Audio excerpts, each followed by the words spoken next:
Live from WBFF in Baltimore, this is Fox 45 Early Edition. Good morning, everyone. Welcome to Fox 45 Early Edition. It is Tuesday, February 14th. I'm Megan Gilland. Let's check in with meteorologist Justin Chambers and see how this Valentine's Day forecast is shaping up. Forgot my red. That's so okay. It's okay. It's in your heart. You look good, so Thank that's you. good. Good morning and welcome back. Good to see you, Megan. We are looking at temperatures that are a little cooler here this morning as we step out early from our Towson camera, Mile 1 Auto Group cam. Not a lot of action happening out there. Mainly clear skies have allowed our temperatures to drop to the 30s and 40s, but we're still hanging on to a 49 in Cockeysville and 43 your temp right now in Westminster. So a chilly Tuesday morning. Nice, pleasant afternoon for the most part under partly cloudy skies, and those temperatures staying well above average today, but especially the next couple of days. Morning drive going to be like this. We'll see those temperatures hang in the upper 30s for the most part, so maybe just a defroster on for a little bit as you're heading out the door. Back with your full forecast. We'll do that in just a few minutes from right now. All right, Justin, thank you. Looking at our Len Stoller traffic network, we have your drive times pulled up here this morning, and pretty smooth commute out there right now. 9 minutes, your longest commute from 95 to 83. We begin this morning with some breaking news. The suspect at the center of last night's deadly attack at Michigan State University has turned the gun on himself. Police say they found him dead off the university's campus from a self-inflicted gunshot wound. 3 people were killed, several others injured in last night's attack. At least some of those injured have life-threatening injuries. Police say the shootings happened at multiple locations on campus. The school was put on lockdown as police searched for the shooter. MSU police say that all university activities are canceled for the next 48 hours, including classes and athletic activities. We're going to continue to follow this developing story throughout the morning. An update for you this morning. The Cockeysville man accused of shooting 2 Baltimore County police officers waives his bail hearing. 24-year-old David Linthicum is facing nearly a dozen charges, including the attempted murder of his own father. Linthicum is accused of shooting the officer who responded to his Cockeysville home last week. His father had called 911 reporting Linthicum was suicidal. As he tried to flee into Harford County the next day, police say he shot a detective. That detective remains at shock trauma. Neighbors we spoke to off camera said that the father and son were private. They kept to themselves. Linthicum is scheduled to have a preliminary hearing March 10th. Baltimore County authorities are charging a man who was shot on Sunday. That shooting happened near Towson Circle. Police say the man crashed his vehicle after he was shot. He's now facing charges for possessing a gun. The suspect is not known. Turning now to the crisis in the classroom. Today, the city school CEO is expected to make a formal recommendation that could decide the fate of a charter school. The Baltimore Collegiate School for Boys may lose its charter and be shut down over missing paperwork and data entry errors. Issues that the school's leaders say are minor technicalities following Dr. Sonia Santelises' decision. The charter will have a chance to plead its case to the board on Thursday. Well, some city schools will be closed again today because of water damage. We have the list right there on your screen.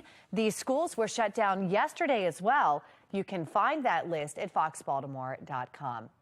Well, Fox 45 News is demanding answers from city and state leaders. For days now, we've been telling you about a state assessment that found 23 Baltimore City schools do not have any students that can perform math at their grade level. And that's 2,000 students from high school, middle, and elementary schools all around the city. We questioned Council Member Robert Stokes, who chairs the Education Workforce and Youth Committee. He told us that school leaders just can't be brought in for questioning until April at the earliest.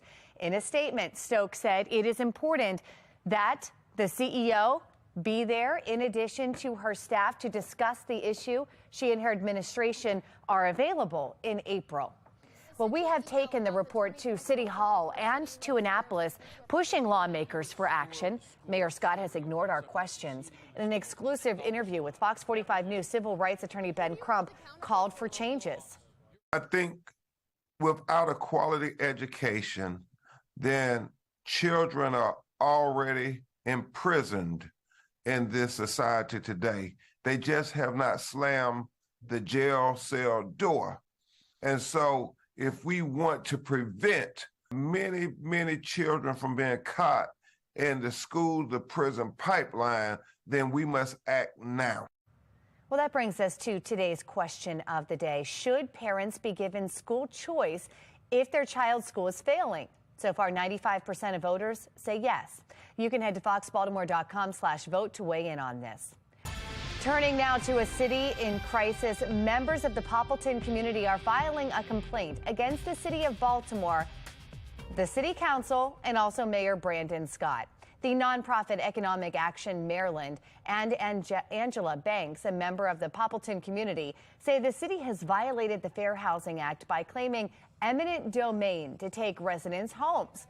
The historic alley houses the city took ownership of are now slated for demolition in order to make space for an $800 million development, including new homes, rental units, and commercial spaces. Some of the people who were moved say that they were devastated by the decision. We lived around here for over 30 years, about 40 plus years. Kids was raised here, grandkids was raised here. And we woke up one morning and the landlord called and said, you gotta go. We loaded up in my truck and we slept there for about 3 to 6 months. I lost everything. Everything I worked hard for, everything that I had, I lost. Well, the organization is asking for residents to have the right to return in new rental housing or home ownership developments, compensation for those who have been displaced, and changes to the city's eminent domain policies. Still ahead on the early edition, City Council President Nick Mosby seeing 2 ethics violations, what led up to this point, and what comes next. Plus, we've got a cooler start to the morning. Meteorologist Justin Chambers letting us know how much we're expected to warm up this afternoon.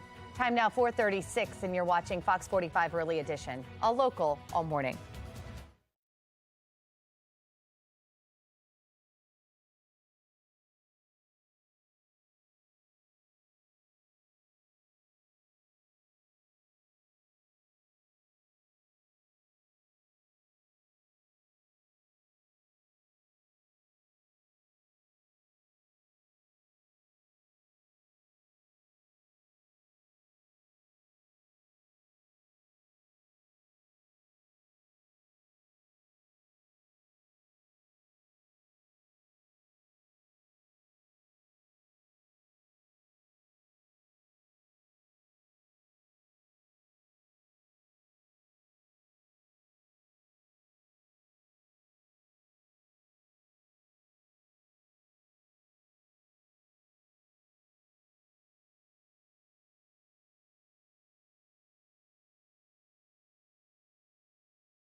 Welcome back. Our Weather Authority forecast here. Our temperatures in the 30s and 40s right now as we look at the big screen there for your current numbers stepping out the door. Out the door cast, well, grab at least a light jacket as you're making your way out early this morning, and then have those sunglasses ready to go with more sun on the way and warm temperatures once again.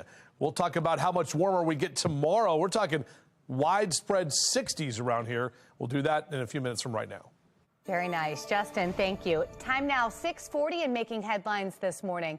A contract between Baltimore City and New Jersey company Metra Industries has been pulled from today's Board of Estimates agenda following some pushback from some city businesses. Critics accuse the company of promising and then failing to hire Baltimore's minority city contractors. Dhruv Vignaraja, who has been representing a local subcontractor, says it is the right decision. It shouldn't take 3 press conferences to make that happen, but I'm glad someone's paying attention. And frankly, that result only vindicates that we're not shouting into the wind. Well, the Board of Estimates was supposed to address the contract earlier this month, but delayed the vote. You can find more on the contract on our website, foxbaltimore.com. Hard to be saying this 3 years later, but you might not want to toss the mask just yet. I'm Liz Bonis with some of the latest concerns about COVID still spreading. It is. Plus, more questions than answers this morning surrounding an unidentified floating object above the country, the push for answers, and why some say they are not counting anything out. But first, here's what's ahead this morning on the National Desk. I'm Jan Jeffcoat. This morning on the National Desk, America's News Now reports more Mexican migrants flying to Canada than crossing the northern border into the U.S. The former head of Border Protection joins us to discuss this morning on the National Desk. America's News Now, weekday mornings. You can watch the National Desk on our sister station, the CW Baltimore, weekdays from 6 to 9 a.m. Time now, 4:41. You're watching Fox 45 Early Edition. All local, all morning.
It is 4:44 and on the path forward.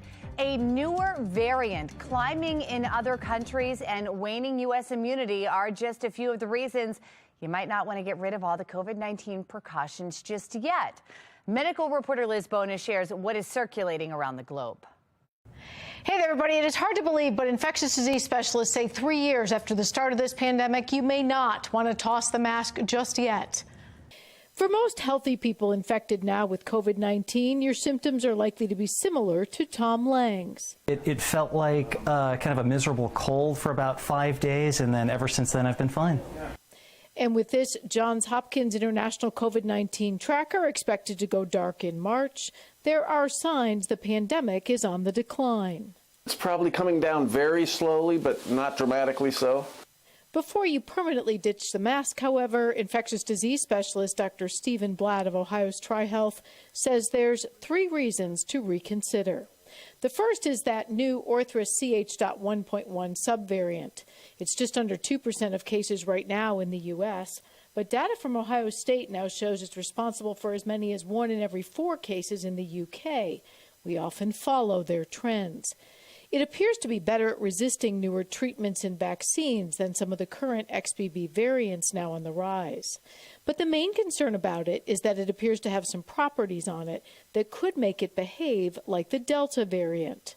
The concern about Delta was it seemed like it was a little bit more severe than some of the other variants, like the COVID variants we've been dealing with for the last year. Second reason not to toss the mask is that immunity from the current vaccines only seems to last about 3 to 4 months. We really need to see what happens when people who've been previously vaccinated come in contact with new strains and see what our current vaccines do against the new strains. Finally, third reason, well, we do now have treatments to ease symptoms of COVID-19. We've all been burned by COVID in the past by thinking it's almost over, and it comes back around.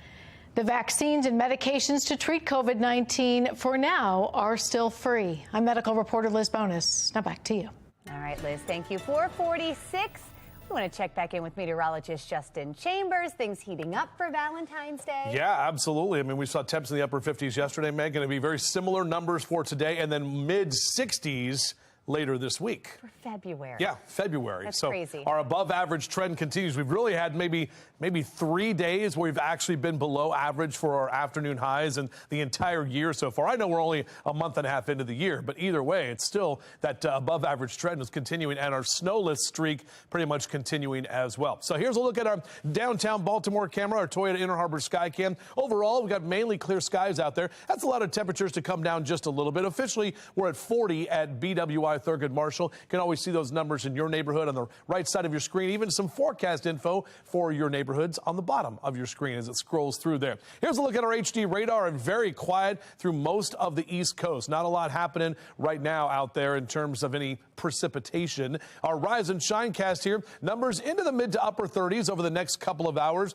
That sun comes up right at 7 o'clock now and goes to bed at 5:42. Tomorrow, the sun comes up before 7 a.m. So we're definitely getting those longer daylight hours, closer to the 12 hours of day and night as we approach the spring equinox in less than 5 weeks from right now. 39 here by 8 a.m. if you're hanging out there at Cross Street Market in Fed Hill, and numbers here by noon. Not a bad day to have lunch outside. I don't know why not. 54. We're going to see those numbers continue to climb as we get into that 2 and 3 o'clock hour. A lot of us close to that 60-degree mark here for your Tuesday, Valentine's Day. And no issues with any dinner plans if you have tonight with your sweetheart. We'll see those upper 50s here across the region for Westminster, Columbia, Laurel, almost 60 degrees, 54 in Annapolis, Eastern Shore, also in the low to mid 50s for you today. Right at 60 in D.C. and mid 60s in Richmond, even Western Maryland in the upper 50s there for Cumberland. Here's a look at our temperature tracker, and you can kind of see a little bit of a roller coaster here. Those numbers going back up on Wednesday and Thursday,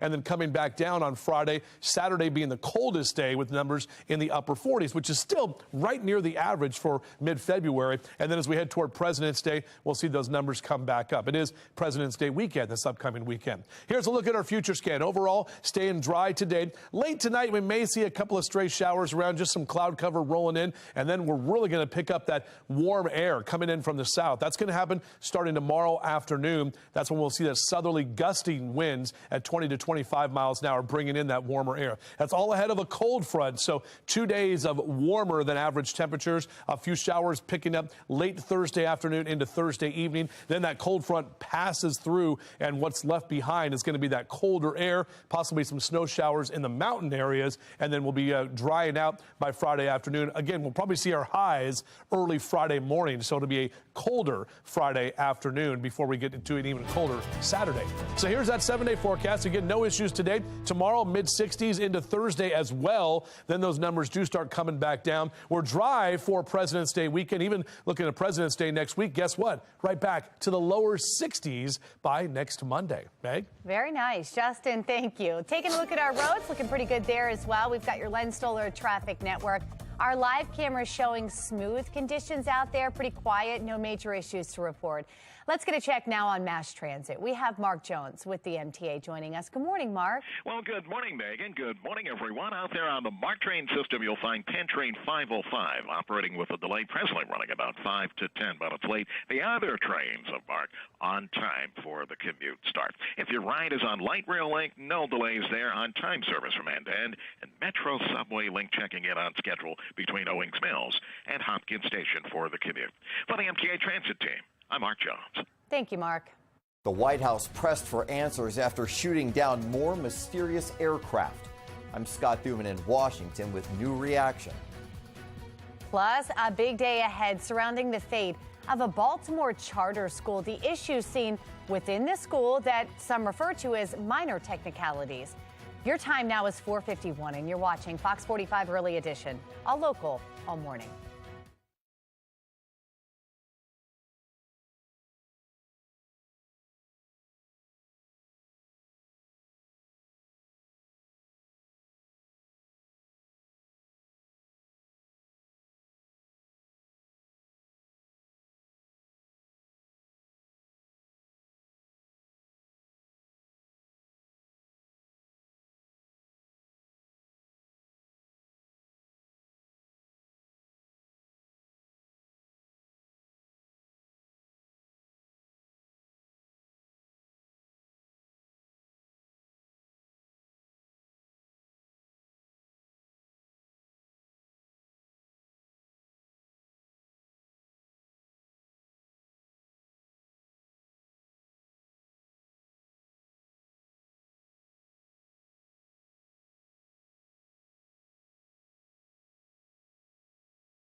It is 4:53 and developing this morning. In the past 4 days, the U.S. has shot down multiple unidentified flying objects across the country. The White House and lawmakers are being pressed for answers, but admit they, too, are still searching for many. Sinclair's chief political correspondent Scott Thuman now with more on this.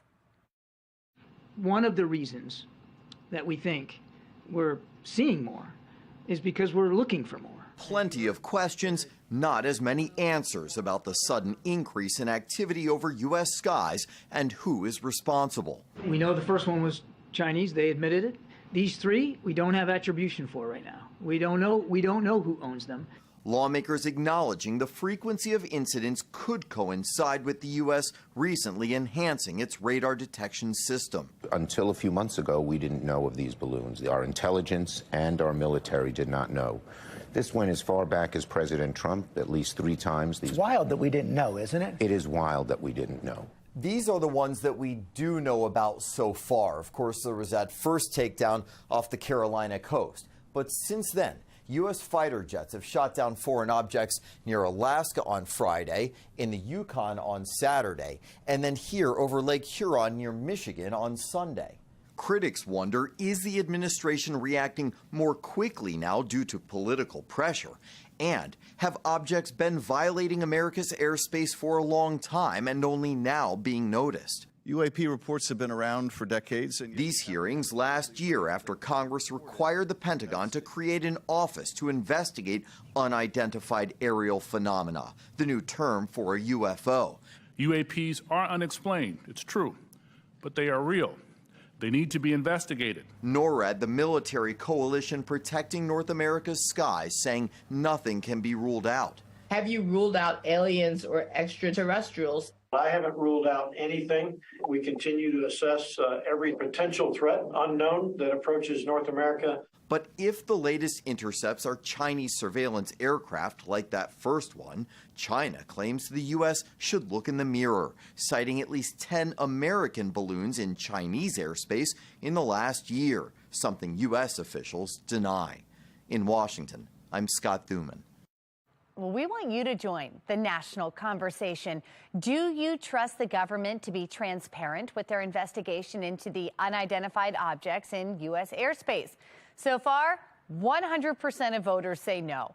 You can head to foxbaltimore.com/vote. Click on the Pulse tab to weigh in. Making headlines this morning, there's a growing divide between how Democratic leaders and voters see a potential President Biden re-election bid.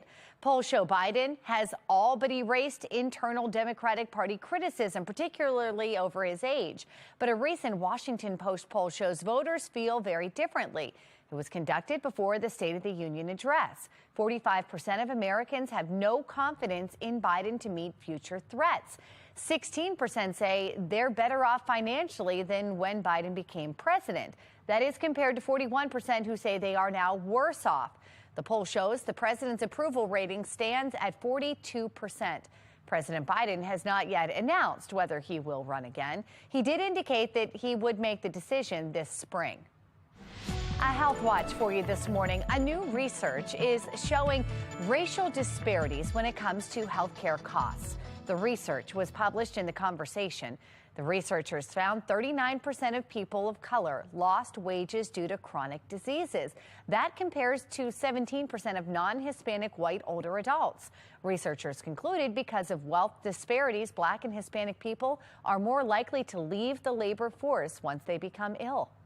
Well, this morning, allergists are recommending that you start medications in mid-February to help your body build up resistance and resilience before the onslaught of pollen. Before you know it, trees will be filled with leaves again, flowers will be blooming. If you take over-the-counter nasal steroid medications, they need about 2 weeks to reach their peak effect. An allergist tells us that you need to get ahead of the allergens, otherwise your symptoms could actually worsen throughout the season. The city school CEO is expected to make a formal recommendation today that could decide the fate of a charter school in the city. Coming up, how the potential decision has parents and students up in arms. Temperatures a little cooler this morning. How about those above average numbers? Well, we're going to talk about just how warm we get not only today, but later this week. It's all coming up on Fox 45 Early Edition. Live from WBFF in Baltimore, this is Fox 45 Early Edition.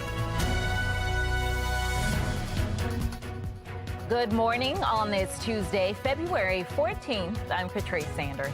I'm Tom Rogers. Valentine's Day, and you may want to have some plans to maybe do some dinner outside, maybe underneath one of those heat lamps. Oh, that sounds nice. Meteorologist Justin Chambers. Oh, no, it doesn't sound nice. You don't need a heat lamp. Oh, not even? Some people may. I mean, there's heaters here for people that are... So how high are we getting? It's that we don't need the heat lamp. We're going to be in the upper 50s later this afternoon. 50s, is that nice and warm for you?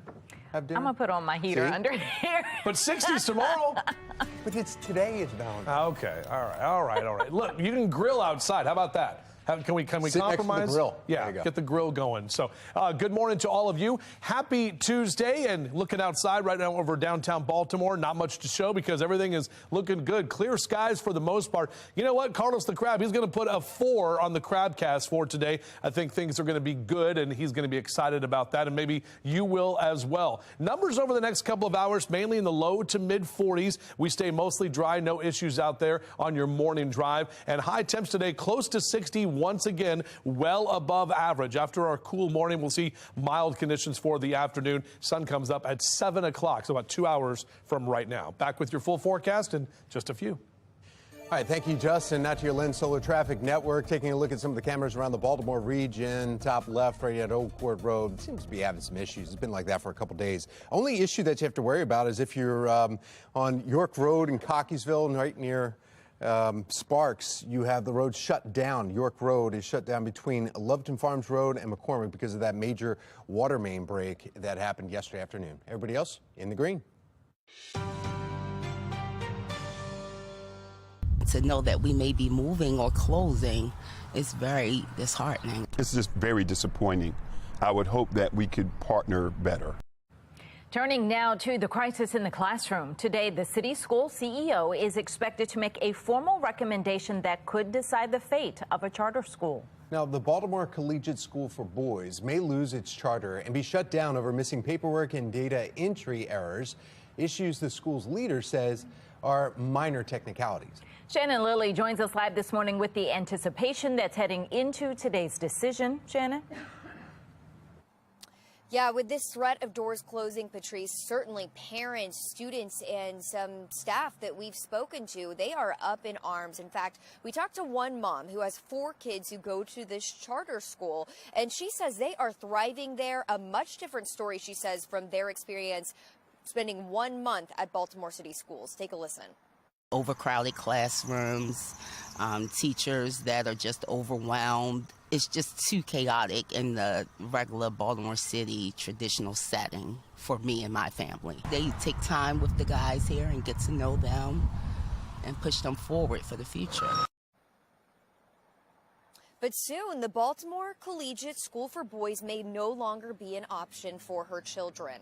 The school's CEO, Edwin Avent, says an annual review found the charter was suffering in several categories, like missing paperwork or simple data entry errors, things he says can and have been addressed. However, in the report found on the district's website, the city finds the charter's teaching practices and staffing are also falling short, citing operational difficulties which have impacted the safety or well-being of students and staff.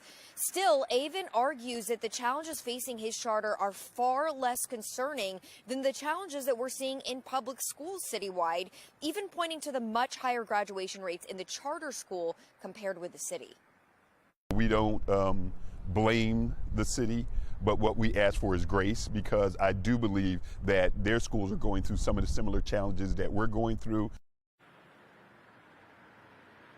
So we'll have to see how this all plays out, but it is important to note that after Dr. Sonia Santelisa's decision today, the charter will still have a chance to plead its case to the board on Thursday. Reporting live from City School headquarters, I'm Shannon Lilly, Fox 45 News, Early Edition. Thank you, Shannon. Some city schools will be closed again today because of water damage. We have a list right there on our screen, and the schools should be popping up here in just a second. They were shut down yesterday as well. You can find that entire list right at foxbaltimore.com. 5:03 and continuing coverage this morning, a judge finds City Council President Nick Mosby did violate ethics rules surrounding his failure to report donations to a legal defense fund in his name. Now, the judge ultimately upholding 2 out of the 3 ethics violations that were lodged against Mosby. Fox 45's Jeff Abel has more on how we got to this point and what comes next.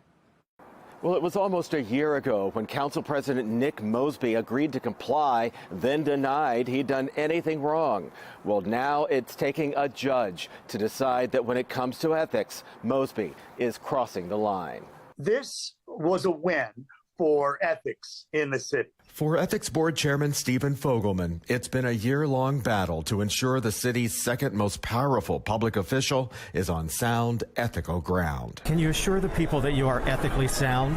I'm unequivocally. I think through even their investigation, it clearly showed that I had absolutely nothing to do with it. But the judge ruled otherwise. Last year, the city's ethics board slapped Council President Nick Mosby with 3 ethics violations, accusing him of failing to report on city ethics forums, a legal defense fund which was established for Mosby and his wife, former state's attorney Marilyn Mosby. The council president had long contended that he didn't establish the fund and had no control over the $14,000 raised by the fund. But at a hearing before a circuit judge, an attorney representing the ethics board insisted, as a beneficiary of the trust, he has an equitable interest in that money. Mosby's attorney fired back, telling the judge it's not whether Mr. Mosby had a legal or equitable interest in the fund.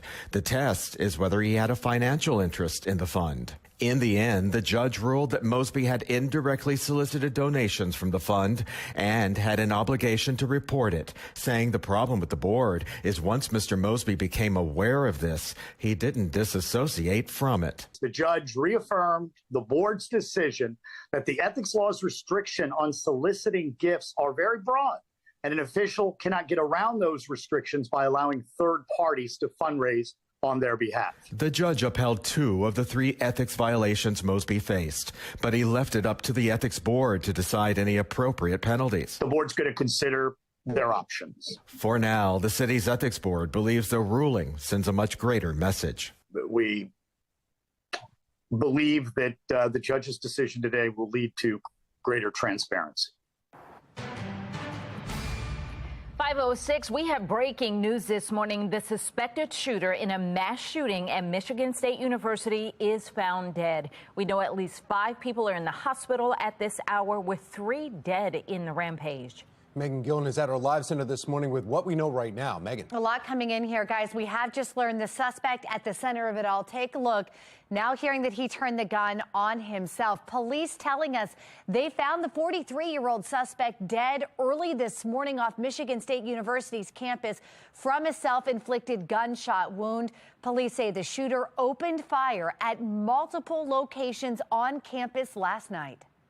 This truly has been a nightmare that we are living tonight, but we have remained laser focused on the safety of our campus, our students, and the surrounding community. We are relieved to no longer have an active threat on campus. Michigan's governor responding. Take a look in a series of tweets saying, tonight, Spartans will cry and hold each other a little closer. We will mourn the loss of beautiful souls and pray for those fighting for their lives in the hospital. She goes on to thank first responders here for their, quote, swift actions on the ground and the healthcare workers who poured into local hospitals to save lives. Taking you live now to Michigan State University's campus right here. Again, 3 people confirmed dead this morning, 5 others fighting for their lives. We're going to keep you posted as we get updates on their conditions this morning. We all getting word that all classes and all athletic events are canceled on campus for today and also tomorrow as well. That's the latest from our live center. Tom? Thank you, Megan. Still ahead on the early edition, alarming report from Project Baltimore has many questioning why city leaders are not doing more. Why one political expert says education is a priority that has fallen behind. Governor Wes Moore is expected to announce some big news today, why he wants to dig up Maryland's past and use it to shape the future. Our temps are a little cooler this morning, but we've got another mild afternoon and even warmer temperatures later this week. We'll talk about it in our full forecast coming up.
5:11 and happening today, a big announcement is expected from Maryland Governor Wes Moore.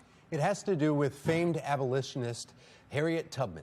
Archaeologists have been digging through history on the Eastern Shore plantation where Harriet Tubman was born.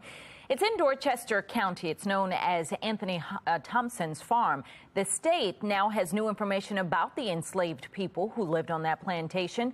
We expect to see items that belong to them and perhaps get a better sense of who the people were and the lives they lived. We will be there and we'll bring you the full story. You can also watch it live at foxbaltimore.com. A hearing surrounding Governor Moore's pick to lead the Department of Juvenile Services put on hold, why some opponents are calling his strategies dangerous. City schools already operating on a 1.6. Plus, parents are calling for change as the Project Baltimore report shines light on the alarming conditions of city schools, why some are now looking at the priorities of city council members. 5:12, you're watching Fox 45 Early Edition, all local, all morning.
.15 and turning now to the crisis in the classroom. Fox 45 News continues to demand answers about a recent report from Project Baltimore showing at least 23 city schools have 0 students proficient in math.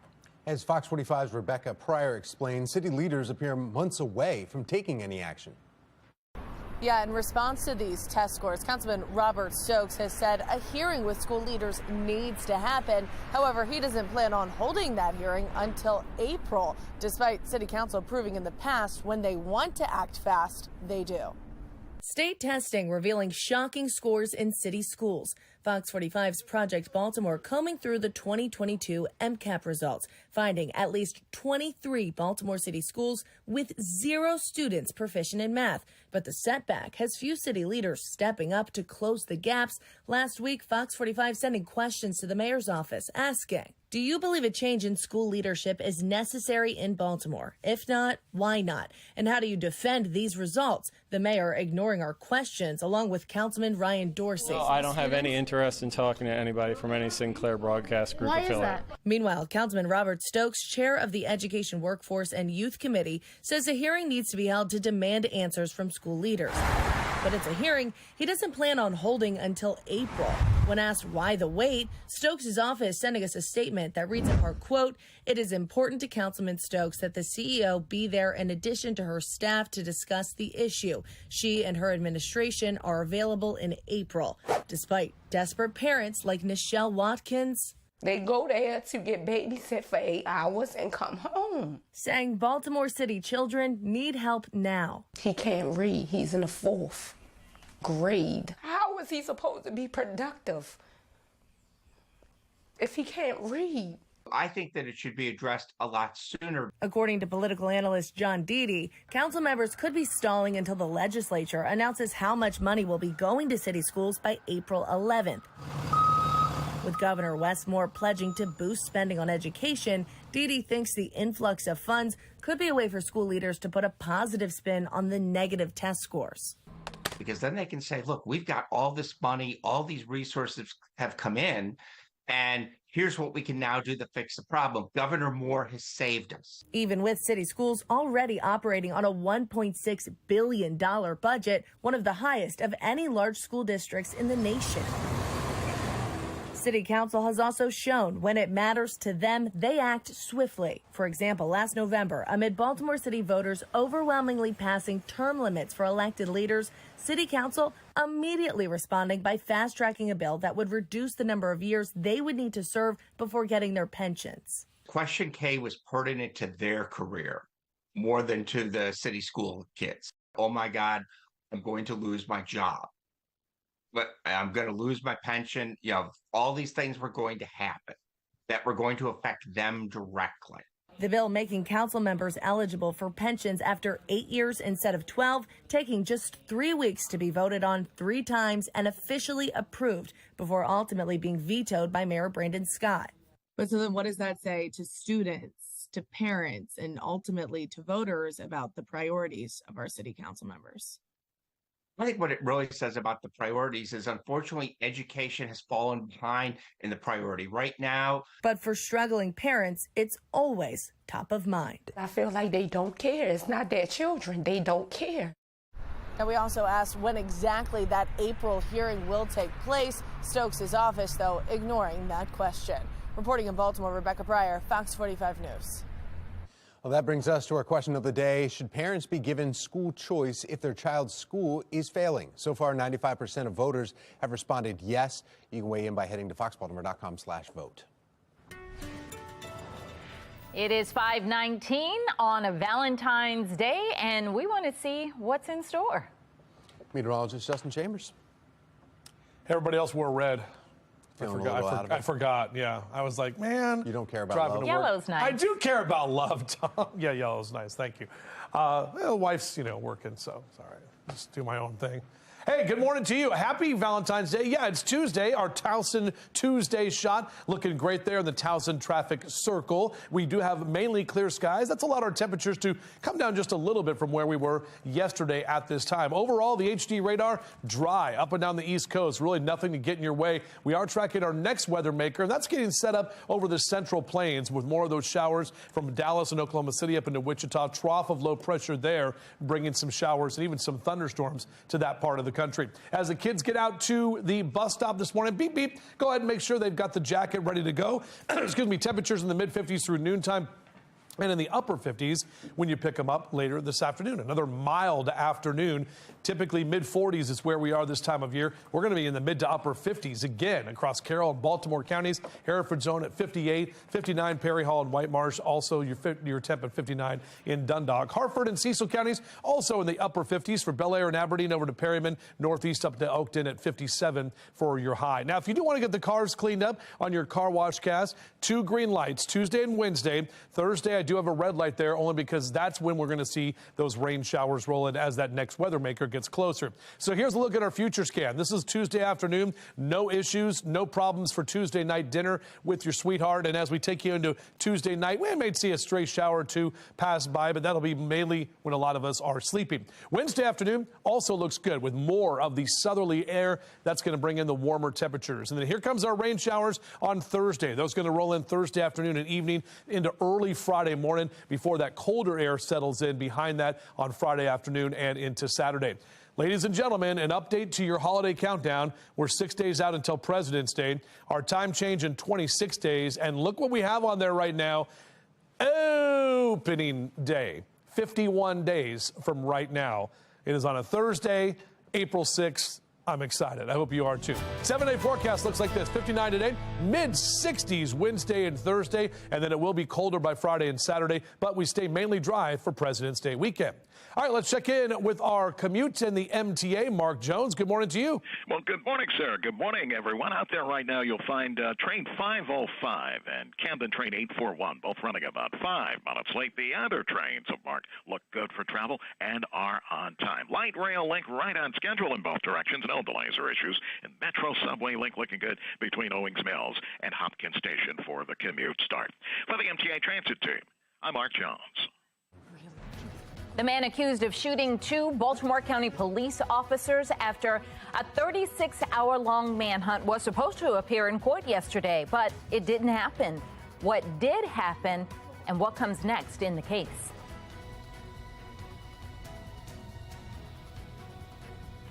The governor's pick to lead the state's juvenile services coming up, the concern from some Republicans. You're watching Fox 45 News, Early Edition.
.525 now, and turning now to counties under pressure. In Baltimore County, police say a man who was shot in Towson Sunday night is now facing firearm charges himself. Authorities say the charges stem from guns that officers found in the victim's car.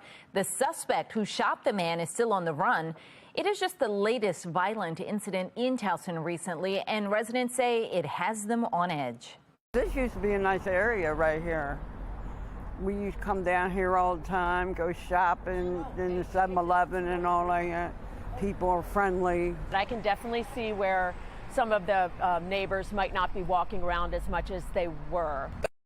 Well, Baltimore County Executive Johnny Olszewski releasing this statement here on the shooting, writing, "Criminal behavior will not be tolerated in Baltimore County." The statement goes on, "We continue to monitor our operations and will continue to do whatever it takes to keep Towson and all of Baltimore County a safe place to live, work, and raise a family." Still ahead on the early edition, cooler start to your day, but that will change this afternoon. A weather authority team tracking warmer temperatures. Miracle rescues continuing this morning in Turkey. We have the latest in the road to recovery just ahead from our live center. Time now 5:26. You're watching Fox 45 Early Edition.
Live from WBFF in Baltimore, this is Fox 45 Early Edition. Welcome back on this Tuesday morning, Valentine's Day. Coming up on 5:30, I'm Patrice Sanders. I'm Tom Rogers. We want to get right over to meteorologist Justin Chambers. She's got a look at this lover's forecast, right? Yeah, good morning, Patrice. Tom, good morning to all of you as well. We are seeing those numbers that are going to be well above average another day today. But looking out right now, a little chilly as you look out over our Towson camera from our Mile 1 Auto Group cam. A pleasant afternoon for the most part with temperatures staying well above average. So as you're out the door the next couple of hours, Mr. Bo says we are good to go. Numbers in the lower 40s for your morning drive and dry conditions. Should top out close to 60 today. Look at those mid-60s both Wednesday and Thursday, even though Thursday comes with some rain showers for the afternoon. Either way, those temps staying well above average. Back with your full forecast coming up in a few. All right, let's take a look now at the Lynn Stoller Traffic Network and the cameras throughout the region, and no issues to report. Smooth sailing at this hour. We are following three big stories for you this half hour. The Cockeysville man accused of shooting two Baltimore County police officers has waived his bail hearing. Jeff Abel is looking into what comes next in his case. Rescues continue in Turkey this morning, a week after the deadly earthquake strikes that country. Megan Gillen is in our live center with the efforts to reunite children with their families. Plus, a committee hearing surrounding Governor Westmore's pick to lead the Department of Juvenile Services is put on hold. We begin there. The committee ultimately deciding to wait to make a decision on the governor's pick. Shannon Lilly is joining us live this morning with the concerns from some Republicans. Shannon? Yeah, those concerns come, Tom, as we continue to see a rise in juvenile crime across the state. And Republicans worry that Vincent Schiraldi's strategies that he endorses could only make matters worse. Well, Schiraldi, right here on your screen again, is the governor's pick to lead the state's juvenile services. But before he can take on this role, it has to be approved by a Senate committee. Well, last night, he went face to face with members of the Senate's Executive Nomination Committee, and ultimately they never made a decision. But let's listen to some of the dialogue in that meeting. What are your specific plans and approaches to violent juveniles? If they're in custody, I want to expand the kinds of programs that are going to help those young people turn their lives around.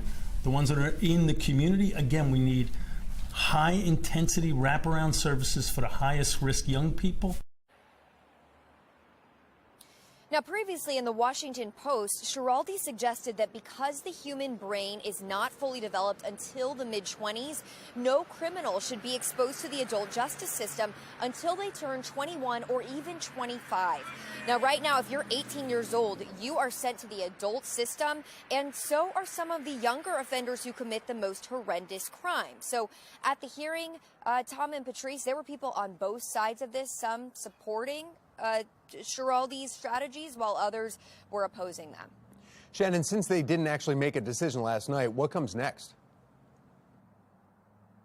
Right. So before they make this decision, Tom, they want additional senators to speak with Schiraldi individually and ask him more questions about this. We also do know, Tom, though, that the committee's nomination vote could still come later on this week. But then remember, after that, it would go to the full Senate for another vote. Reporting live, I'm Shannon Lilly, Fox 45 News, Early Edition. In the meantime, Fox 45 News is helping you contact your elected leaders about issues important to you. You can point your phone's camera at the QR code on your screen, and that will take you to our website where we have compiled a list of local delegates and senators in Annapolis. You can reach them by email or phone. 5:33 and an update for you this morning. The Cockeysville man accused of shooting two Baltimore County police officers waives his bail hearing. 24-year-old is facing nearly a dozen charges, including attempted murder of his father. He is accused of shooting the officer who responded to his Cockeysville home last week. His father had called 911, reporting that his son was suicidal. As he tried to flee the next day, police say he shot a detective. That detective remains at shock trauma. Neighbors that we spoke with off camera said the father and son were private and kept to themselves. The suspected shooter is scheduled to have a preliminary hearing March 10th. People in Baltimore County and beyond are rallying around the police detective in shock trauma. Police say Linthicum shot him and stole his car Thursday night. This GoFundMe page for the injured officer has now raised more than $120,000 in just 2 days. Baltimore County Police saying that Officer Chi is recovering. He's alert and is in good spirits. You can find a link to the GoFundMe page on our website, foxbaltimore.com/newslinks. Turning now to a city in crisis, members of the Poppleton community are filing a complaint against the city of Baltimore, the city council, and Mayor Brandon Scott. The nonprofit Economic Action Maryland and Angela Banks, a member of the Poppleton community, said the city has violated the Fair Housing Act by claiming eminent domain to take the residents' homes. The historic alley houses the city took ownership of are now slated for demolition in order to make space for an $800 million development, including some new homes, rental units, and commercial spaces. Some of the people who were moved say that they were devastated by the decision. We lived around here for over 30 years, about 40 plus years. Kids was raised here, grandkids was raised here. And we woke up one morning and the landlord called and said, you gotta go. We loaded up in my truck and we slept there for about 3 to 6 months. I lost everything. Everything I worked hard for, everything that I had, I lost. The organization is asking for residents to have the right to return in the new rental housing or home ownership developments, compensation for those who have been displaced, and changes to the city's eminent domain policies. Breaking this morning, more miracle rescues are underway in Turkey. Just incredible. Megan Gillen at our live center with the new video just coming into our newsroom. Megan. Yeah, take a look, guys. What you're seeing here, a little grainy, but those are rescuers placing an oxygen mask right there on a young girl, promising her strawberry milk and bagels after pulling her from the rubble. Guys, she was trapped for more than 178 hours. Despite the rare, inspiring rescues like that one, there are thousands of bodies that are being removed from toppled buildings right now. Experts say the chances of finding survivors are increasingly slim. Now, more than a week after the quakes hit, millions are left homeless. Government officials estimating the total cost for the country to recover could be upwards of $50 billion. We're talking about rebuilding homes, transmission lines, and other infrastructure. Turkey's family minister now reporting at least 1,362 children were separated from their parents as a result of last Monday's earthquake. Many have now been identified and returned to family. Others remain in the hospital or in government care. The minister says at this stage, nearly 300 children remain unidentified. And amid growing public anger, we know Turkish authorities are investigating 163 people in connection with building collapses. 8 have been arrested so far, 48 in police custody, but many at least celebrating the lives that are being saved here this morning. That's the latest from our live center. Patrice. Still ahead this morning, the fate of a city charter school now in the hands of Dr. Sonia Santelises. What her decision today could mean for the future of the Baltimore Collegiate School for Boys. But first, a New Jersey company is no longer welcome at today's Board of Estimates meeting. How pushback from city businesses are the reason for it. Plus, a dry day ahead. Our Weather Authority team is tracking our next weather maker. 5:38, you're watching Fox 45 Early Edition, all local, all morning.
5:40 is your time right now. Weather Authority forecast 20 minutes in front of 6 o'clock. Overall, not too bad as we look out over our Inner Harbor shot. A cool morning and another mild afternoon on the way for your Tuesday, Valentine's Day. Want to get that run or that jog in here over the next couple of hours? Cool conditions, mainly upper 30s and lower 40s, but overall dry as you're heading out and about. We're going to talk about some really warm temperatures as we get into the next couple of days and tracking our next weather maker as well. That's all in just a few.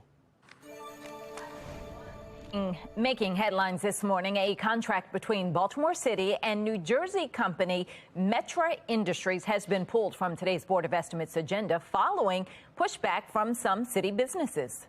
It shouldn't take 3 press conferences to make that happen, but I'm glad someone's paying attention. And frankly, that result only vindicates that we're not shouting into the wind. Now, critics had accused the company of promising and then failing to hire Baltimore's minority city contractors. The Board of Estimates was supposed to address the contract earlier this month, but delayed the vote. You can find more on the contract on our website, foxbaltimore.com. Economists are sounding the alarm about the future of our economy, when we could expect new inflation data and what it could reveal about the Fed's interest hike decision. 5:41, you're watching Fox 45 Early Edition. Why am I here?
Fox 45 News, winner of 17 2022 Regional Emmy Awards, more than all other Baltimore news stations combined. 5:44, today is Valentine's Day, and the FBI and Federal Trade Commission are warning people to be on the lookout for romance scams. Experts say romance scams cost nearly 70,000 people more than $1 billion just last year. And there are red flags, though, that you can be on the lookout for. A big one would be that they cannot meet you in person. They will have all sorts of excuses not to meet in person, and generally those excuses are built right in from the beginning. They're baked into their identity. The FBI sharing these tips to protect yourself. First, be careful what you post and make public online. Scammers can use those details to better target you. Research the person's photo and profile to verify their identity.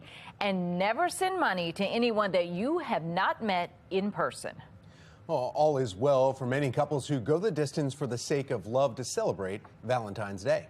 Romance is in the air in the Italian city of Orvieto, where couples got to express just how deep their love is by descending into the historic St. Patrick's Well to share a deep kiss. Lovebirds were escorted down a 175-foot spiral staircase to the voice of a poet, a glass of Prosecco, all to just toast their love. Many exchanged a kiss or two to celebrate their bond, and they got to explore the underground passages and caves. That's a long way down. The event organizer calls it a kiss from the depths. National Retail Federation says Americans will spend nearly $26 billion on the holiday. Average person will spend about $193. But get this, according to the National Retail Federation's annual survey, people ages 35 to 44 will spend around $336, the most of any other age group. Top gifts include candy, cards, flowers, an evening out, some jewelry, gift cards, and clothing. Well, we are seeing how you are getting into the Valentine's Day mood. Cindy sent us this picture of Bagby showing some Valentine's love, eating some Valentine's love, looks like there. We want to see how you're celebrating today. You can scan the QR code on your screen, and that will take you to foxbaltimore.com/chime-in, where you can upload your pictures and videos. It's all powered by Stackler. 5:47, and we want to get another check with what the temperature is going to be like today. Hot. Hot? No, it's not going to be hot. 59's not hot. Well, then your Valentine's Day is not good if it's not hot. Oh, conditions are hot. That's a different story, yes. But temperature-wise, we're going to be above average, mild. And then as we get into tomorrow and Thursday, yes, those temperatures are going up even more. So here's a look at your weather headlines as you look out over the Inner Harbor right now. Everything looking grand at this time. 41 your current temperature, on our way close to 64 this afternoon. So after a chilly Tuesday morning, a real pleasant Tuesday afternoon. Temperature staying well above average. And here's a look at our HD radar. Everything is quiet up and down the East Coast. Some snow showers for the far northeast portion of the U.S. We are tracking this next weather maker that is already starting to build in the Central Plains, Dallas up in Oklahoma City and Wichita, seeing a few showers and thunderstorms with that trough of low pressure. That same system is going to set up and potentially bring some severe weather to the Arklatex region by tomorrow. This area here from the Storm Prediction Center under a slight risk for severe weather. Now, that same system is going to move into our area by the time we head into the end of this week. Not with severe weather, but we are definitely going to get some of that rain. Here's a look at the next 12 hours as Daryl the Dragonfly buzzing about. We'll see those 40s for most of the morning. Upper 50s as we take you into the afternoon. Still seeing those temperatures that are climbing and close to 60 for our high.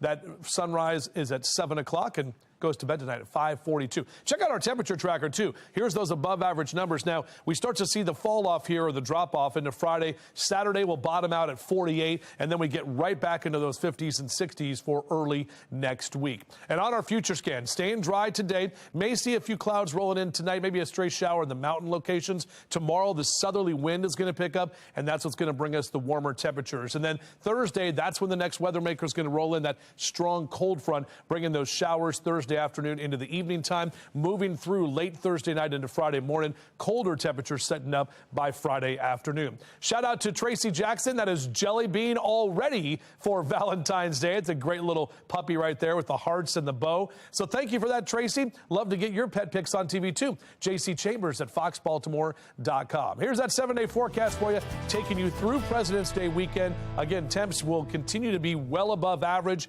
through the rest of this week into Friday, but then Saturday will be colder, even though we're dry for both Saturday and Sunday, and then we warm back up next Monday. Tom? All right, thank you, Justin. Let's take a look now at your Lynn Solar Traffic Network here. Your drive times, everyone's in the green around the Baltimore region. You still have York Road shut down right in Sparks, right at that Broadmead Senior Center for a water main break. 270 southbound, there's a collision right at Fingerboard Road. and that's causing some major delays on southbound. Here's a live look now from the Len Stoller mobile track. This is right in the Fallston area, just about to get on the 95 and go southbound there through those fun, exciting construction zones on the northbound side. We'll see what that looks like in just a little bit. Now we want to go to Mark Jones, and he's got an update on the MTA. Good morning, Mark. Well, good morning, Tom. Good morning, everyone out there on the MARC train system. A pretty good commute start, just a delay with train 511. It's operating with about a 5 to 10 minute delay. The other trains of MARC look good for travel. Light rail link showing no delays in both directions, on-time service, and Metro subway link looking good between Owings Mills and Hopkins Station for the commute. For the MTA Transit team, I'm Mark Jones. Is it too soon to declare mission accomplished on tackling inflation? I'm Atrell Nashar with why the Federal Reserve is pouring cold water on the White House's economic message. Plus, a college community now on edge following a deadly mass shooting. The new details surfacing as multiple victims are fighting for their lives. 5:51, you're watching Fox 45's Early Edition, all local, all morning.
.54 and making headlines this morning. The White House is addressing the decision to shoot down 3 unidentified objects in recent days. In fact, fighter jets shot down objects over Canada, Alaska, one over Lake Huron Sunday.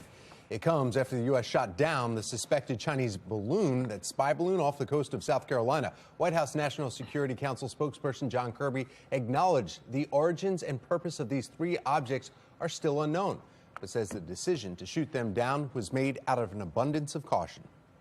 Even though we had no indications that any of these 3 objects were surveilling, we couldn't rule that out. And so there, you want to err on the side of safety here in terms of protecting our national security interests.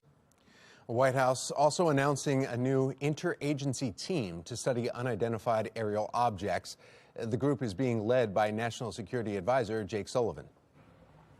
In your consumer news, economists are bracing for the latest consumer inflation report coming out this morning. Even though there's been steady progress in prices coming down, Americans are still feeling the pinch. National correspondent Atra Al-Nashar explains why the Federal Reserve is tempering its expectations for the future.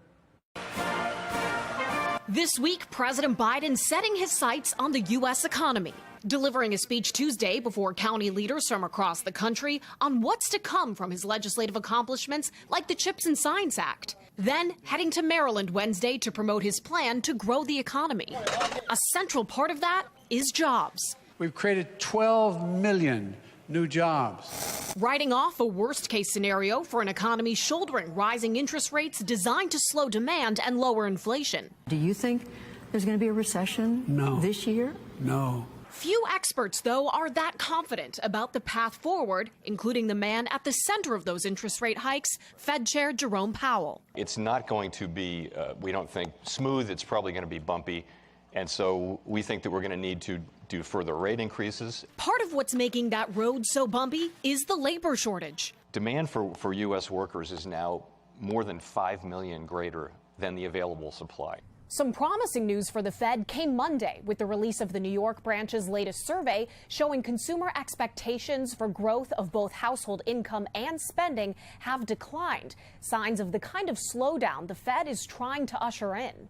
Not as much progress has been made than originally thought. Seasonally adjusted data from the Labor Department Monday shows consumer prices rose between November and December, reinforcing the Fed's case for staying the course with high interest rates and the recession risks that come with them. In Washington, I'm Atra Al-Nashar reporting. New data suggests the post-pandemic shift to remote work is costing New York City billions in annual revenue. The data was collected by the U.S. Census Bureau and researchers. It shows that NYC residents are spending nearly $5,000 less at businesses near their offices every week. That includes restaurants and retailers. This totals a loss of $12.5 billion for local businesses annually. The study notes a similar trend in Washington, D.C., and says that remote work is more common in bigger cities. In your health headlines, allergists recommend you start medications now to help your body build up resilience before the onslaught of pollen.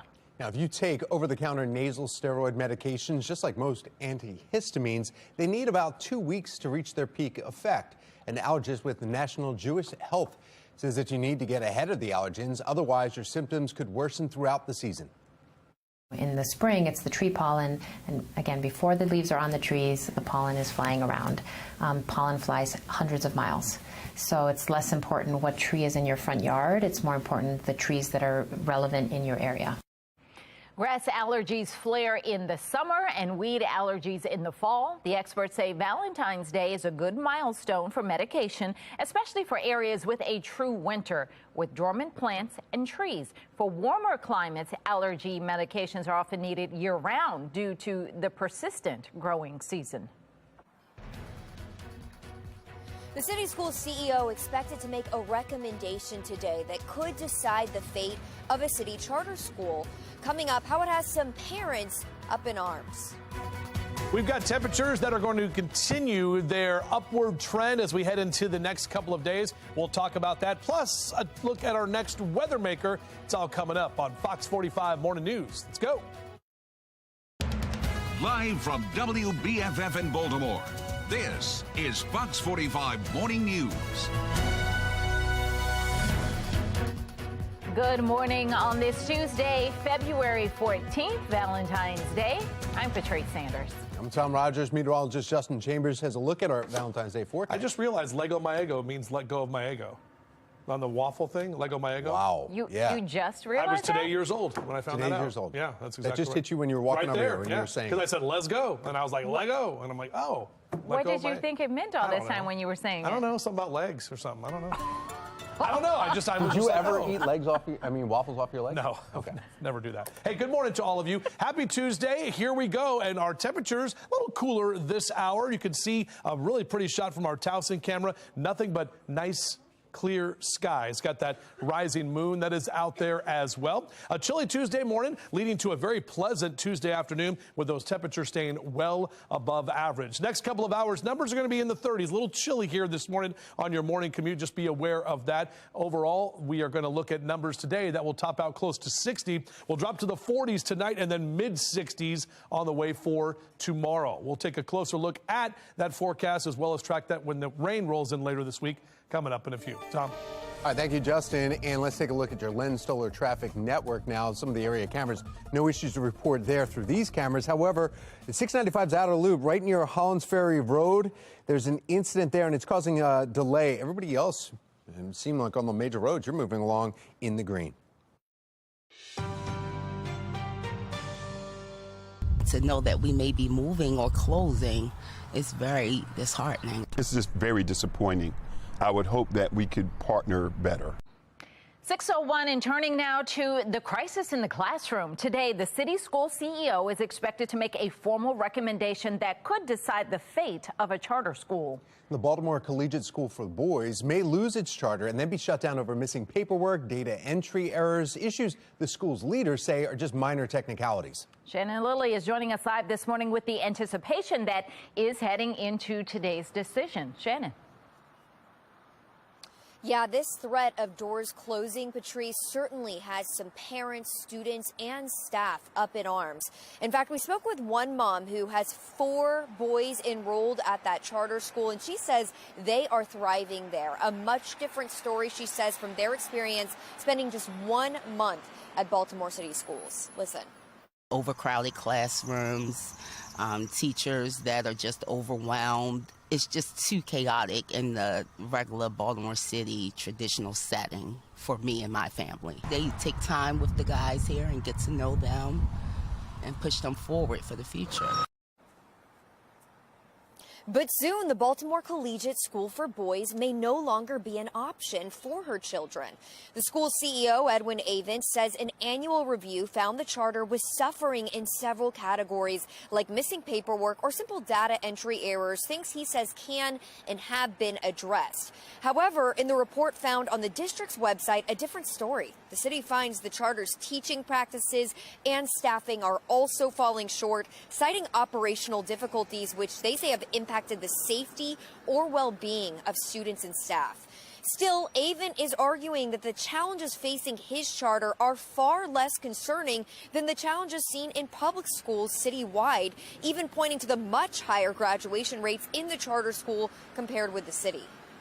We don't blame the city, but what we ask for is grace, because I do believe that their schools are going through some of the similar challenges that we're going through. So we'll have to see how this all plays out, but it is important to note that following Dr. Sonia Santelisa's decision today, we do know that the charter will have an opportunity to plead its case to the board on Thursday. Reporting live from City School headquarters, I'm Shannon Lilly, Fox 45 Morning News. Thank you, Shannon. Some city schools will be closed again today because of water damage. That list right there is coming up on your screen. Now, these schools were shut down yesterday as well. You can find that entire list at foxbaltimore.com. After a Project Baltimore report ignited outrage exposing 23 Baltimore City public schools where 0 students tested proficient in math, City Schools isn't the only jurisdiction where students are not meeting state standards. There are also concerns in Baltimore County. That is a total failure of a totally failed education system where, as I said before, finally something needs to be done, and collectively with the politicians to get together to say we need a new direction. That was County Councilman Nino Mangione. Now, coming up in our 7 o'clock hour, Project Baltimore sheds light on some troubling test scores from Baltimore County and hears from one state lawmaker who says the time for change is now. Well, continuing coverage this morning, the judge has upheld 2 of 3 ethics violations against City Council President Nick Mosby. Just last year, the Ethics Board found Mosby violated city ethics rules, accusing him of failing to report on city ethics forms, a legal defense fund which was established for Mosby and his wife, former state's attorney Marilyn Mosby. The council president had long contended that he didn't establish the fund and had no control of the $14,000 raised by that fund. But at a hearing before a circuit judge yesterday, an attorney representing the ethics board insisted, saying as a beneficiary of the trust, he has an equitable interest in that money. Mosby's attorney fired back, telling the judge it's not whether Mr. Mosby had a legal or equitable interest in the fund. The test is whether he had a financial interest in the fund. In the end, the judge ruled that Mosby had indirectly solicited donations from the fund and had an obligation to report it. Judge reaffirmed the board's decision that the ethics law's restriction on soliciting gifts are very broad, and an official cannot get around those restrictions by allowing third parties to fundraise on their behalf. Now, Mosby can appeal yesterday's decision to a special court of appeals, but it's unclear whether he plans to do so. Right now, Nick Mosby's wife, former Baltimore City State's Attorney Marilyn Mosby, is waiting for her federal trial. She was indicted on 4 federal charges more than a year ago. Weeks ago now, the judge in the case allowed Mosby's entire defense team to withdraw from the case. Public defender James Wida is now defending her. Her trial has been delayed a 3rd time because of the changes. During a status conference on Friday, it was revealed that the trial likely won't happen until September or October.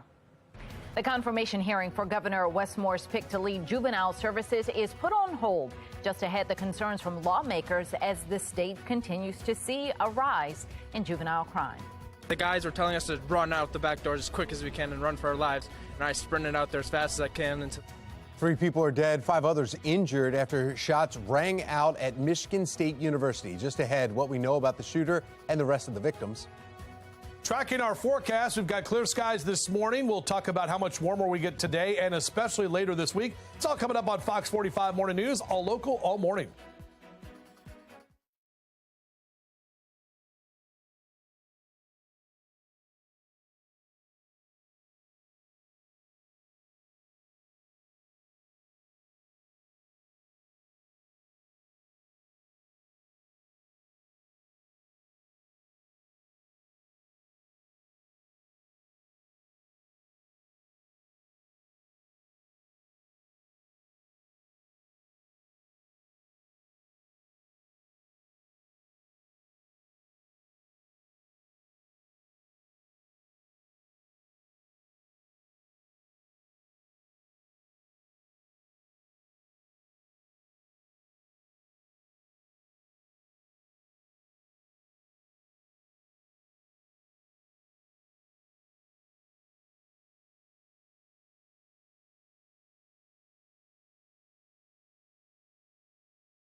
Welcome back on our Weather Authority forecast. Our temperatures are not too bad, a little chilly as you get up with us early on your Tuesday morning. Looking out to a nice morning glow, though. The Inner Harbor shot. We're only 50 minutes away from the sun coming up. As you head out the door, grab a jacket this morning and also get those shades ready to go because we'll see mostly sunny skies for the afternoon. And check out our temperatures on your morning drive. Mr. Bo says we're good to go. A little chilly, as I mentioned, with 30s hanging around for the next couple of hours, but eventually warmer numbers will prevail. Back with your full forecast. We'll do that in just a few. 6:10 in breaking news this morning. The suspected shooter in a mass shooting at Michigan State University is found dead. We know that at least 5 people are in the hospital at this hour, with 3 dead in the rampage. Megan Gillen is at our live center this morning with what we know right now. Megan. A lot unfolding, guys. We have just learned the suspect at the center of it all has been found dead with a self-inflicted gunshot wound, turning the gun on himself there. Police now telling us they found the 43-year-old suspect dead early this morning off Michigan State University's campus, again from that self-inflicted gunshot wound. Police say the shooter opened fire at multiple locations on campus last night.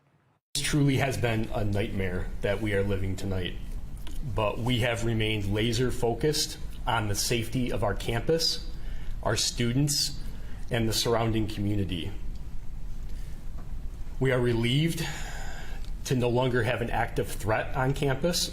Michigan's governor now responding in a series of tweets saying, tonight, Spartans will cry and hold each other a little closer. We will mourn the loss of beautiful souls and pray for those fighting for their lives in the hospital. Now, she goes on to thank first responders here for their, quote, swift actions on the ground and the healthcare workers who poured into local hospitals to save lives. We want to take you live now to Michigan State's campus here this morning, where, again, we know 3 people are confirmed dead, 5 others fighting for their lives. We're going to keep you posted as we get updates on their conditions. We are getting word as we take a look at this campus here that all classes, all athletic events are canceled both today and tomorrow there.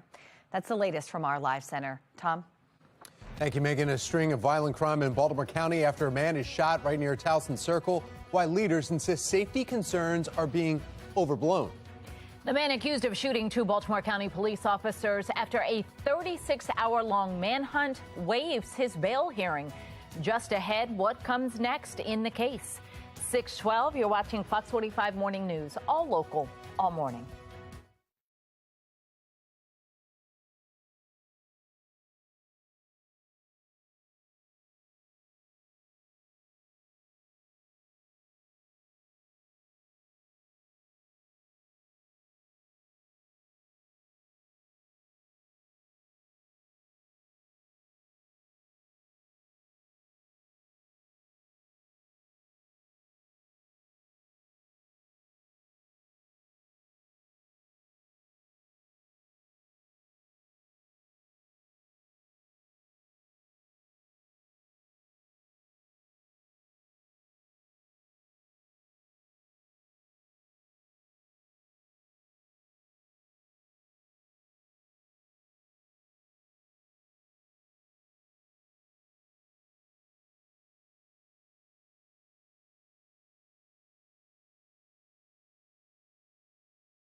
6:15, a coalition of black contractors is coming together to call out the city's failure to enforce rules surrounding the use of minority businesses on city projects. One company in particular that was flagged by then City Council President Brandon Scott is once again doing business with the city, but has failed to meet the required MBE goals on any of its 3 city contracts. Former mayoral candidate Tharoot Vignarajah is a spokesman for the group, and he is joining us this morning. Good morning. Good morning. So, Tharoot, tell us, when it comes to these minority businesses, what should be happening and what is not happening? Yeah, look, this is a messy topic, but the bottom line is this. When you apply to win a city contract, you have to promise, you have to pledge to use minority subcontractors. And all this coalition wants is for the city to enforce those rules. If you win a city contract pledging to use a black or brown minority subcontractor, then actually do it. Right now, the city is not enforcing those rules, and there are repeat habitual violators of these rules, companies that pledge to use black subcontractors and then don't, that are nevertheless winning millions of dollars in contracts. At Metra Industries is one of the businesses that you all called out, and this was a company that then City Council President Brandon Scott also, tried to make an example of when he was campaigning for mayor, saying at that time, if they're not meeting the goals and we're awarding them, then what does that say about our city? But we're back in this same position again. How is it that they are once again in the mix and once again seemingly not doing what they're supposed to?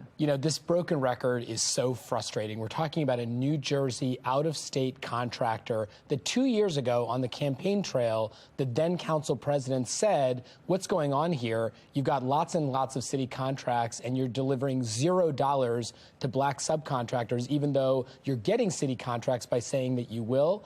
They, even back then, won an $8.5 million contract after the mayor called them out because the mayor voted to support it. And here we are 2 years later. They were poised to win an $18.5 million contract until, frankly, we called them out. And it took us 3 press conferences to point out that this company over and over again was an example. It's the tip of the iceberg. We know it's happening a lot, but finally the Board of Public Works pulled that bid, and we'll claim this is a small victory, but it doesn't solve the bigger problem that we are making promises to minority subcontractors in Baltimore, and then we're allowing the money to go out of state year after year, contract after contract. Like you said, that won't be on the Board of Estimates meeting this week, so that is some progress in that regard. But who is supposed to oversee these contracts and the requirements, and why isn't that happening? And what are next steps for you in this coalition? Yeah, look, taxpayers pay money for a specific office within City Hall, within the mayor's office, that is supposed to check that these companies are meeting their requirements. And if they don't meet those requirements, they're supposed to discipline those companies. That's not happening right now. This coalition is not going to stop just because we've got this one victory. We're going to continue to identify examples of companies that need not be doing business with the city because they're breaking their promises and hurting local businesses. So we're going to keep the feet to the fire for this particular office that's supposed to be doing this work. We're going to also make sure that city politicians know that this is a messy, complicated problem, but it's critical to make sure that black businesses in Baltimore flourish. All right, Tharoot Vignarajah, thank you. Thanks for having me. It is 6:18 now. We need to get another check of our forecast. Meteorologist Justin Chambers has a look at your Valentine's Day forecast. Ooh, nice and orange behind you there. Yeah, I'm loving it, too. We were talking earlier about the O's opening day, which is coming up. I'm going to show you that in our holiday countdown. But right now, yeah, really pretty orange look right there, and that glow is looking good. Maybe it reminds me of an orange crush. Yeah, I'm not going to have one of those yet, but maybe after the show we'll do that today. Here's a look at your HD radar. We are mostly dry up and down the East Coast. Really not much to track. A few snow showers well to the northeast of Boston and up there in parts of Vermont and New Hampshire and Maine. Otherwise, our next weather maker getting itself together here over the Central Plains. Big snowstorm developing over the Four Corners region today that's going to bring a lot of snow to mountains of southern Colorado and the Front Range. Then we've got showers and thunderstorms from Dallas and Oklahoma City up into Wichita. Tomorrow, that same system will be moving in to the Arklatex region and parts of the Mid-South, and that's where we could have a severe weather outbreak on Wednesday. So we're already talking about spring-like thunderstorms and severe weather as we have all of this warm air moving in over the next couple of days, not only here, but throughout parts of the rest of the U.S. No severe weather for us, but definitely tracking some rain later this week. 34 as you get the kids out to the bus stop next hour, so make sure they've got the jackets on. Mid-50s by noon. Probably won't need the jacket later this afternoon when you pick them up, with mild conditions and temperatures in the upper 50s. Golfers looking good today. Maybe a little chilly this morning, but we're in the mid-50s by noon, and you're going to see temperatures close to 60 as well if you're out there on the golf course. Any outdoor activities looking good today. We're seeing a lot of widespread upper 50s. Typically 46 is our high this time of year, so we continue that trend of staying warmer than average. 60 in D.C., 52 down the ocean, even 57 for Cumberland in western Maryland. If you do want to get the cars cleaned up for your sweetheart today, Tuesday and Wednesday, no problems, but I do have a red light on that car wash cast for Thursday, as that's when our next weather maker brings some rain. Here's a look at our future scan. Staying dry this afternoon. A few more clouds roll in late tonight, maybe a shower in the mountain locations. Tomorrow, more of that southerly wind really bringing in warmer air, and that's going to help to really skyrocket get those temperatures to skyrocket. And then as we head into Thursday afternoon, we'll see a better chance of more of those rain showers coming through along that frontal boundary Thursday night into Friday morning. Colder temperatures as we head into President's Day weekend. Speaking of President's Day, 6 days from right now, we're just 31 days from St. Pat's, and there it is, 51 days for the opening day at Camden Yards for your Baltimore Orioles. Pitchers and catchers, they report tomorrow. I mean, yeah, that's what we're talking about. NFL season's over. We start focusing on our beloved O's here at home. 7-day forecast looking good. This is what I was talking about. Those well above average numbers through Friday. Colder on Saturday, but then we warm right back up on Sunday and Monday. Tom? All right, thank you, Justin. 621, and now to your Lens Solar Traffic Network. Taking a look at the map around the Baltimore region, and at the bottom there, we do have 695's outer loop, Hollinsbury Road, and that is right in Halethorpe area, causing some delays near outer loop. Then just north of this map here on York Road, it shut down a massive sinkhole, shutting down York Road right in Sparks there. It happened yesterday about 5:30, and not sure when York Road will be open in either direction. Now we want to check in with Mark Jones with the MTA.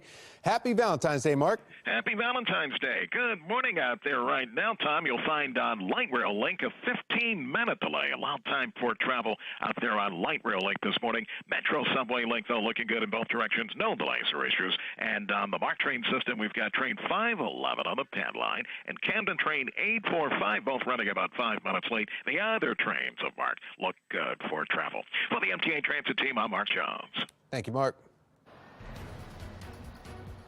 A vote is being put on hold over the governor's pick to lead the state's juvenile services. Coming up, the concerns from some Republicans. Sometimes love fizzles out with your Instapot, and that's okay. Just ahead, how you can reignite the spark with your multi-cooker just in time for Valentine's Day recipes.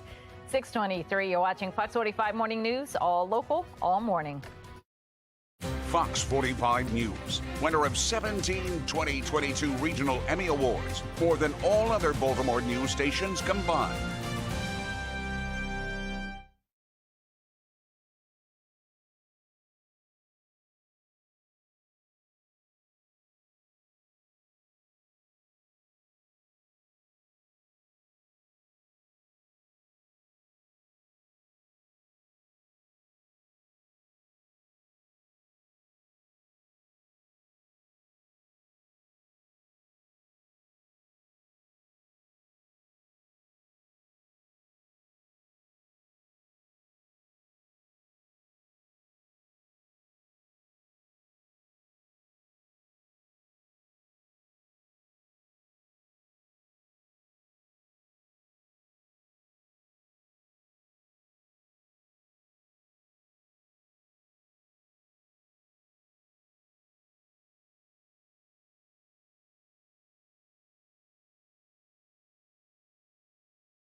6:26, Valentine's Day. Why not fall back in love with your Instapot today? Here are some of the best ways to use an Instapot, or maybe it's time for a new love affair with a different countertop appliance. The Instapot swept thousands of home cooks off their feet and renewed our love affair with pressure cookers and crock pot meals. But perhaps the one-pot romance has fizzled, and your Instapot is now on that back shelf, all but forgotten.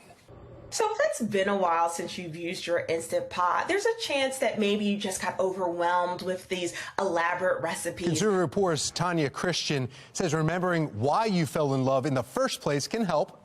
Instant Pots, multi-cookers are meant to make life easier and make cooking easier. So the best way to utilize them is to stick to what they do best. So think about tough cuts of meats, beans, stews, soups, and curries. Those are great in these small kitchen appliances. Consumer Report's tests look at how well multi-cookers pressure cook pork ribs, slow cook chili, steamed rice, and vegetables, and how well they keep your food warm.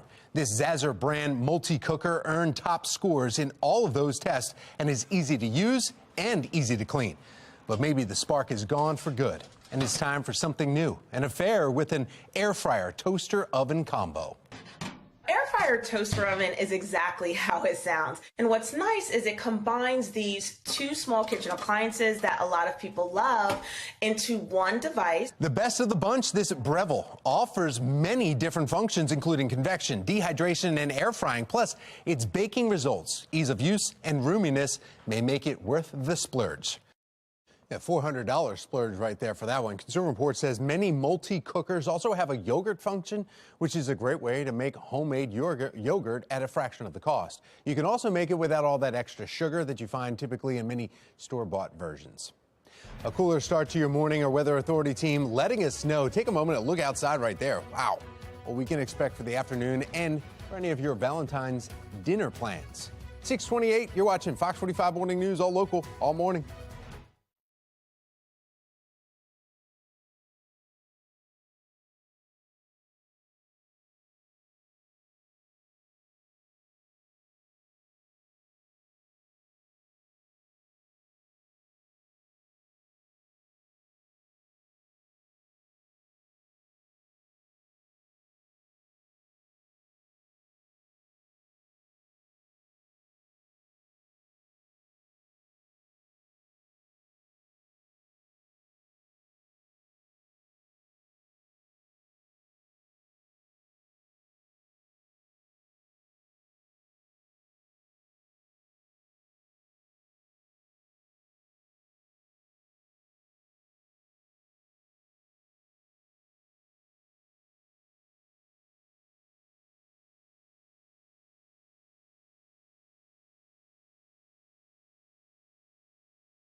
Live from WBFF in Baltimore, this is Fox 45 Morning News.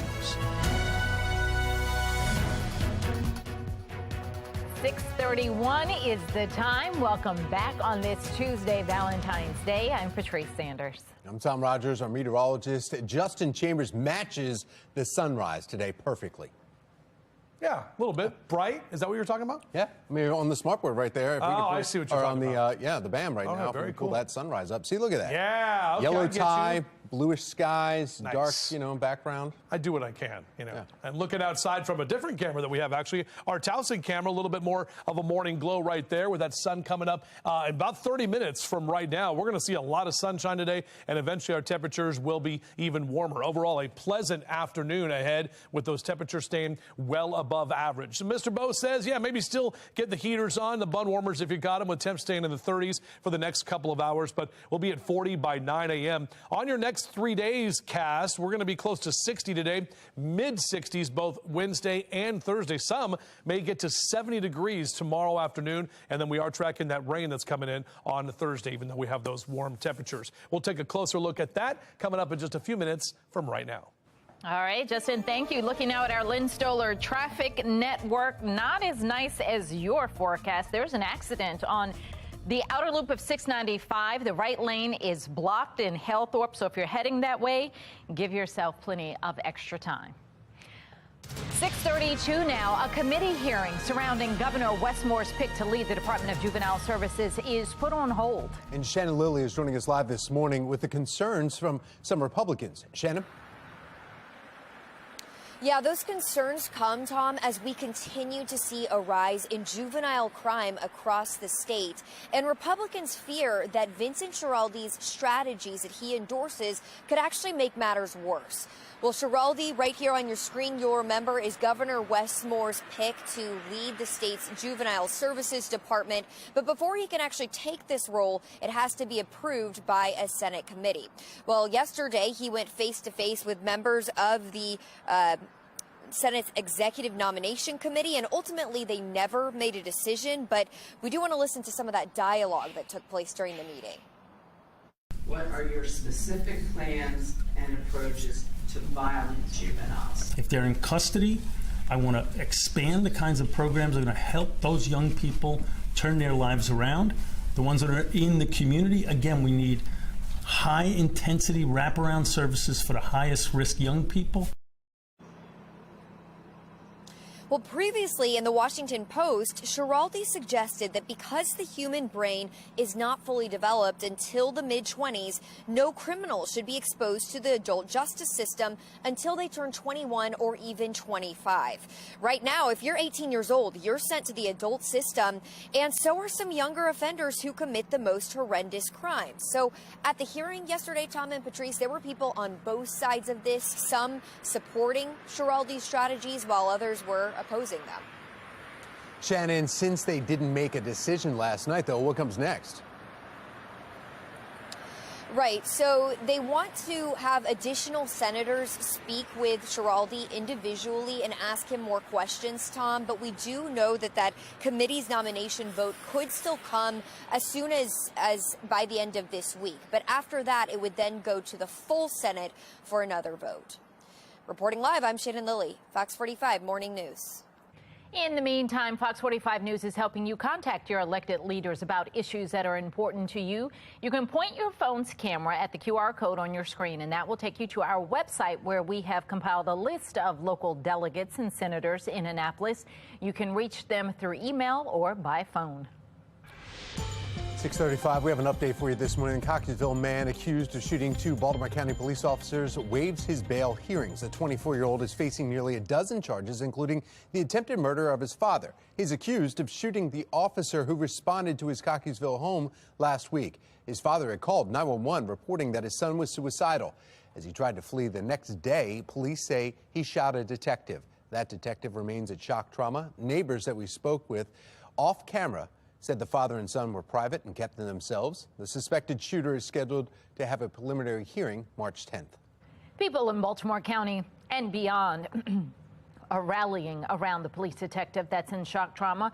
Police say Linthicum shot him and stole his car Thursday night. This GoFundMe page for the injured officer has raised more than $120,000 in just 2 days.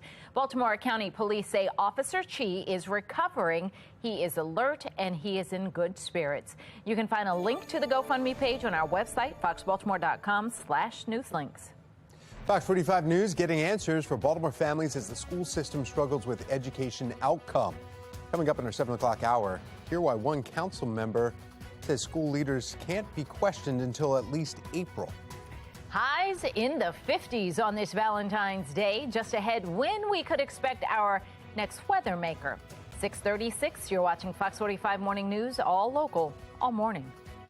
Weather Window, presented by the National Weather Desk. 2 years ago, Seattle got plenty of Valentine's Day love from a snowstorm. Our station there captured the fun. Some folks were over the moonwalk about it, while others seemed sledded for trouble. Meteorologist Kristen Clark says nearly 9 inches of snowfall made it a pretty good time. Fast forward to 2023. This was Monday morning's multicolored sunrise along the Neches River in southeast Texas. For more content like this, like the National Weather Desk on Facebook.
Welcome back. Time right now is 6:40. Your Weather Authority forecast as we look out over the Inner Harbor this morning. Nice clear skies. Temperatures a little bit colder, so we'll go with a cool morning, but another mild afternoon ahead with temperatures that are going to be well above average and even warmer for tomorrow. So as you head out the door this morning, you'll still need at least a light jacket and definitely have those sunglasses ready to go with that bright sunshine that'll be with us through the afternoon. We're back with your full forecast in just a few minutes.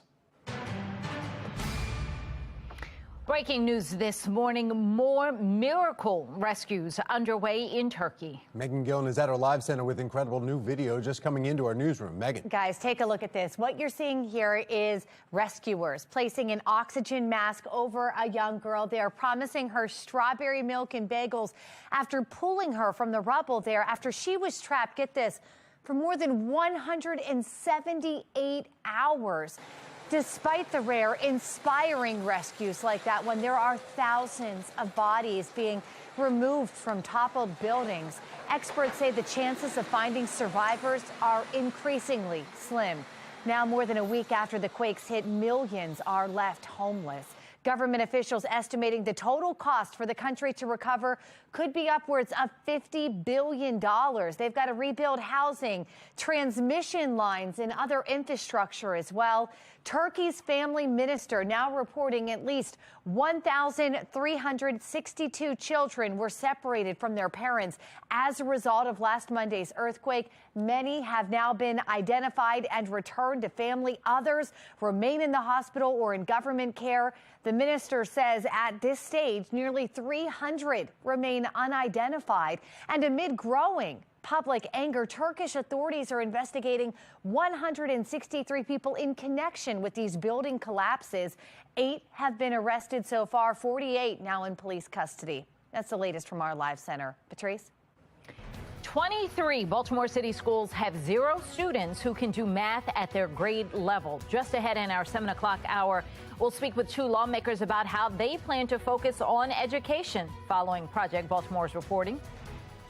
A judge finds Baltimore City Council President Nick Mosby did violate ethics rules. Just ahead, a closer look at the decision and what comes next. 6:42 is the time. You're taking a live look over Towson here on this Valentine's morning. You're watching Fox 45 Morning News, all local, all morning.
.645, the Baltimore Collegiate School for Boys in Baltimore may soon have to close its doors. In fact, the city school CEO is expected to make a formal recommendation about the school's fate today. Shannon Lilly joins us live this morning. And Shannon, what is going into the decision about what will happen here? Well, it really depends on who you ask, Patrice. In fact, the CEO of the charter school, he is saying that it comes down to a minor technicality that can easily be corrected. But according to the district, they're citing operational difficulties that have impacted the safety of both staff and even students. But remember, a lot of these issues that the school is dealing with are similar or the same issues that Baltimore City schools are also dealing with. But ultimately, this recommendation is going to come down to Baltimore City Schools CEO, Dr. Sonia Santelises, and that could determine the fate of this charter school. But stay with us, because in 15 minutes, we are going to hear from a mom who is pushing back. Plus, I'll explain what comes next and what the charter school can still do if Dr. Sonia Santelises does recommend that they close their doors. Now back to you. Thank you, Shannon. Happening today, a big announcement is expected from Maryland Governor Wes Moore. Now, it has to do with famed abolitionist Harriet Tubman. Archaeologists have been digging through history on the Eastern Shore plantation where Harriet Tubman was born. It's in Dorchester County, known as Anthony Thompson's Farm. The state now has new information about the enslaved people who lived on that plantation, and we expect to see items that belong to them and perhaps get a better sense of who the people were and the lives they lived. We'll be there and bring you the full story. You can also watch live at foxbaltimore.com. Well, it's 6:47. Let's get back over to meteorologist Justin Chambers. Just got to look at our forecast for us here. Join us right here. How are you doing? Not too bad. How about you? You guys? Good. Good? Ready? Big plans for Valentine's Day tonight? No. No. We started celebrating over the weekend. Yeah, and that's the whole thing. When it's weird when it's on a Tuesday night, right? Especially for us. We work in the morning, a little tough, but maybe you can do something this weekend. And overall, if you do anything this afternoon, evening, you can get that grill out. You can do some stuff outside with the kids or your sweetheart, even maybe lunch outside, because temperatures are going to climb. Now, yes, it's February and it's chilly this morning, but a really pretty shot over the Inner Harbor with mostly clear skies at this time. We'll watch that sunrise together in about 15 minutes from right now. We're right at the freezing mark, but we're going to get back up to the upper 50s later this afternoon. So overall, a pleasant Tuesday on the way, with temperatures staying well above average for this time of year. As you enjoy some coffee and breakfast with us here this morning, mid to upper 30s over the next couple of hours and even 40 by 9 a.m. Once the sun does come up, it's up almost until 6 o'clock tonight. Those daylight hours continuing to expand as we get closer to the spring equinox, now under 5 weeks away. 45 your temp today by 10 a.m. if you're hanging out there at the Towson Town Center, and close to 60 into that 2 and 3 o'clock hour. And even if it's Taco Tuesday for Valentine's Day this evening, we're talking about mid-50s in that 4 and 5 o'clock hour. So it should be a pretty great day overall to do stuff outside. Now, the average, 46. Keep pointing that out because we keep that trend going of above average temperatures across Carroll and Baltimore counties. Close to 60 for a lot of us, from Cockeysville and Hunt Valley down into Towson, now through Catonsville, Pikesville in the upper 50s today. We'll keep those upper 50s going for Ellicott City and Columbia and Howard County. Even Anne Arundel County getting in on those mid to upper 50s. Little cooler near the water in Annapolis this afternoon, but overall not looking too bad. For your outdoors cast, Tuesday and Wednesday, green lights for you. I have a yellow light on Thursday only because we're tracking some of those rain showers by Thursday afternoon. But temperatures are going to stay mild even with that rain that's on the way. We'll show you that here on our future scan. Overall staying dry today. May see a few stray clouds and a stray shower in the mountains tonight, but tomorrow looking good. Southerly wind really picking up, and that's what's going to increase our temperatures ahead of our next cold front. That's the weather maker that comes in Thursday night, and then by Friday morning, still some leftover rain showers, colder temperatures on the way back behind that. Shout out to my buddy Tim, and he sent in a picture of Tucker the Wonder Dog. Tim, thank you very much. That is a cute looking puppy, and looks like y'all love Tucker, and Tucker looks like he's having a very nice day. So thanks for that pet pic. Love to get your pet pics on TV. JC Chambers at foxbaltimore.com. Look at this 7-day forecast. I'm loving it. I don't know about you. I mean, we're seeing those temperatures that will drop to the upper 40s Saturday, but that's really the only blip in the radar, with overall numbers going back up early next week. Patrice? All right, let's see what's happening on the roads in our Lynn Solar Traffic Network. And as you take a look at the cameras around the region, looking pretty good. The one camera's frozen. You see the volume out there, but no incidents. Everybody else moving along just fine. Well, trending now, everyone's favorite purple dinosaur is coming back. Mattel is relaunching its Barney franchise. There will be a new animated series out next year, followed by a product line of books, clothes, and toys. Mattel says Barney's message of love and kindness has stood the test of time, and now the kids who grew up watching Barney can share that with their own children. It's not yet clear where that show is going to be streamed. I thank God that I never showed my kids that series. All right, Cardi B and Offset, they're sharing their love this morning for Valentine's Day with their new McDonald's Duo meal. Yeah, in it, you can get from Cardi B a cheeseburger with barbecue sauce and a large Coke. From Offset, you'll get a quarter pounder with cheese, a large high C orange lava burst. And then to share, a large order of fries and an apple pie. Offset says in the press release announcing the meal, "Let me tell you, McDonald's is date night done right." Is it? Is it really? If McDonald's isn't good enough for you today, that's okay. Maybe you can try something local. Just ahead in our 9 o'clock hour, Fogo de Chao will be in our studio to show us some dining options for Valentine's Day. Oh, and another way to celebrate Valentine's Day in style, just ahead in our 8 o'clock hour, a look at different types of outfits that you can put together real quick from your closet to make you feel confident when you head out for date night. And if you have an early morning like we do and you still want to be awake later for date night, maybe some coffee will do the trick. Yeah, now is your first coffee break and then several throughout the day here. Might start now. Enjoy your coffee break.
Well, making your headlines this Tuesday morning, NATO Secretary General says the alliance is in a race of logistics. Jens Stoltenberg warns that Ukraine is using up ammunition faster than allies can provide it, putting pressure on defense industries to ramp up production. By some estimates, Ukraine is firing upwards of 7,000 artillery shells a day. And that's still a third of what Russia is using daily. Stoltenberg also says that the key capabilities like ammo, fuel, and spare parts need to make it to Ukraine before Russia seizes more ground. Almost 1 year since the invasion, President Putin is not preparing for peace. He is launching new offensives. So we must continue to provide Ukraine with what it needs to win and to achieve a just and sustainable peace. NATO only provides non-lethal aid. Apart from the group, member countries and other allies are supplying weapons to Ukraine. Today, Secretary of Defense Lloyd Austin will hold talks with Ukraine's defense minister. Well, the White House making one thing clear after 3 unidentified objects were shot down in North American airspace this weekend. Again, there is no indication of aliens or terrestrial activity with these recent takedowns. Wanted to make sure that the American people knew that, all of you knew that, and it was important for us to say that from here because we've been hearing a lot about it. One of the objects was taken down over Alaska, another over northern Canada, one over the Great Lakes region. Officials say they do not yet know the origins or the purpose of these objects, but they were shot down out of an abundance of caution. It comes after a suspected Chinese spy balloon traveled all across the U.S. earlier this month. It eventually was shot down by U.S. military off the coast of South Carolina. Following that incident, China is now claiming that the U.S. has sent more than 10 high-altitude balloons its way over the last year. Now the U.S. State Department is denying those claims. There are no U.S. government balloons over the People's Republic of China. None. Zero. Period. That's Deputy Secretary of State Wendy Sherman reiterating what other leaders have said over the last 2 weeks as the U.S. learns more about China's surveillance program. Beijing did not offer any further details or evidence on the alleged American balloons or how they were dealt with.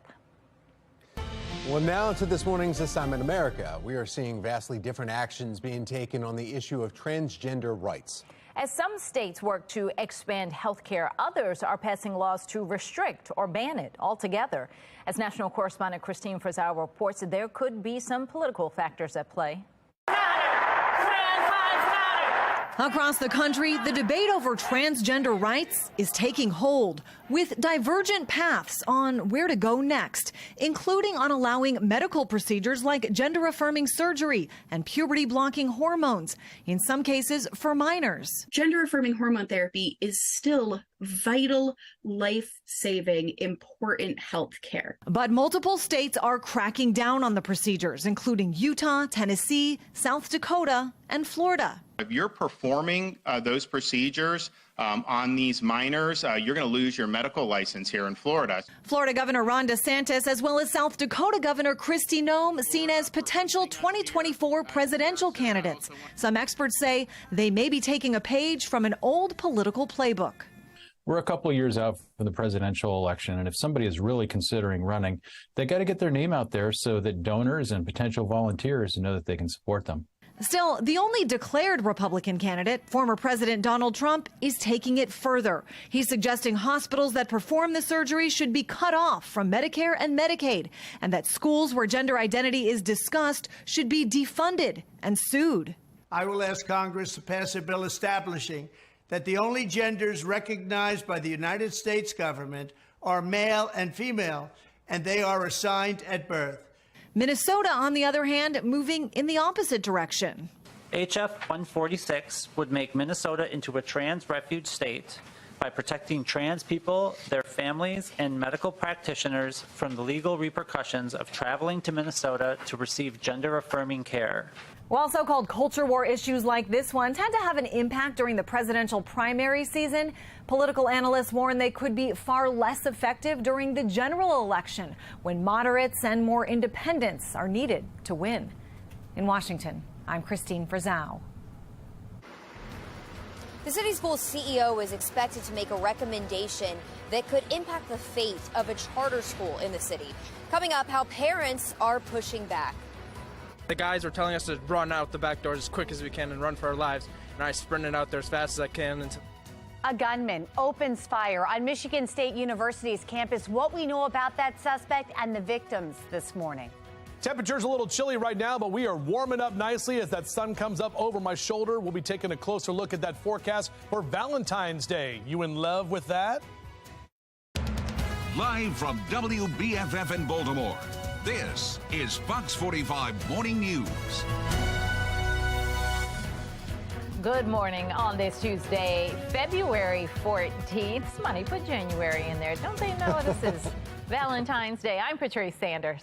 I'm Tom Rogers, and in love with the temperatures when we get a little bit later on in the afternoon, that's for sure. Meteorologist Justin Chambers to the rescue. When I was dating, I was always like, okay, how do you find a card that says, I like you, but I don't love you yet? You know what I mean? Like, they don't have those cards. Like, hey, you're really fun to hang out with, and like, I like you. Isn't that like Shoebox, that brand? They're kind of a little like, you yeah, know, a little, really romantic. Little off the cuff. Yeah, exactly right. Good morning to both of you. Yeah, I think, look, I'm in love with these temperatures. You can see those numbers that are going to be well above average again. I'm in love with this sunrise shot when we open the big live window. Look at that. That is just gorgeous. The Inner Harbor looking great out over the eastern shore. This is a beautiful state and a beautiful area that we live in. So I love showing you these temperatures as well. When they were in the lower 30s for Oakland and Cumberland, 36 Hagerstown, mid-30s in Baltimore City, 36 Annapolis. So a little chilly right now, but numbers are on their way up over the next couple of hours. If you are going to get out for a run or a jog, heading out there, grab a light jacket, 30s and 40s as we continue to progress through the morning. Should top out close to 60 for our high today.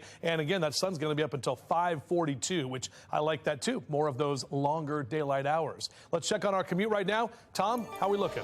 Not too bad, except we do have a couple issues to report. Taking a look at some of the area cameras here and the Lens Solar Traffic Network. 95 northbound, right in the construction zone. You've backed up again there. And Halethorpe, we still have there, still cleaning up that two-car collision right before you get to Hollands Ferry Road there. And then also the major sinkhole, York Road in Sparks, Hunt Valley area, just past the Hunt Valley Shopping Center. North of that, it's shut down both directions. In fact, this is a live look right now from our Lens Solar mobile track vehicle right here. You see this, the mall basically is to your left, and you are being diverted around there. In order to get to Broadmead Senior Center on the other side of that, you'd have to come down south on York Road and get by because it's right at Thornton Mill Road. To know that we may be moving or closing is very disheartening. It's just very disappointing. I would hope that we could partner better. Today, the city school CEO is expected to make a formal recommendation that could decide the fate of a charter school. The Baltimore Collegiate School for Boys may lose its charter and be shut down over missing paperwork and data entry errors, issues that the school leaders say are minor technicalities. Shannon Lilly is joining us live this morning with the anticipation heading into today's decision. Shannon. Well, this threat of doors closing, Patrice, certainly has some parents, students, and staff up in arms. In fact, we spoke with one mom who has 4 boys who go to this charter school. She says they are thriving there. A much different experience, she says, than their 1 month with Baltimore City schools. Listen. Overcrowded classrooms, teachers that are just overwhelmed. It's just too chaotic in the regular Baltimore City traditional setting for me and my family. They take time with the guys here and get to know them and push them forward for the future. But soon, the Baltimore Collegiate School for Boys may no longer be an option for her children. The school's CEO, Edwin Avent, says an annual review found the charter was suffering in several categories. We're talking missing paperwork or simple data entry errors, things that he says can and have been addressed. But in the report found on the district's website, it's a different story. The city finds the charter's teaching practices and staffing are also falling short, citing operational difficulties which have impacted the safety or well-being of students and staff. Still, Avent is arguing that the challenges facing his charter are far less concerning than the challenges that we are seeing in public schools citywide, even pointing to the much higher graduation rates in the charter school compared with the city. We don't blame the city, but what we ask for is grace, because I do believe that their schools are going through some of the similar challenges that we're going through. So we'll have to see how this all plays out. But it is important to note that after Dr. Sonia Santelisa's decision today, the charter will still have an opportunity to plead its case to the board on Thursday. Reporting live from City School headquarters, I'm Shannon Lilly, Fox 45 Morning News. Thank you, Shannon. Now, tonight's recommendation, Shannon was just talking about, to the Baltimore School Board on another charter school. Officials with Baltimore Collegiate School for Boys say it has a controversial target on its back. Joining us now, former city councilman and founder of a charter school that was closed by Baltimore City Public Schools, Carl Stokes. Carl, thank you so much for joining us. I'm glad to be here with you, Tom. Good morning to you. Sure. We kind of want to get a little bit more of your insight. You were here just a couple years ago. This is the exact same situation that the collegiate school is facing right now. CEO Santelises could recommend that it be closed. Or is there any other option, though, like maybe possibly she could put them on probation? But I don't like the term probation. The school is working very well. This is, again, it's a failure of school headquarters, school leadership. The school has been working for near 8 years now, turning out young men who are prepared to go on to high school, going to college, going to the work world as great citizens. So I don't think they need a probation. I think this is clear and simply an attack on the school, on the young men themselves. Look, there are going to be 300-400 people coming out tonight for that school board meeting. And they're going to give them, meaning the school board is going to give them 4 minutes, the school, to talk about why they should not be closed. They should not be there defending themselves, frankly. They should be there being praised for the work that they've been doing for the last several years. Why specifically, though? We heard from the actual Baltimore Collegiate School, Mr. Edwin Avon, who's CEO of that school. He says it's over technicalities which they say are already resolved. So why even have this meeting? Right. The school system does this over and over again. The schools that they're targeting, they make up technicalities, and that is not even a great word. I don't even like to give into the fact that there are any issues of any consequence here. What is being said by the school system are issues that a phone call would have resolved. Instead, they have given them reprimand after reprimand after reprimand to create this false paper trail of, quote, technicalities. You hear from some people in the city schools that say, well, you know, charter schools get to pick and choose who they have in their schools, where the public school system, we have to get everyone, so our grades may be lower because we have to deal with a whole lot of issues from different languages to special needs, where charter schools, they get to pick and choose, so that's why their grades are a little bit better and it's easy for them. First, that's not true. It's a lie. Because when I ran a charter school, 2 of them, we put all of the young men who wanted to come to the school in a big barrel, like a ball, and we reached into the barrel and picked out the first 100 students or the first 125 students. So you don't get to pick and choose. Yeah. Actually, when we had the school, Banneker Blake, we had 1/3 of our young people were designated as special needs students. The average across the system is 15 to 16% of your school population. We had 30% of the population, and we were glad to have them. We were glad to take kids who needed support. And at the end of the day, those young men did much better than any others. I have one last question for you here as we're out of time right now, though. We're talking about if Dr. Santelises says, you know what, we need to revoke the charter for this school. Why do they only get 4 minutes now? Because there's been months and a lot of paperwork from the school, from Baltimore City Schools, presented to the school board. How come they are only allowed 4 minutes then to defend themselves? Why 4 minutes? Because it's a kangaroo court, because it's already decided that they want to kill the school as well as others, and so they give them such a small amount of time to try to rush through when they're really not listening. If you look at the school board members and the CEO while the school is talking, you're going to see people who are doing other things, such as grooming themselves, instead of paying attention to what the school and the students and the parents have to say. Carl Stokes, you were there just 4 years ago. Thank you again for coming back in and talking about this. And we'll look forward to seeing what happens tonight and then, of course, the repeal possibly on Thursday night. Thank you, Tom. Well, today, 4 schools in Baltimore City will be closed for a second day in a row. Augusta Fell Savage, Harlem Park Elementary Middle School, Bluford Drew Jemison STEM Academy West, and Career Academy all remain closed to students and most staff today, February 14th.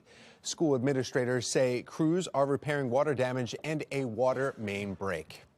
Well, breaking news, suspected shooter in a mass shooting at Michigan State University is now found dead. We know at least 5 people are in the hospital at this hour, with 3 dead from that shooting rampage. Megan Gillen is at our live center now with what we know. Megan. Yeah, Tom, so we have just learned the suspect at the center of it all turned the gun on himself. Police now telling us they found the 43-year-old suspect dead early this morning off Michigan State University's campus from a self-inflicted gunshot wound. Police say the shooter opened fire at multiple locations on campus last night. truly has been a nightmare that we are living tonight, but we have remained laser focused on the safety of our campus, our students, and the surrounding community. We are relieved to no longer have an active threat on campus. Michigan's governor, meantime, responding in a series of tweets saying tonight, Spartans will cry and hold each other a little closer. We will mourn the loss of beautiful souls and pray for those fighting for their lives in the hospital. She goes on to say and thank first responders for their, quote, swift actions on the ground, and goes on to thank the healthcare workers who poured into local hospitals to save lives. Again, taking you live this morning from Michigan State University's campus here right now. We know that 3 are confirmed dead, 5 others fighting for their lives. We're going to keep you posted as we get updates on their conditions. Also getting word here this morning that classes and athletic events, everything happening there on campus, canceled both today and tomorrow. That's the latest from our live center. Tom? Thank you, Megan. Today, the 2023 legislative session continues with a committee hearing. Soon to come in our next hour, why Governor Wes Moore's pick to lead the Department of Juvenile Services is put on hold. But first, this morning's State House Spotlight. What the 2022 state testing results just released are saying about Maryland's education. 7:12, you're watching Fox 45 Morning News, all local, all morning.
Fox 45 News, winner of 17 2022 Regional Emmy Awards, more than all other Baltimore news stations combined. 7:15 now. The Maryland State Department of Education just released results from the 2022 state test, Maryland Comprehensive Assessment Program. Now, the results paint a dismal picture for Baltimore City, which had the lowest math scores in the state. It shows that only 7% of 3rd through 8th graders are proficient in math, meaning that 93% cannot do math at grade level. For today's State House Spotlight, Democratic Senator Mary Washington is joining us. Good morning. Good morning. So parents, understandably, are outraged by these numbers, but many of them are at a loss about as to what to do about it, and they want you, the legislators, to act. What can you do? How do you step into this problem? Well, thank you so much for continuing to lift up the importance and the urgency of us focusing on education. As you know, and again, funding isn't everything, of course, but funding really supports what we're able to do in terms of supporting students who have challenges with learning. And over the last 8 years, Maryland has dropped from being number one of the top performing school systems to, I believe we're now 7th or 8th.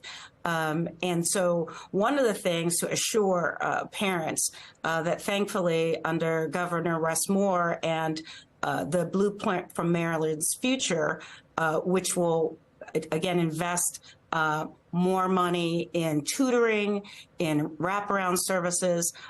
This legislative session, we are really focusing on behavioral issues. What we're seeing now is the learning loss there was learning challenges that pre-existed COVID, but nationally, Maryland scores reflect a nationwide learning loss due to COVID. And so, a few things. One, additional funding, specifically focusing on tutoring, being able to assure that the funding going forward will be commensurate with what people need. And you're talking about this state, and we're not just focused on the city because the same test results showed that Baltimore County has issues of the 8th graders, the more than 8,000 8th graders that were tested in math there. Only 684 students were proficient. So that's 8%, which for the county means that 92%. You say COVID, but some of these problems predate COVID. So what has gotten us to this point that we've slipped so far in terms of Maryland education?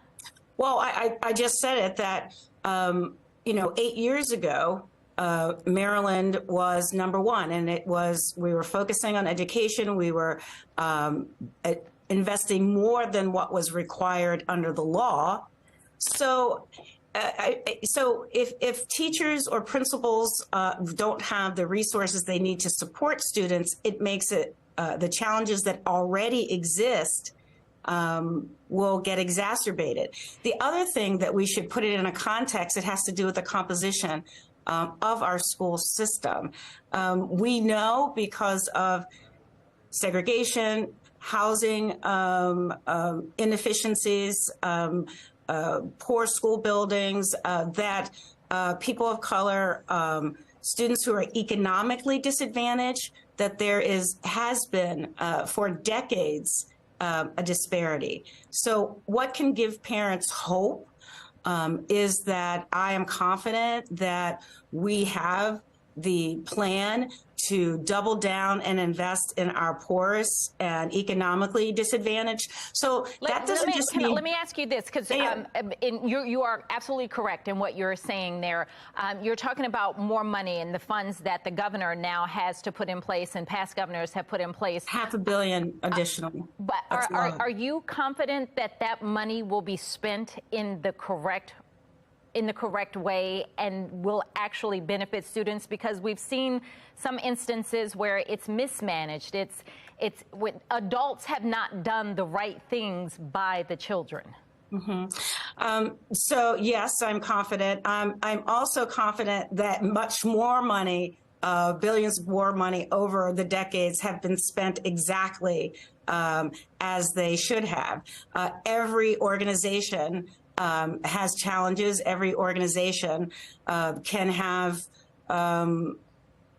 missteps. But I will say that in support of the Blueprint for Maryland's Future is an accountability board, or AA accountability board. And so that's going to make sure. But also I'm very, very confident that our principals, our school board, and our leaders will spend and invest in the ways that they need to and that they ought to. But I want to make a point that in addition to our statewide math scores, our science scores are very low, not just in Baltimore, but across the state. So we as a legislature, we as parents, we as communities need to work together to lift each other up, continuing to just focus on the challenges. While it's important, there are so many more of our students that are getting admitted to college, that are volunteering, that are helping other students, and that creates an environment of trust. That creates that helps the students. If we keep focusing on and telling them that they're less than, rather than talking about the things that they're good at, then that message hurts our students as well. So I think we should think about how we frame this discussion around investment, ensure our children that we care about them so that they can excel. Agreed. Absolutely. Senator Washington, good to see you. Thank you. We have some breaking news right now. This just coming out according to the Associated Press. The first challenger against President Donald Trump for the 2024 Republican nomination, Nikki Haley, the former South Carolina governor and United Nations ambassador, just announced minutes ago with this video feed that you see right here, her candidacy for president. She did this just about 30 minutes ago, launching this from her Twitter page. All right, well, it's 7:22 now, and we need to get another check of our forecast. We have, of course, meteorologist Justin Chambers talking about the warm-up tonight, and really, it could be like a patio dinner tonight. I mean, I don't see why not, Tom. Patrice, good morning. Maybe just a light jacket if you're going to be out there this evening, but overall this afternoon, maybe you're going to do lunch outdoors. Strongly recommend that because we're going to see a lot of sunshine today and temperatures that will remain in those mid to upper 50s. Looking out over the stadiums right now, everything looking great with that sun shining on you. Up and down the East Coast, dry conditions and very quiet as well from the mid-Atlantic all the way up toward the Northeast. Where our next weather maker is getting set up is over the Central Plains, and that's when we have the potential for showers and thunderstorms right along that cold front. Meanwhile, to the west of that, a big snowstorm in parts of southern Colorado, northern Arizona, and New Mexico. The Four Corners region getting hit with that today. This is tomorrow's severe weather outlook over the Arklatex region. That includes Dallas and all the way up through Memphis under a slight risk for severe weather, where we could see some strong to severe thunderstorms. And typically we don't start seeing that until about March or April, but we're seeing it with us, all of these above average temperatures continuing even into mid-February. Now, part of that will be working its way toward us by Thursday, but not in the form of severe weather. Kids getting out to the bus stop here this hour, beep, beep, in the mid-30s, and we're going to be in the mid-50s by noon. Probably won't even need the jacket for the kids when you pick them up later this afternoon. There's Hank the Bird. Good morning, Hank. Yeah, thanks. Lower 40s here, that 9 o'clock hour on your Bird is the Wordcast. And Hank, excited about the day-to-day with temperatures in the mid to upper 50s, well above average for this time of year. 60s tomorrow and mid-60s at that. Thursday, we bring that rain in, especially Thursday afternoon into the evening and early Friday. And then it will be colder as we approach President's Day weekend. Now let's take a look at your Lens Solar Traffic Network and some of the cameras around the region here. As you see some slowdowns because of volume around the Baltimore region, and it looks like there was multiple accidents earlier. They've been cleaned up. We just still have that water main break in Hunt Valley right at Sparks on York Road that's shut down in both directions. The only other incident is, well, it actually just cleared up too. 95 northbound is now clear. So volume is your only issue that you'll see on the roads. Here's a live look now from your Lens Solar mobile track. That's that sinkhole that we were telling you about. The Hunt Valley Shopping Center is right over to your left-hand side there. And that's where you are blocked both north and southbound because of a massive sinkhole right on the other side of the tree line there on the other side of the bridge in the Western Run Creek. Coming up in our next half hour, Weather Authority team coverage continues. Meteorologist Yasmin Lomax will be joining Justin Chambers with a look at your Valentine's Day forecast. And we're at the Banneker Douglas Museum in Annapolis this morning. Of course, it's Black History Month. We'll get into all the history coming up next on Fox 45 Morning News, all local, all morning long.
It's so Baltimore. The state of Maryland is home to many great activists and leaders.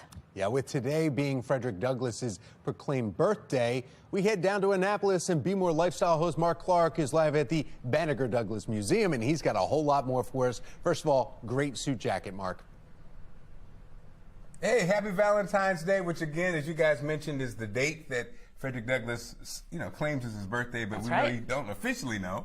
But Claire, of course, is going to break that down for us. Hey, Claire. Yeah, so today's a great day for many reasons, Frederick Douglass being one, and we are so lucky in Maryland. This is the birthplace of both Frederick Douglass and Harriet Tubman. So we have a lot of different ways this month that you can continue to celebrate Black History Month. And with Visit Maryland, you can go online to our site and find driving tours. We have the Frederick Douglass driving tour and the Harriet Tubman byway. So we encourage people to get out there and explore and learn the history and celebrate all that this month has to offer. It's amazing. Again, in Annapolis, it's from the streets to the cobblestone roads to this beautiful space, you can just feel the energy and the spirit of the history, the rich history. It is rich. It is absolutely. And this is a beautiful facility. Yeah. We'll see more of it this morning. But again, happy Valentine's Day. And again, as we celebrate Frederick Douglass's birthday, and we'll get more information, guys, this morning as we are here. All right, sounds good, Mark. Thank you. And if you do want more information, it's all on our website, foxbaltimore.com/newslinks. Partly cloudy skies with highs reaching into the 50s later on today. Coming up, meteorologist Justin Chambers lets us know when the next weather maker moves in. We want to focus on the sun, though, for now. And what we've seen is a continued failure. Well, concerns growing over the Baltimore County school system. What a Project Baltimore investigation is now finding. 7:29 is the time. You're watching Fox 45 Morning News, all local, all morning.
Live from WBFF in Baltimore, this is Fox 45 Morning News. Welcome back on this Tuesday morning, 7:32. I'm Patrice Sanders. I'm Tom Rogers. Little tiny heart candies or chocolates? Chocolates. Chocolates, yeah, going with that. Not the ones that have the little, making a sentence spelled out with all those little Those are cute. words. They're not tasty, so Yeah. chocolate. Yeah, not happening here. Meteorologist Justin Chambers, though, you do any conversations through Hearts? The conversation hearts, Tom. Yeah, no, I need to maybe do a forecast with conversation hearts. That might work out, but I'll have to find them in the computer back there. Maybe they're somewhere in there. Either way, good morning to all of you. Maybe you love this forecast. Maybe you love the sun, and maybe you hate it because you want it to be snowing, Jasmine. So either way, we are looking at some cool temperatures right now. 27 in Rosedale, 34 Essex and Middle River, 35 Baltimore City, and 37 your temp in Brooklyn Park. If you're going to be out for a run or a jog in the next couple of hours, enjoy it. Upper 30s and lower 40s. On our way to highs close to 60 this afternoon. Tomorrow, even warmer. The wind's going to kick up on Wednesday, but we'll see mid-60s and possibly even close to 70 degrees for some. We are trekking rain, however, on Thursday, even though our temperatures stay in that 60-degree range. We'll have another look at that forecast for you coming up in just a few. 7:33, a Project Baltimore report ignites outrage, exposing 23 Baltimore City schools where 0 students tested proficient in math. But as Project Baltimore's Chris Papps explains, every school district in Maryland takes state testing. Baltimore City was not the only one with concerning scores. Baltimore County State Delegate Nino Mangione is taking a stand. And what we've seen is a continued failure. Hours after FOX45 broke the story that 23 Baltimore City schools have 0 students proficient in state math tests, Mangione, a Republican, posted this on social media. The Baltimore City school system needs a new leader and a complete overhaul. In Baltimore City, the school superintendent has to go. I believe that she has failed in her duty. Mangione was not alone. Our reporting caused an outcry on the radio. When you see stories coming out like this from Project Baltimore, it should make you scream. Astonishing and so sad. From parents. It needs to be something done today. Today. And community leaders. I represent the Black Church of Baltimore. We're acting right now. But poor student outcomes are not just a Baltimore City issue. We found a similar problem in Baltimore County. In late January, the 2022 MCAP state test results were released. Based on their scores, students are placed in one of 4 levels. Levels 1 and 2 are considered not proficient. Levels 3 and 4 are considered proficient. In Baltimore County, we found 7 schools with 0 students who tested proficient in math. That includes Chesapeake, Pikesville, and Randallstown High Schools, and Crossroads Center for middle school students. The other 3 are alternative schools, which Baltimore County says take the same MCAP test, but are not considered accountability schools, as outlined by the Maryland State Department of Education. And the data from those centers and/or programs is evaluated differently. There's another 10 schools with just 1 or 2 students proficient in math. 9 of them are high schools, including Dundalk, Franklin, and Parkville. That is a total failure of a totally failed education system where, as I said before, finally something needs to be done, and collectively with the politicians to get together to say we need a new direction. Of the 17 Baltimore County schools with 2 or fewer students proficient in math, 12 are high schools. And that could get worse. We dug into the MCAP results for 8th graders in all of BCPS. 8,505 8th graders took the math test. 684 of them tested proficient. That's 8%. This means 92% of all 8th graders tested in Baltimore County schools are not doing math at grade level. I think that's not good. We certainly got to do a better job at that. This is very concerning. I'm very serious about it. Delegates Carl Jackson and Harry Bendari, both Democrats, represent Baltimore County. They point to the pandemic learning loss as one reason for the MCAP results. In a statement, Baltimore County Schools said it's working urgently to improve and accelerate student learning. Their plan includes targeted tutoring supports, reviewing when and how teachers deliver material, and examining math curriculum for gaps. And unlike Baltimore City, Baltimore County will soon have new leadership. Last month, Superintendent Dr. Darrell Williams announced he will not seek another contract. I'm definitely looking forward to a new superintendent coming in and helping us kind of change those numbers around. To address the low scores, Jackson and Bendari point to the Kerwin Plan, which pumps $30 billion additional dollars into public education over 10 years. Kerwin, in part, provides more mental health and tutoring services for students. So we need to make sure that we look the result and we fix the problem. Be honest about it and be accountable and do better. Because that is our future. But Mangione doesn't believe adding more money into the same system is the answer. This is an absolute tragedy, and the entire system needs to be revamped. School choice, competition, I think it's too big a bureaucracy in education. I think, again, the teachers union has far too much power, and I think this idea that money solves the problem is absolutely incorrect. I'm Chris Pabst, and this is Project Baltimore. Miracle rescues continue this morning in Turkey. The latest in the road to recovery just ahead from our live center. This morning, we are feeling those colder temperatures, but warmer temperatures are coming. Coming up, meteorologist Justin Chambers is taking a look at when we could see temperatures in the 60s. 7:39 is the time.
(7:41) and breaking this morning, more miracle rescues underway in Turkey. Megan Gillen is at our live center this morning with incredible new video just coming into the newsroom. Megan. Take a look behind me, guys. What you're seeing here is rescuers actually putting that oxygen mask on that young girl, promising her strawberry milk and bagels after they pulled her from the rubble. And she was actually trapped in that rubble for more than 178 hours. Despite that rare, inspiring rescue there, thousands of bodies are being removed from toppled buildings right now. Experts say the chances of finding survivors are increasingly slim. Now, more than a week after the quakes hit, millions are left homeless. Government officials estimating the total cost for the country to recover could be upwards of $50 billion. Rebuilding housing, transmission lines, and other infrastructure that's needed there. Turkey's family minister now reporting at least 1,362 children were separated from their parents as a result of last Monday's earthquake. Many have now been identified and returned to family. Others, though, remain in the hospital or government care. The minister says at this stage, nearly 300 kids remain unidentified. And amid growing public anger, Turkish authorities are investigating 163 people that are in connection with these building collapses. 8 have been arrested so far. We're hearing 48 are in police custody. That's the latest from our live center for now. Patrice? Maryland public school systems continue to struggle in various ways, while Anne Arundel County is now launching a new district map to address some of the issues. That's coming up after the break. And in our next half hour, why a judge has now upheld 2 of the 3 ethics violations filed against City Council President Nick Mosby. 7:43 is the time. You're watching Fox 45 Morning News, all local, all morning.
.746, Maryland public school systems have been struggling even before the pandemic, from lower state test scores to major transportation issues.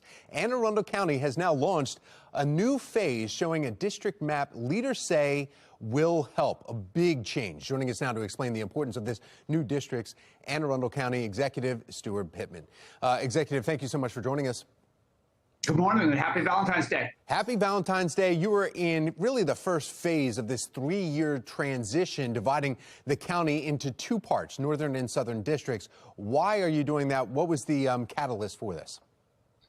Well, you know, this is a school board decision and process, and we have a new superintendent who I think maybe wasn't thrilled to have to do redistricting in the first part of his tenure here, but it's something they have to do because we do have 16,000 empty seats and we have overcrowded schools. So some schools don't have enough, some have too many, and we have a couple of new schools opening, which requires the school board to redistrict.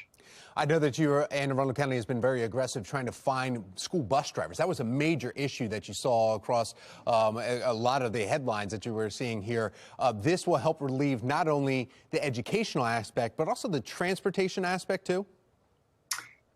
Well, it's going to change, of course, where the routes go. The school bus driver issue is getting much better. We're down to something like 50 bus drivers short, but all the routes are being covered. Every once in a while, there's a driver out and a route is missed, but it's way better than it was at the beginning of the year. But we have a real shortage of personnel everywhere. Everybody does. We're almost 200 teachers short vacancies of existing positions. And so at the same time, the school board is focusing on redistricting and parents are looking at that. We're also looking at budget issues. They've got a huge request for additional money from the county to pay teachers more so that they can hire and retain. And I mean, bottom line, I know it's all about the education here, but what you do know is that money comes in when students are in their seats. If they're not there, the federal government will not be paying for certain issues there, and state will also. So when you are talking about, you were saying something like 16,000 empty seats here, and this will help alleviate that. Do you think just by the district, though, will parents be able to voice their concerns saying, I don't want my school to change? Absolutely. And what's been put on the website, and it's aacps.org/redistricting. It will show you, this isn't even a proposal yet. This is just a scenario to get comments. Gotcha. But it'll show you your current school for your family and this scenario where your child might go. And then you can comment on that. And it'll be this summer when the real decisions get made. There will be the superintendent will put a proposal to the school board in the summer, and then there'll be hearings in the fall. And then it wouldn't take effect until the following fall. Okay, so just the discussion phase right now, voice concerns from parents and staff members too. So thank you very much, Anne Arundel County Executive Stuart Pittman. We appreciate your time. Thank you. Thank you. It is 7:49 now. We want to get back over to meteorologist Justin Chambers. Good morning. Good morning. Happy Tuesday. Happy Valentine's Day. Happy Valentine's Day. I love working with you two. Well, we love having you here too. Good. I love this. Very nice. I love Megan Getting over awkward. there. We need to move on. She's How's very the weather? nice. She's waving. She's in red. Everybody's in red except me. I know. I literally was putting my clothes out last night. I'm like, oh, and then I was driving to work going, why didn't I pick a red tie, you idiot? So anyway, maybe Myers has one back there. I don't know, one of his high-priced ties. Our Towson cam, good morning to all of you. There it is, Tom, the lonely building with no people in it looking out in Towson at this time. So we are seeing temperatures a little chilly to be out on the balcony. Up and down the East Coast, however, dry conditions and not much happening. Very quiet conditions here. Different story in the Central Plains. That's where this next weather maker is getting set up from Omaha, Nebraska, down through Dallas, Texas. To the west of that, a big snowstorm is setting up in the Four Corners region. This system from the Central Plains tomorrow will bring that potential for severe weather. All of these areas here in yellow from Dallas to Memphis, where we could see some strong to severe thunderstorms. Now, that same system comes closer to us on Thursday, not in the form of severe weather, but we will see some more showers by then. So as you rise and shine and enjoy some breakfast and coffee with us here, next couple of hours, upper 30s and lower 40s. That sun up until 5:42 tonight. Those daylight hours are definitely getting longer, almost 6 o'clock, and we're still seeing some of the light out there. So 45 in the 10 o'clock hour. If you're going to do lunch with your sweetheart in the afternoon, we're talking mid to upper 50s, maybe even a Taco Tuesday, Valentine's Day style, mid 50s into that 5 and 6 o'clock hour. Overall, our high temps across Carroll and Baltimore counties,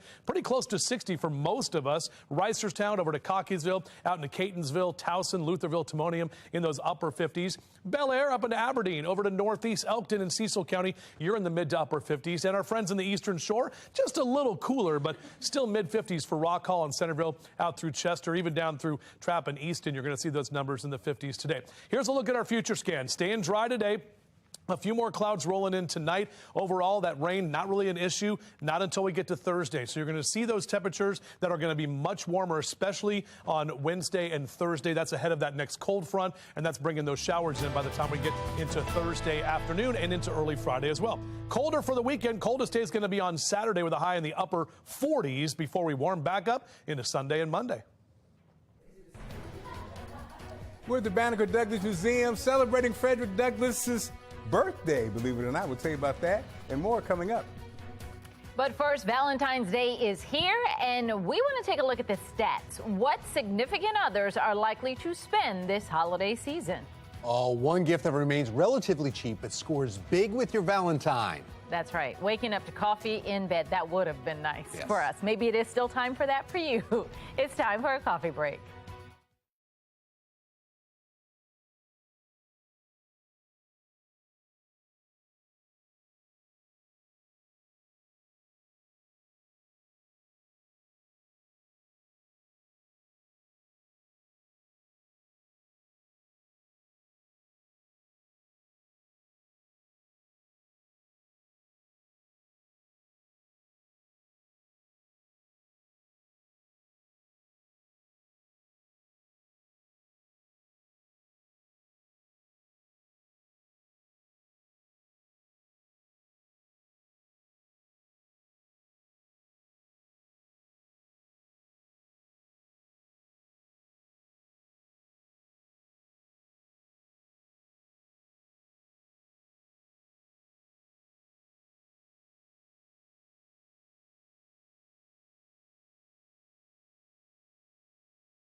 $7:55. Happy Valentine's Day. Here is a look at some of the top gifts this year. Yeah, and of course they include candy, cards, and flowers, but also an evening out, some jewelry, gift cards, and clothing, says the National Retail Federation. Americans will spend nearly $26 billion on the holiday, with the average person spending about $193. But according to the National Retail Federation's annual survey, people ages 35 to 44, they spend the most out of any other age group, around $336. Well, we love to see how you're celebrating today on this Valentine's Day. On the left, Cindy sent us this picture of Bagby showing some Valentine love. On the right, Safari, the Morkie, and then Dorian sent us Valentine's greetings from her pup. Now, to be sure, you can chime in on how you plan on celebrating the day. Scan the QR code right there on your screen. It will take you to foxbaltimore.com/chime in, where you can upload your pictures and videos. It's all powered by Stacklow. Well, we have a cold morning out there, but what about this afternoon? Coming up, our Weather Authority team coverage continues with how the temperatures are going to be holding up for this Valentine's Day. The city school's CEO is expected to make a recommendation today that could determine the fate of a city charter school. Coming up, how parents are pushing back. You're watching Fox 45 Morning News, all local, all morning.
Live from WBFF in Baltimore, this is Fox 45 Morning News. Good morning on this Tuesday, February 14th. I'm Patrice Sanders. I'm Megan Gilland, and it's heating up for Valentine's Day today for us. As it should. Meteorologist Justin Chambers says it's going to be a lovely day. Yeah, absolutely. Temperatures well above average here. Another mild afternoon is what we're talking about, and 60s on the way by the time we head into tomorrow. That's crazy. Mid 60s at that. Not even just like 60 or 61. Today we're going to be pretty close to that 60-degree mark as we take you out from our live cam over downtown Baltimore. You can see the Hanover Street Bridge there. Toyota Inner Harbor Sky Cam showing us not much but in the way. Nothing except sunshine is what we're seeing out there. Check out our temperatures, too. Mid to upper 30s for most of us from Woodlawn and Baltimore over to Essex and Middle River. 38 your temp in Dundalk right now. Weather story looks like this. A chilly Tuesday morning, pleasant afternoon, and those temperatures staying well above average. So as you're out and about over the next couple of hours, numbers steadily rising into the lower 50s through 11 a.m. and mid 50s by lunchtime. We'll talk about your Valentine's Day evening plans for tonight and what we can expect for the rest of the week in just a few. All right, Justin, thank you. Looking at our Len Stoller traffic network, we've got your drive times pulled up, and it's not pretty out there this morning. In the red from the 695, from the 795 to 83 there, from the inner loop there, and also in the yellow there, 22 minutes from 95 to 83. Give yourself some extra time. Breaking news overnight. Southeast District Police were called to the 500 block of North Clinton Street this morning, around 3:30 this morning. This is in the Highlandtown area, only a few streets over and up from Patterson Park, When officers arrived, they located a 51-year-old woman inside a home who was suffering from apparent gunshot wounds. That victim was taken to an area hospital where she is listed in critical but stable condition. A preliminary investigation revealed that an unidentified suspect fired multiple shots into the home of the victim, shooting her several times. Police are asking anyone with information to contact them. Those who wish to remain anonymous can call Metro Crime Stoppers. I don't think that they rise to the level of closing a school, because certainly if we were a district school and it were the same issues, you wouldn't be closing a district school. Turning now to the crisis in the classroom happening today, City School CEO Dr. Sonia Santelises is expected to make a formal recommendation that could decide the fate of a charter school. The Baltimore Collegiate School for Boys may have lost its charter and be shut down over missing paperwork and data entry errors, issues the school's leaders are referring to as minor technicalities. Shannon Lilly joins us live this morning with the anticipation that's heading into today's decision. Shannon. Yeah, with this threat of doors closing, Patrice, we have parents, students, and staff up in arms. In fact, we spoke with one mom who has 4 boys who go to this charter school. She says her sons are thriving there. A much different story from what she says they experienced in their 1 month with Baltimore City schools. Listen. Overcrowded classrooms, teachers that are just overwhelmed. It's just too chaotic in the regular Baltimore City traditional setting for me and my family. They take time with the guys here and get to know them and push them forward for the future. But soon, the Baltimore Collegiate School for Boys may no longer be an option for her children. The school's CEO, Edwin Avent, says an annual review found the charter was suffering in several categories. We're talking missing paperwork or simple data entry errors, things he says can and actually have been addressed. However, in the report found on the district's website, the city finds the charter's teaching practices and staffing also falling short, citing operational difficulties which they say have impacted the safety or even the well-being of students and staff. Still, Avent is arguing that the challenges facing his charter are far less concerning than what we are seeing in public schools citywide, even pointing to the much higher graduation rates in the charter school compared with the city. We don't blame the city, but what we ask for is grace, because I do believe that their schools are going through some of the similar challenges that we're going through.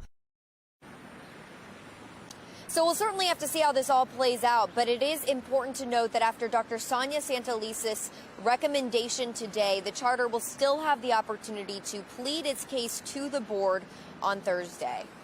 Reporting live from City School headquarters, I'm Shannon Lilly, Fox 45 Morning News.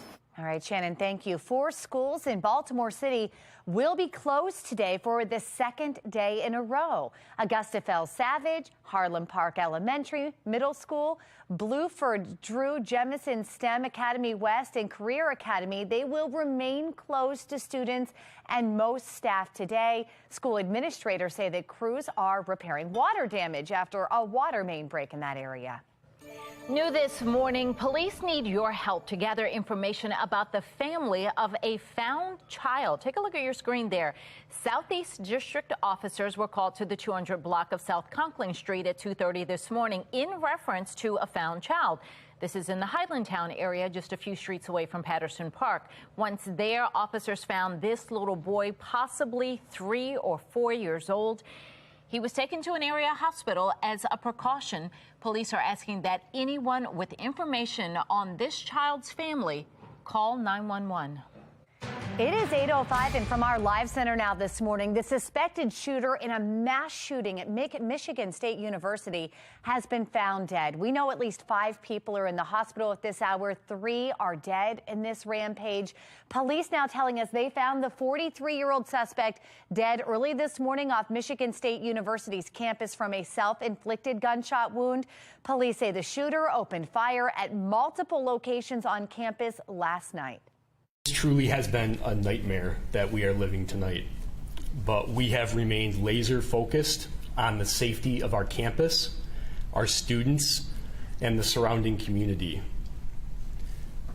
We are relieved to no longer have an active threat on campus. Michigan's governor responding just hours ago in a series of tweets saying, tonight Spartans will cry and hold each other a little closer.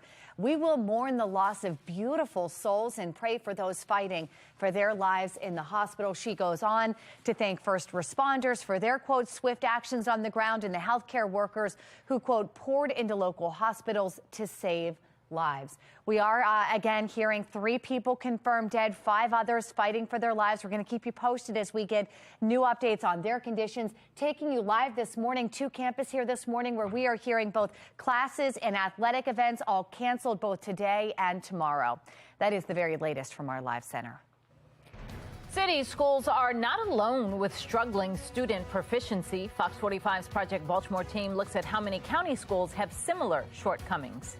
And the man accused of shooting 2 Baltimore County police officers after a 36-hour-long manhunt was supposed to appear in court, but that didn't happen. What did happen and what comes next in the case? Temps are not bad right now, but we're going to be even warmer today and even warmer still later this week. We'll talk about that, plus your date night plans. Your Weather Authority team's in the building.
It is 8:10 and we have our Weather Authority team right here in studio this morning giving you important updates on your forecast. Meteorologist Justin Chambers will tell us more about the warming trend that we're going to see in the second half of the week. But we want to begin with meteorologist Jasmine Lomack. She has your Valentine's date night forecast. How are things looking tonight, Jasmine? Oh, they're looking really great. Valentine's Day is falling on a great day weather-wise. You know, we've got warm temperatures on the way, but as we head into the evening, temperatures will still be in the 50s, 53 around 6 p.m. Then temperatures slowly start to fall, 51 by 7 p.m. And we start to see that cloud coverage increase As we head to about 9 p.m., those temperatures do start to drop to the 40s, so you may want an extra jacket or an extra layer around that time. But overall, it looks great, maybe for even some outdoor eating this evening, as temperatures won't be too cold. But get ready for even warmer numbers as we head a little bit later into the week. Now, Justin, what are we expecting? Well, we were talking earlier, Jasmine, about tonight would be a great night to grill out, maybe, with some of those very nice temperatures. But I mean, our afternoon highs are going to be in those mid to upper 60s, as we'll see here. You can see almost mid to upper 50s here for today. 59 in Baltimore City, 65 in Richmond. But let's add about 6 or 7 degrees for tomorrow and into Thursday. Those numbers will be in the widespread mid 60s. Could even be close to that 70-degree record or 70-degree temperature by the time we get into tomorrow afternoon. The wind's going to pick up too, but again, those warmer temperatures, a lot of folks excited about that. Back with your full forecast. We'll do that in just a few. Concerns are growing over student performance in Baltimore County public schools. What Fox 45's Project Baltimore team is uncovering and what needs to happen to improve standardized test scores. And a string of violent incidents in Towson causing concern and frustration among county residents. We're going to speak with a law enforcement expert on what needs to be done to curb crime in that area. It is 8:12 and you're watching Fox 45 Morning News, all local, all morning.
This is not the norm. Towson is a very safe, it's a vibrant place. So I have a daughter who's 17 who's planning on, she's accepted at Towson, and if I didn't think it was a safe place, I wouldn't let her go to Towson.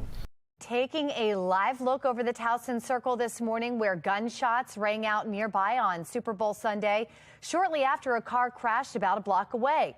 Police say one of their officers approached the vehicle and found a man suffering from gunshot wounds. The suspect or suspects who shot him are still on the run. The shooting comes after a string of violent incidents in Towson over a week ago. Police confirming that 3 people were raped at gunpoint near the Towson Circle. Joining us live this morning to weigh in, law enforcement expert and former chief of police in Martinsburg, West Virginia, Mari Richards. Mari, good morning to you. Thanks for joining us. Good morning, Megan. Happy Valentine's Day. Same to you. We just heard from police there saying that he wouldn't send his daughter to Towson University if he didn't feel that it was safe. Can that be felt? Is that true for those who are living in that area? Is there a sense of safety with the crime that we've been seeing?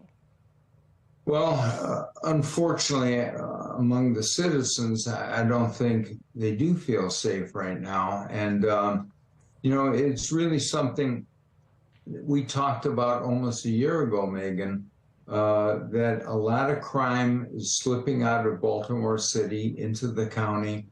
You know, because we have to realize that for crime, there is no borders.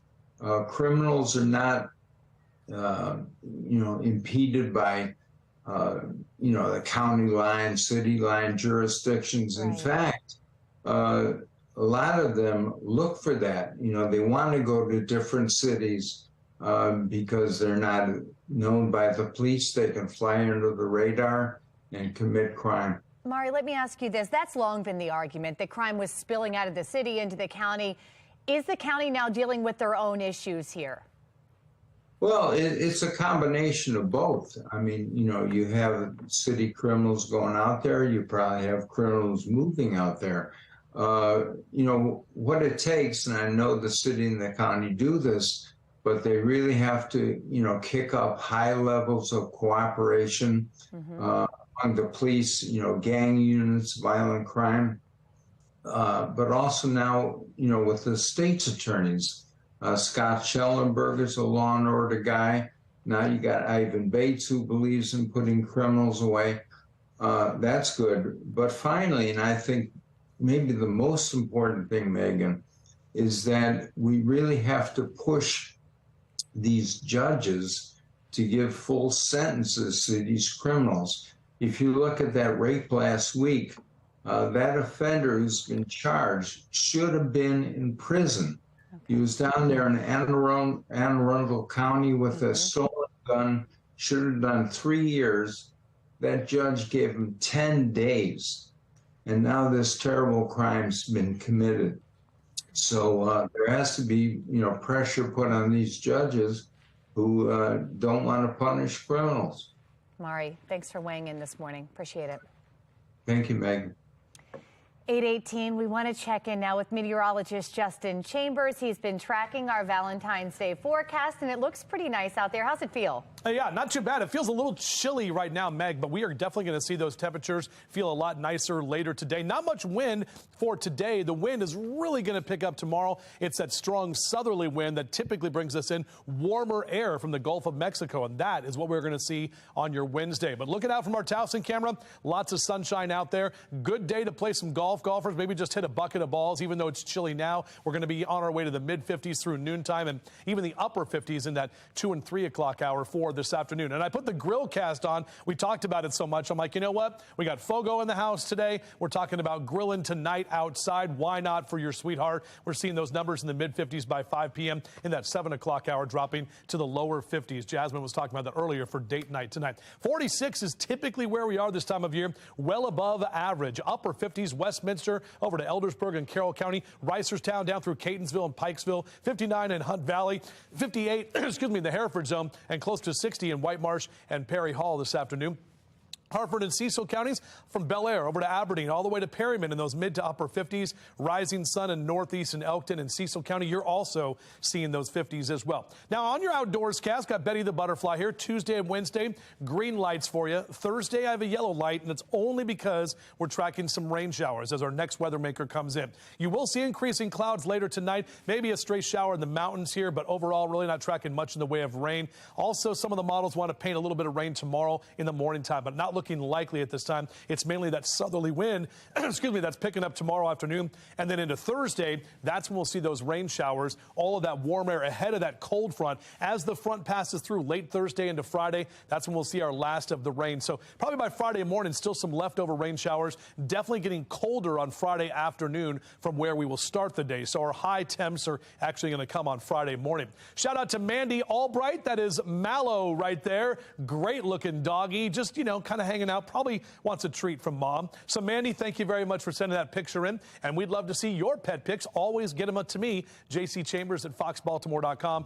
Twitter, Instagram, Facebook, chime in. Either way, we'll put your pets on TV. All right, here's that 7-day forecast. 59 today, mid-60s into Wednesday and Thursday. We're back to the 50s on Friday, and then the coldest day is going to be Saturday with a high of 48. All right, Justin, thank you. Use what you got to get what you want. In our next half hour, how to find the best date night outfit using items that are already in your closet. And we're at the Banneker Douglas Museum. Happy Valentine's Day. Coming up, we'll tell you about some activities going on here at this special place on Fox 45 Morning News, all local, all morning long.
.824 now. It's So Baltimore. The state of Maryland is rich in Black history. And as we celebrate Valentine's Day, we also acknowledge the birthday of American activist Frederick Douglass. Be More lifestyle host Mark Clark is in Annapolis at the Banneker Douglas Museum with more on this. Hi, Mark. Hey guys, I'm with Shannon. So Shannon, this is obviously Black History Month. It's a wonderful facility, but talk to us about things to do around the state. Absolutely. African American contributions are truly woven into the fabric of Annapolis and Anne Arundel County. So to begin, I'll start with City Dock. Between City Dock and London House, Town and Gardens, you will learn that in between 1706 and 1760, about 8 slave ships embarked into that area. Wow. So UNESCO designated those sites as the sites of memory. So wow. It's a huge, huge designation from UNESCO. Then if you go to the Maryland State House, we have our first Black governor, Wes Moore. And if you visit the State House, you'll learn that there are 2 life-size statues of both Frederick Douglass and Harriet Tubman in there. Wow, so much great stuff. I mean, this area is so steeped in tradition.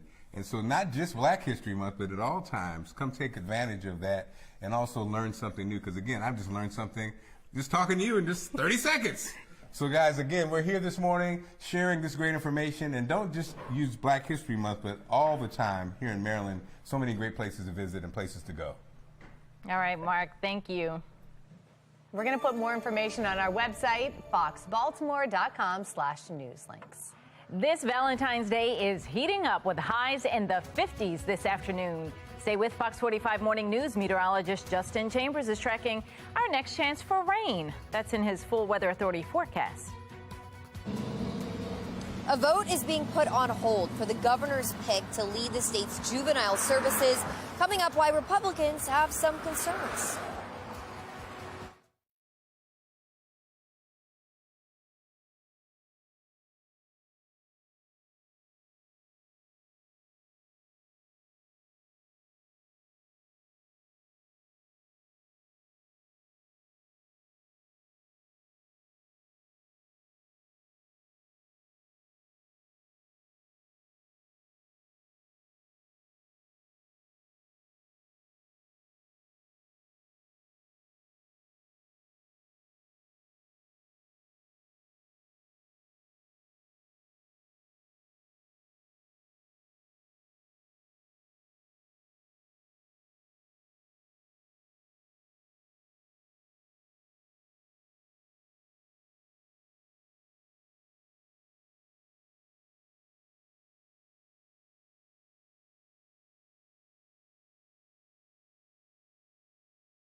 Live from WBFF in Baltimore, this is Fox 45 Morning News. Good morning, everyone. Thank you for joining us. It's Tuesday, February 14th, Valentine's Day. I'm Megan Gilland. I'm Tom Rogers. We're wearing our red because of Valentine's Day. Walk back in the studio. It smells awesome in here. I know. We've got a special guest here in studio. Yeah, showing us how you can prepare your own meal at home, just like the professionals do. Fogo de Chão is here, and somebody else is very excited about it, but not apparently excited about Valentine's Day. Our meteorologist, Justin Chambers, Not at wearing all. yellow. Yep, not participating this year. Right. So where's your ribbon? Why don't you wear your ribbon? I don't want to wear the ribbon. You can't make me wear a ribbon. Don't be a ribbon bully. Taking a look outside right now. Good morning to all of you. Happy Tuesday. Happy Valentine's Day. The Hanover Street Bridge looking good, and we've got nice, clear conditions. Look at how calm the Patapsco is right there. It looks like you can just kind of walk right across it, even though I don't recommend that. Out the door cast, get a jacket and get the sunglasses too. No need for the umbrella today, but later this week, we are tracking some rain. So if you are out for a run or a jog, before you get that fogo in you, we're talking about those low to mid 40s over the next couple of hours and overall cool conditions this morning. But those temperatures really warming up today and really warming up for tomorrow as well. We'll take a closer look at that in just a few. All right, thank you, Justin. Let's take a look now at your Lens Solar Traffic Network, and a lot of volume you see, especially right there, right near 795 and 695, inner and outer loops, both in the red there on the roads. Over the 100 east at 95 is the only place where an accident is causing the delays. Everybody else is in with the volume. There are 2 vehicles, though, involved closing the left eastbound traffic lane in the shoulder there on 100, but there's no delays down there. Now we want to go to Project Baltimore. A report ignites outrage exposing 23 Baltimore City schools where 0 students tested proficient in math. Project Baltimore's Chris Papps joining us live this morning. Chris, every school district in Maryland takes these state testing, and we are now finding out that Baltimore City was not the only district with concerning scores. What are we finding? Yeah, Tom and Megan, good morning. So we did the same analysis for Baltimore City, where we found those 23 schools with 0 students proficient in math, and we performed that in Baltimore County. And what we found in Baltimore County is also very alarming. We found 7 schools with 0 students who tested proficient in math, including some of the largest high schools in the county, Chesapeake, Pikesville, Randallstown High School. All of them have 0 students who tested proficient in math. We then looked at schools that have just 1 or 2, not 1 or 2%, 1 or 2 students who tested proficient in math, another 10 schools there. And in total, there are 17 schools in Baltimore County with 0, 1, or 2 students who tested proficient in math. 12 of them are high schools, which is just stunning. Chris, so then what's the response? I mean, when these reports come out, what happens next, and what can parents do to go back after these schools and say, hey, they're doing it in other parts of the county, why can't we do it here? Well, the parents have to be vocal. The parents have to go to the schools. The parents have to let them know that they're involved. They have to demand a higher quality of education. When we talk to lawmakers, when we talk to politicians, a lot of them blame the pandemic. And the pandemic certainly made the situation worse. But those same politicians and elected leaders point to Kerwin and say, oh, well, we're addressing this. We're putting $30 billion additional tax dollars into public education over 10 years. But keep in mind that Kerwin was passed after the pandemic already hit. Kerwin was passed in 2021. The pandemic hit in 2020. So it's not like the pandemic came out of nowhere. The legislature had plenty of time to rewrite the Kerwin law to meet the realities of post-pandemic America, and they chose not to do it. You guys probably remember that Peter Franchot, the then comptroller of the state, in 2021 said to the legislature, hey, why don't you not vote on Kerwin? Let's give it another year. Let's rewrite the law for post-pandemic America. And the legislature refused to do it. They pushed Kerwin through. They passed the $30 billion. And now they're blaming the pandemic for these really bad scores for students when they passed the law after the pandemic. I mean, I don't even know how to explain that. All right, Chris Papps, thank you. Well, we want to turn now to our coverage of the 2023 legislative session. A committee hearing surrounding Governor Wes Moore's pick to lead the Department of Juvenile Services is put on hold. Shannon Lilly is joining us live this morning with the concerns coming from some Republican lawmakers. Shannon. Yeah, those concerns come, Tom, as we continue to see a rise in juvenile crime across the state. And Republicans fear that Vincent Schiraldi's strategies that he endorses could actually make matters worse. Now, remember, Schiraldi right here on your screen is Governor Wes Moore's pick to lead the Department of Juvenile Services in the state. But before he can actually take office, it has to be approved by a Senate committee. Well, last night, he went face-to-face with members of the Senate's Executive Nomination Committee, and ultimately they never made a decision. But we do want to listen to some of the dialogue that happened in that meeting. What are your specific plans and approaches to violent juveniles? If they're in custody, I want to expand the kinds of programs that are going to help those young people turn their lives around. The ones that are in the community, again, we need high-intensity wraparound services for the highest-risk young people.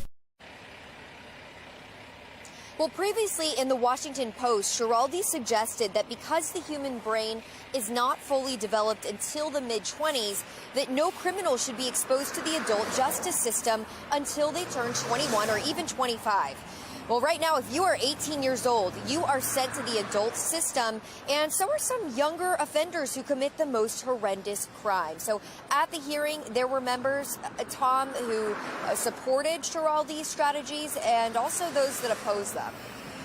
Yeah, but Shannon, since they didn't make a decision last night, what comes next?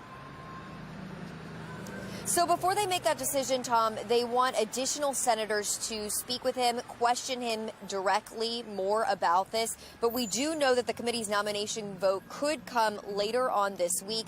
And then after that, it would go to the full Senate for another vote. Reporting live, I'm Shannon Lilly, Fox 45 Morning News. All right, Shannon, thank you. In the meantime, Fox 45 News is helping you contact your elected leaders about issues that are important to you. You can point your phone's camera right there at the QR code on your screen. That's going to take you to our website, where we have compiled a list of local delegates and senators in Annapolis. You can reach out to them through email or by phone. We have an update for you this morning. A Cockeysville man accused of shooting 2 Baltimore County police officers waives his bail hearing and will remain in police custody. The 24-year-old is facing nearly a dozen charges, including the attempted murder of his own father. Officials initially went to the suspect's home in Cockeysville last Wednesday after his father had called 911, reporting that his son was suicidal. Charging documents show he fired 15 rounds at an officer and his father as they approached his bedroom. Well, the suspect was then able to escape his house and wasn't seen until Thursday evening, when police say he shot Detective Jonathan Shee, stole his vehicle, and made a run up to Falston in Harford County. We're hearing the detective remains in shock trauma. Now, neighbors we spoke with off camera said the father and son were very private and kept to themselves. The suspected shooter is scheduled to have a preliminary hearing March 10th. People in Baltimore County and beyond now rallying around the detective. This GoFundMe page for the injured officer has raised more than $120,000 in just 2 days. Baltimore County Police saying that the officer is recovering, is alert, and in good spirits. You can find a link to that GoFundMe page on our website, foxbaltimore.com/newslinks. Miracle rescues continue, believe it or not, in Turkey after that massive earthquake. The latest on the road to recovery just ahead from the Live Center. And we're going to heat up with highs in the 50s this afternoon. Stay with Fox 45 Morning News. Meteorologist Justin Chambers is tracking our next chance for rain in his full Weather Authority forecast. It's 8:38. You're watching Fox 45 Morning News, all local, all morning.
It's 8:41, and from our live center this morning, more miracle rescues underway in Turkey. Take a look.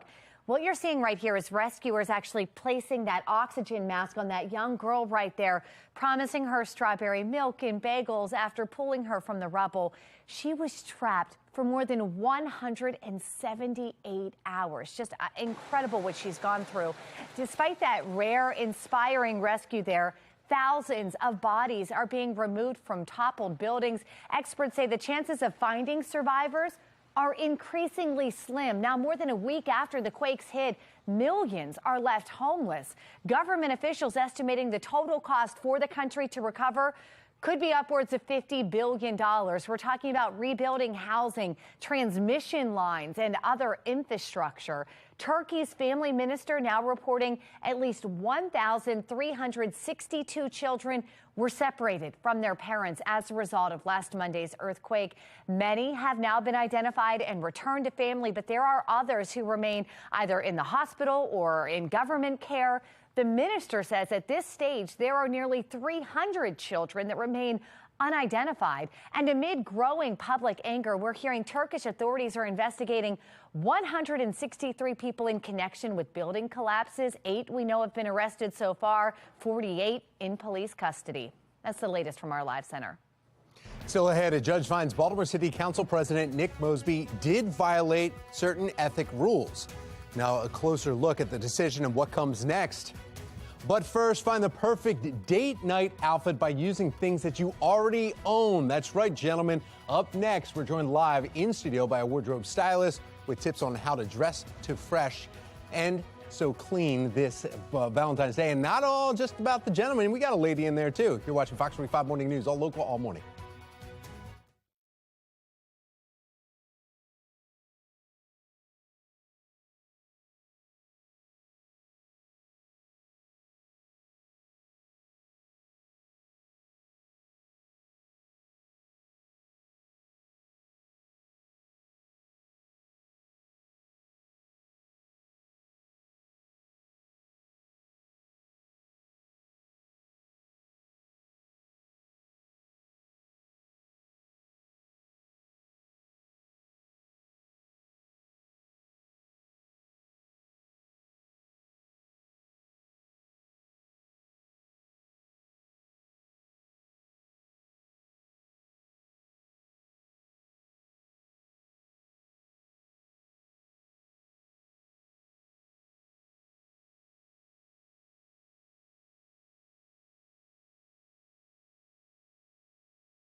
Here.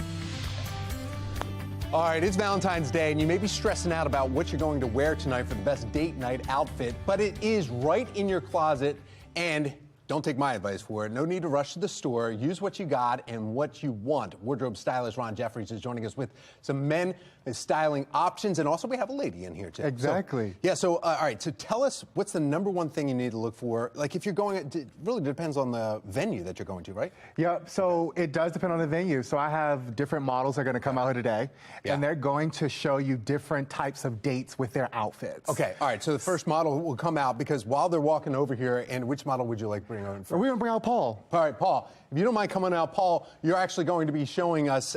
This is kind of more of a classic look, but you went into his closet and found what he had there and put this outfit together for him. Exactly. So I want to stress that you can use what you got to get what you want. It's not necessarily have to be going out to the store, but everything Paul has on from head to toe was in his closet. So Paul is more or less going on a day date. Okay. This is something that you will wear. You have your neutral tones. You have your jeans. He's accentuated with a Gucci shoe, and he looks really great. This is really good for a day date, to actually just have fun. Whatever you're going to do, this is really be a good look for that. All right, thank you, Paul. All right, our next model then, also some other items that you have. The staples right there. Jeans, obviously, almost everyone has jeans. Everybody has jeans, so not you don't everyone have to has worry a about jacket. it.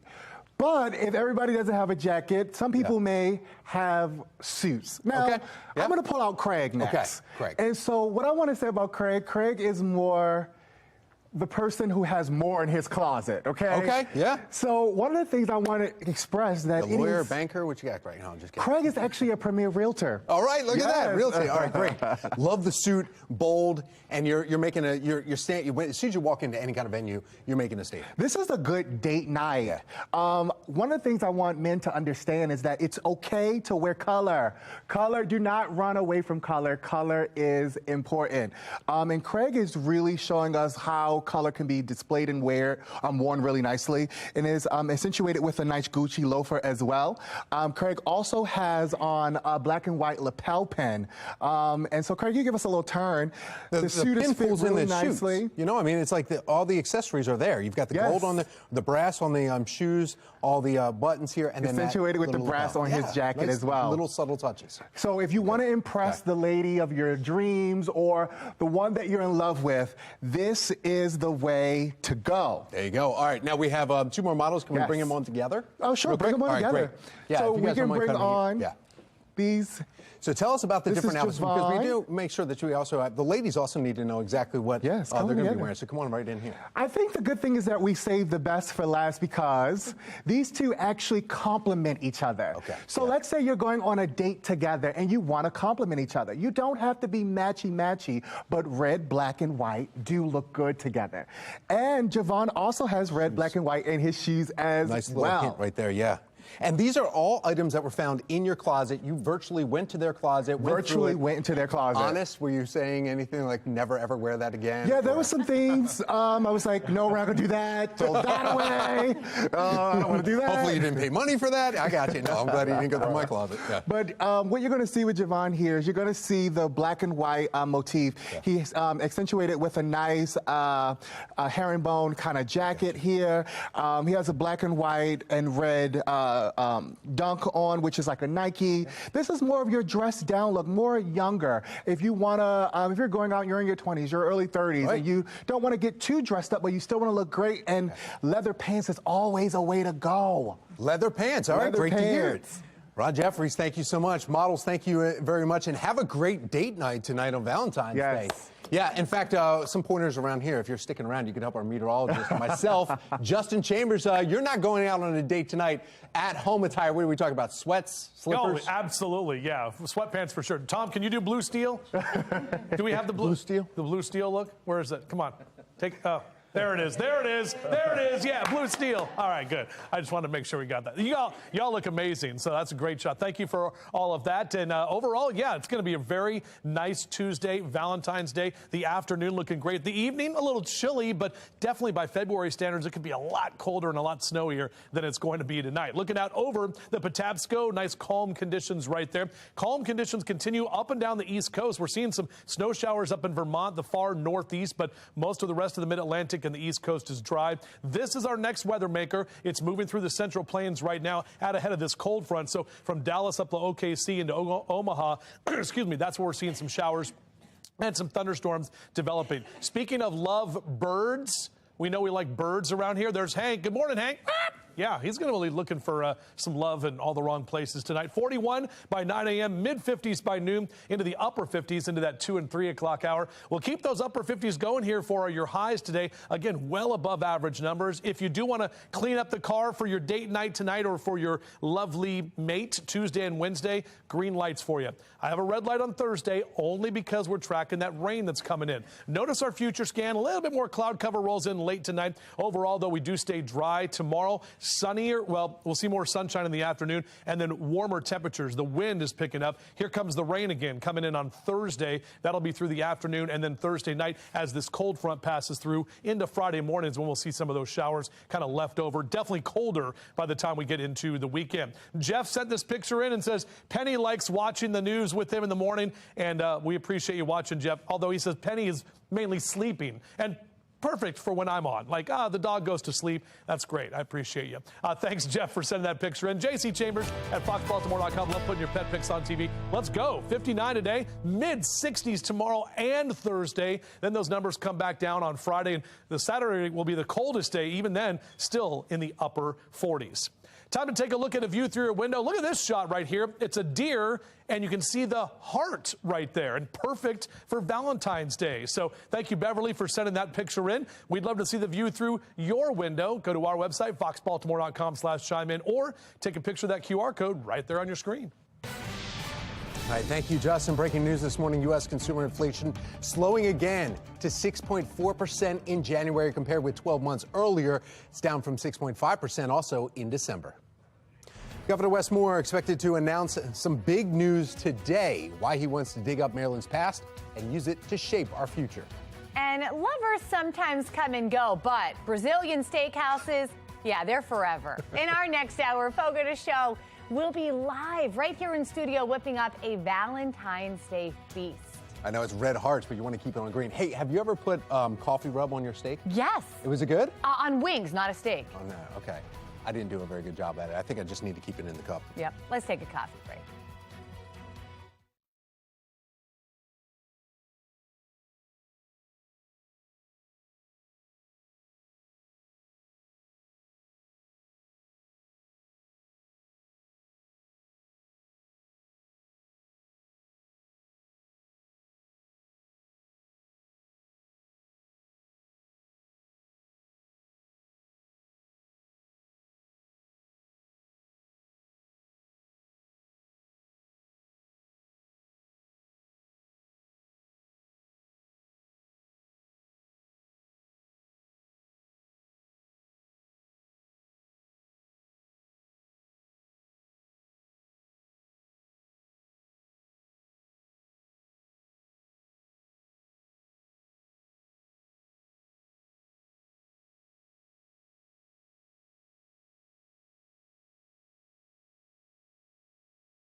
8:56. We are back with a recall alert. Nearly 500,000 children's activity gyms have been recalled due to a potential choking hazard.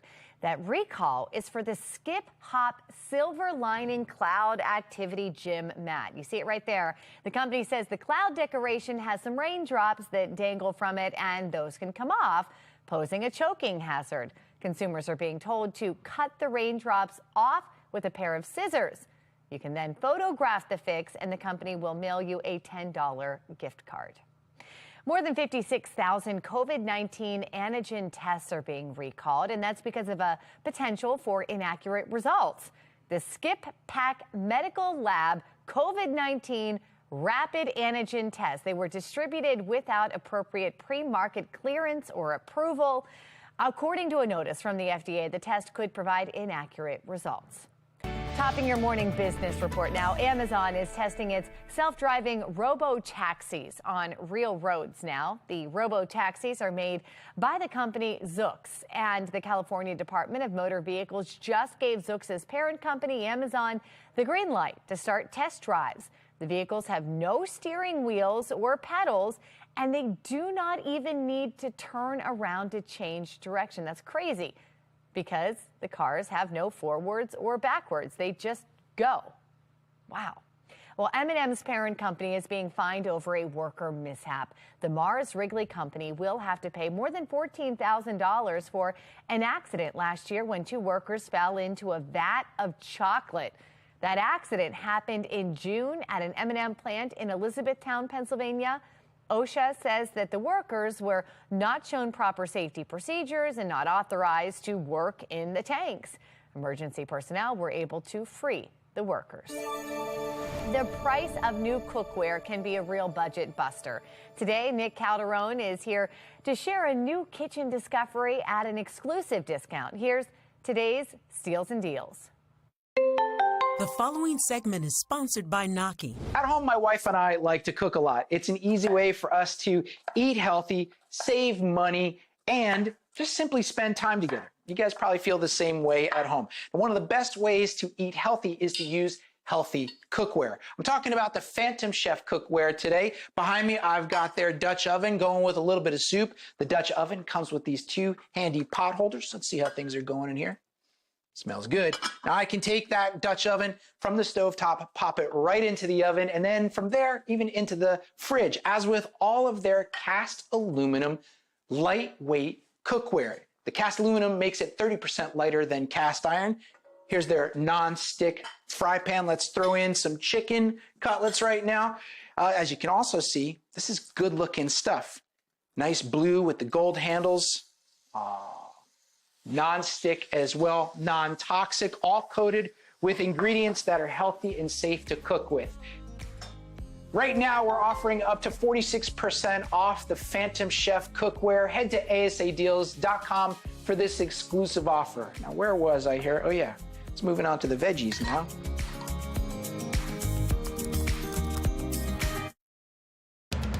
Live from WBFF in Baltimore, this is Fox 45 Good Day Baltimore.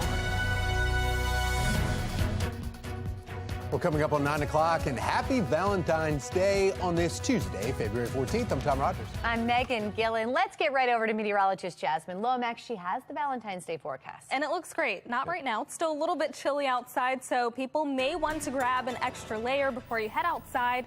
Temperatures at 47 with mostly cloudy skies, calm winds, and across the rest of the state, we're seeing those numbers in the 30s and the 40s. We're slowly starting to see these numbers rise, but we are in for a very nice day for this Valentine's Day. If you have any plans for eating outside, it looks great this afternoon as temperatures reach the upper 50s and the low 60s. Even as we head into the evening and many people go to dinner, we're talking temperatures still in the 50s, gradually dropping to the 40s, but the big warm-up comes tomorrow. I'll let you know how high temperatures get and when to expect the next weather maker coming up in my full forecast. Well, taking a look now at your Len Stoller traffic network and some of the cameras that are around the region here. No issues to report there. You do have 83 South, and you already have York closed because of that water main break in Sparks Hunt Valley area. So there's some delays there. The other one is right at 895 southbound, right before Lombard Street. It looks like they've got the two vehicles that are involved in that collision over to the right. It's not really causing any delays, though, so that's some good news there. We have some breaking news overnight. Southeast District Police were called to North Clinton Street around 3:30 this morning. This is in the Highlandtown area, only a few streets over and up from Patterson Park.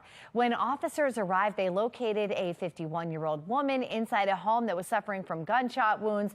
The victim was taken to the hospital where she is in critical condition, but we're told she is stable. Preliminary investigations revealing that an unidentified suspect fired multiple shots into the home of the victim, shooting her several times.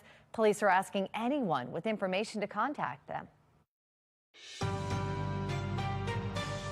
I don't think that they rise to the level of closing a school, because certainly if we were a district school and it were the same issues, you wouldn't be closing a district school.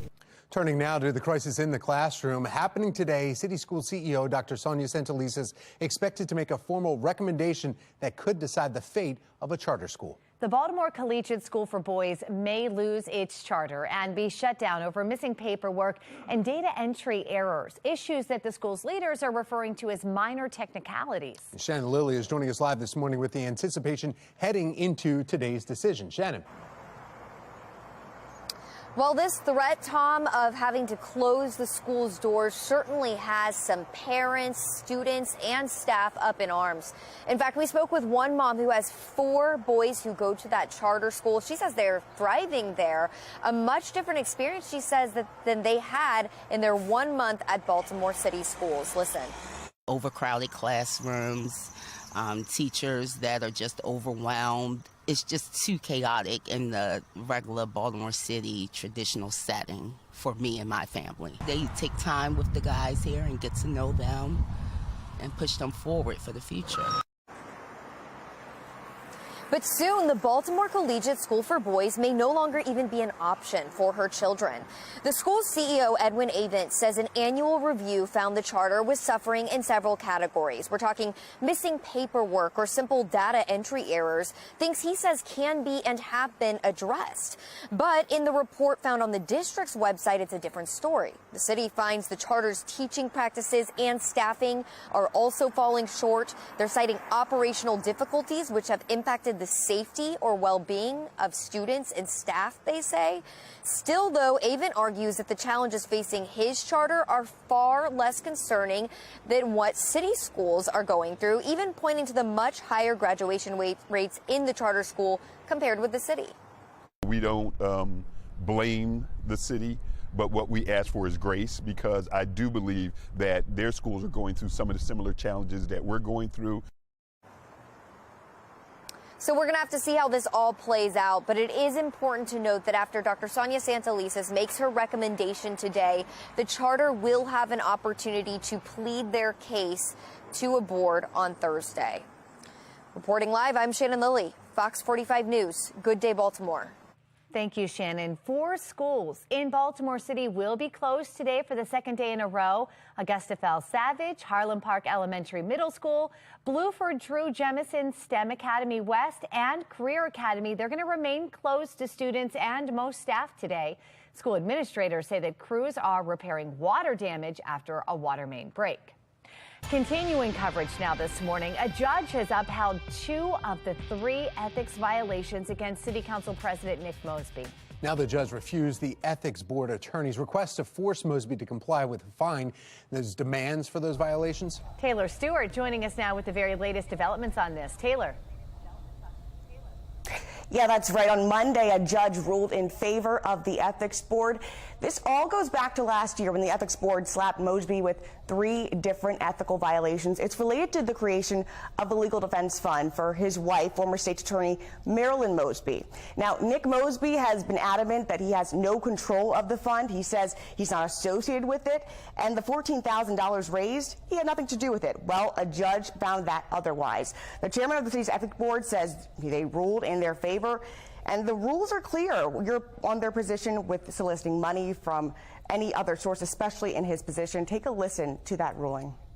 Judge reaffirmed the board's decision that the ethics law's restriction on soliciting gifts are very broad, and an official cannot get around those restrictions by allowing third parties to fundraise on their behalf. Now, the court ruled in favor of two of the three ethical violations Mosby will face. As far as repercussions, that is up to the ethics board. We'll keep you updated. We're live here in the studio, Fox 45 News. I'm Taylor Stewart. All right, Taylor, thank you. This morning, U.S. senators will get a classified briefing on what is known so far on those multiple objects that our military has now shot out of the sky over North American airspace. And that meeting is set to kick off in less than an hour on Capitol Hill. And that's where Christine Frizzell is standing by live this morning. Christine, what are we expecting to learn today? Megan, Tom, it's not exactly clear what answers are even available at this point. Top officials at the Department of Defense now say they have recovered, quote, significant debris from the site of the first object, which we're told was a Chinese spy balloon. I think the key questions about these other objects for senators today: what are they? Who's sending them? And have they sort of been here all along? The National Security Council's John Kirby has been suggesting, the reason that we're seeing more of these unidentified airborne crafts is because we've now started looking for them. Let's take a step back here, though. Shooting down objects over American airspace, this is not something that really ever happened. So the fact that it's happened 4 times in the last week and a half is troubling to just about everyone, especially lawmakers here on Capitol Hill. Both Democrats and Republicans have been calling for more transparency from the White House, so hopefully some of their questions will get a little more clarity, at least this morning. Christine, also on Capitol Hill this morning, there's a Senate hearing on an issue that touches millions of Americans, the impact of social media on young people. Would that mean that we would see some regulations then on social media? Yeah, it's hard to say what's going to come out of this, but this hearing does come just a few days after a 14-year-old New Jersey girl committed suicide. Her parents say because she was attacked at her high school. The attack was recorded and then later aired on TikTok. Now, today's hearing will feature a witness whose son also committed suicide after being cyberbullied. The examples really just pile up. The hearing comes as a brand new study has just been released from the CDC that shows significant declines in mental health and suicidal thoughts, particularly among teen girls. And social media does appear to be at least a factor in this. So even ahead of today's hearing, we are hearing growing calls from lawmakers in both the House and the Senate to do something that may have been considered unthinkable: a ban on social media for all users under the age of 16. All right, Christine Frizzell, live from Capitol Hill. Thank you. From our live center now this morning, the suspected shooter in a mass shooting at Michigan State University has been found dead. We know at least 5 people are in the hospital at this hour. 3 of them are dead in this rampage. Also getting a little more information about that gunman. Police telling us they found the 43-year-old suspect dead early this morning off Michigan State University's campus from a self-inflicted gunshot wound. Police say the shooter opened fire at multiple locations on campus last night. This truly has been a nightmare that we are living tonight, but we have remained laser focused on the safety of our campus, our students, and the surrounding community. We are relieved to no longer have an active threat on campus. Michigan's governor responding just hours ago in a series of tweets saying tonight Spartans will cry and hold each other a little closer. We will mourn the loss of beautiful souls and pray for those fighting for their lives in the hospital. She goes on to thank first responders for their, quote, swift actions on the ground and the healthcare workers who poured into local hospitals to save lives. Again, 3 people confirmed dead, 5 others fighting for their lives. We're going to keep you posted as we get updates on their conditions. Taking you live this morning to Michigan State University's campus, where we are hearing that classes and athletic events are all canceled on campus. Pretty quiet live look from that area here this morning. That's the latest from our live center. Time now 9:10. We want to get another check of our forecast. Meteorologist Jasmine Lomax joining us on this Valentine's Day. How's it looking, Jasmine? Thanks, Megan. Yeah, it looks pretty good right now. Temperatures are slowly starting to rise. We're now seeing numbers mainly in the 40s across the state. So as you head outside, it's not going to feel too bad, but it's going to be so much better by the afternoon as we deal with above average temperatures once again. We're looking at highs around 59. Our average for this time of year is in the mid-40s, so we're going to be well above that over the next few days. We're talking 60s tomorrow and again on Thursday, but then cooler numbers over the weekend. I'll let you know what to expect coming up in my full forecast. Back to you. All right, Jasmine, thank you. Today, the 2023 legislative session continues with a committee hearing. Still to come in our next hour, why Governor Wes Moore's pick to lead the Department of Juvenile Services is now on hold. Plus, ongoing cleanup continues in Turkey 7 days after that massive earthquake. Still ahead from the Live Center, some incredible rescues with saving lives. 9/11, you're watching Fox 45. Good day, Baltimore.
(9:14) and today is, if you know it, Valentine's Day. We have a look at some of the top gifts this year for you to consider. The National Retail Federation says Americans will spend nearly $26 billion today on the holiday.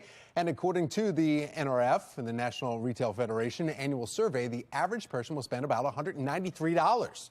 People, though, 35 to 44, they spend a lot more, $336 on most of any other age group. Top gifts include, of course, candy, cards, flowers, an evening out, some jewelry, gift cards, and clothing.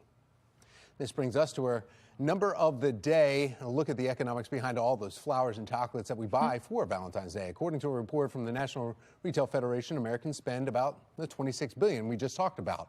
That breaks down to spending about $192.80 per person. So we said $193, but it really comes down, you save that 40 cents. So Meg, we're speaking of clothes, Valentine's. People have many styling options if they want to spend a night on the town with their loved one, right? I mean, there's all sorts of different styles. That's true. That's true. Interesting. Yeah, and if you'd like to know a little bit more about the experiences, the gifts to celebrate Valentine's Day, why not hop on a plane or a boat and go into a deep Italian adventure. And that's awaiting you. So it's an Italian city that's letting couples express just how deep their love is by descending into the historic St. Patrick's Well to share a deep kiss. I think it looks terrifying. I don't like the red. Right. It looks like you're going to the depths of not good. Lovebirds were escorted down a 175-foot spiral staircase to the voice of a poet and a glass of Prosecco. Okay, we're getting a little better to toast your love there. The event organizer calls it a kiss from the depths, as people exchanged a few kisses and explored the underground passages and caves. Oh, my. Okay, so why would they build that, though, right? Because the well that has holes in it, it's not really for water. It's for burials? I would think so. It seems to me, that it a certain type of couple. Like that. Okay. Speaking of love, love at first sight, is it real? There's a psychologist for Cleveland Clinic that says it's only connected to passion. That makes sense. Susan Auber says 3 things make up love: intimacy, passion, and commitment. She says if you experience love at first sight, it could be you're rewriting a love story to meet an expectation. Albers goes on to say that if you think you've fallen in love with someone at first sight, you'll want to make sure by looking to see if you have some shared hobbies and values. That's not in the Disney movies. No. They don't do that. They just run off in the sunset, right? Just like that. Make sure you connect in other ways with your significant other. Well, that makes sense. Well, we love to see how you're celebrating today on this Valentine's Day. On the left, look at that. Cindy sent us this picture of Bagby just eating up the holiday here, showing some Valentine love. On the right, that is Safari. The Morky Dorian sent us that Valentine's Day greeting from her pup there. And be sure to chime in how you are celebrating today, from the bottom of a deep well or just hanging out maybe at McDonald's. Scan the QR code right there on the screen. It will take you to foxbaltimore.com/chime in, where you can upload your pictures and videos. It's all powered by Stackfly. I think that Taco Bell's doing a Valentine's Day special today. See there? That makes sense. Another warming trend on the way, with temperatures, though, reaching the mid-60s Wednesday and Thursday. We have your Weather Authority team here in studio with us this morning. Meteorologist Jasmine Lomax is going to have more on the warming trend for the rest of your work week leading into the weekend.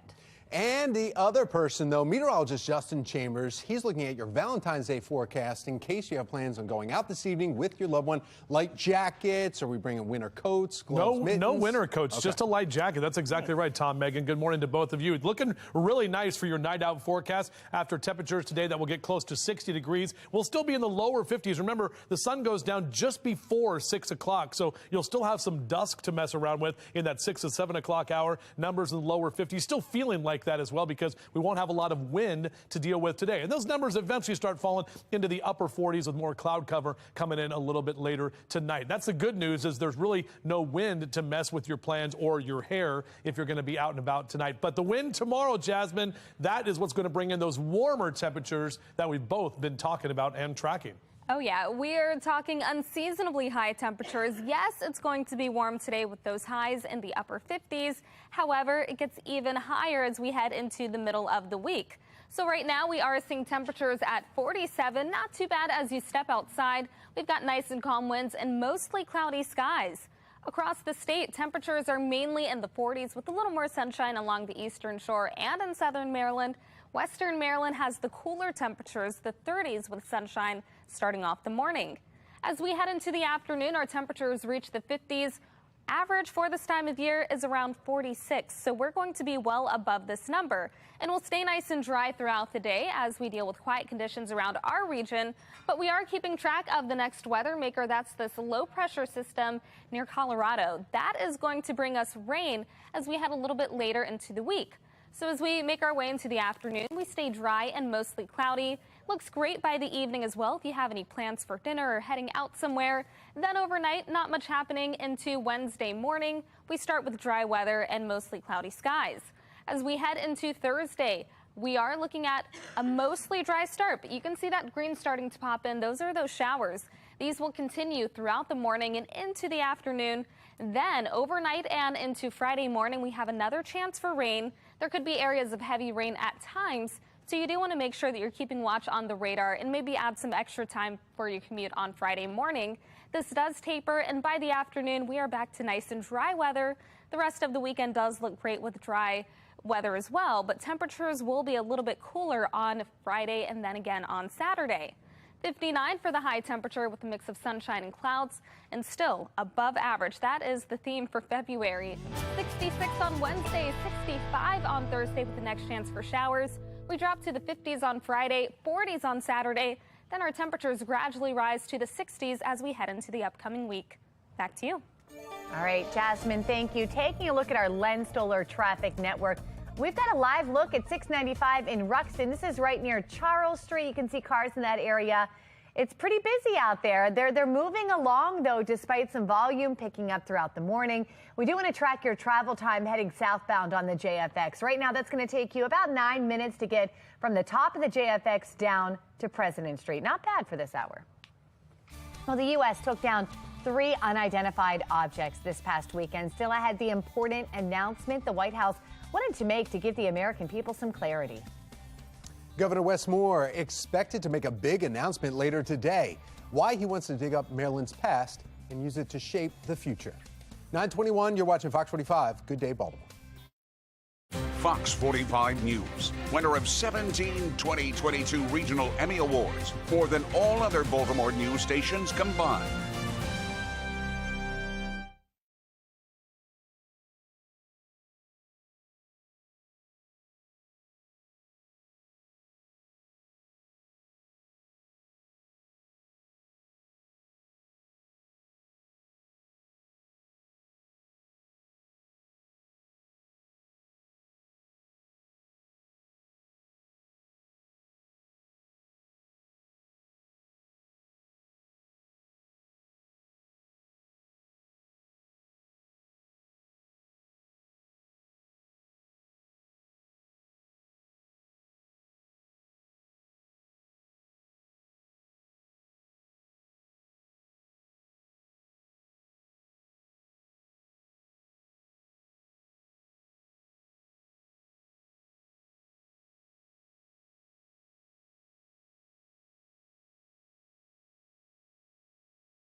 (9:24), turning now to counties under pressure. In Baltimore County, police say a man who was shot in Towson Sunday night is now facing firearm charges himself. Authorities say the charges stem from guns officers that they found in the victim's car. The suspect who shot the man is still on the run. It's just the latest violent incident in Towson recently. Residents say it's got them on edge. This used to be a nice area right here. We used to come down here all the time, go shopping in the 7-Eleven and all that. People are friendly. I can definitely see where some of the neighbors might not be walking around as much as they were. Baltimore County Executive Johnny Olszewski releasing a statement, though, about this shooting, writing, "Criminal behavior will not be tolerated in Baltimore County." The statement goes on. "We continue to monitor our operations and will continue to do whatever it takes to keep Towson and all of Baltimore County a safe place to live, work, and raise a family." happening today. A big announcement is expected from Maryland Governor Wes Moore. Has to do with famed abolitionist Harriet Tubman. Archaeologists have been digging through history on the Eastern Shore plantation where Harriet Tubman was born. It's in Dorchester County, known as Anthony Thompson's farm. The state now has new information about the enslaved people who lived on that plantation. We expect to see items that belong to them and perhaps even get a better sense of who these people were and the lives that they lived. Pretty fascinating stuff. We're going to be there, and we're going to bring you that full story. You can also watch it live at foxbaltimore.com. 9:26, the White House making one thing clear after 3 identified objects were shot down in North American airspace this weekend. Again, there is no indication of aliens or terrestrial activity with these recent takedowns. Wanted to make sure that the American people knew that, all of you knew that, and it was important for us to say that from here because we've been hearing a lot about it. No aliens. Now, one of the objects was taken down over Alaska, another over northern Canada, one over the Great Lakes region. Officials say they do not yet know the origins or purpose of these objects, but they were shot down out of an abundance of caution. It comes after a suspected Chinese spy balloon traveled all across the U.S. earlier this month. It was eventually shot down by U.S. military off the coast of South Carolina. Temperatures will fall this evening if you have any Valentine's Day plans, but not much. Coming up, meteorologist Jasmine Lomax tracking your Valentine's Day forecast. A vote is being put on hold over the governor's pick to lead the state's juvenile services. Coming up, why Republicans are concerned.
Live from WBFF in Baltimore, this is Fox 45 Good Day Baltimore.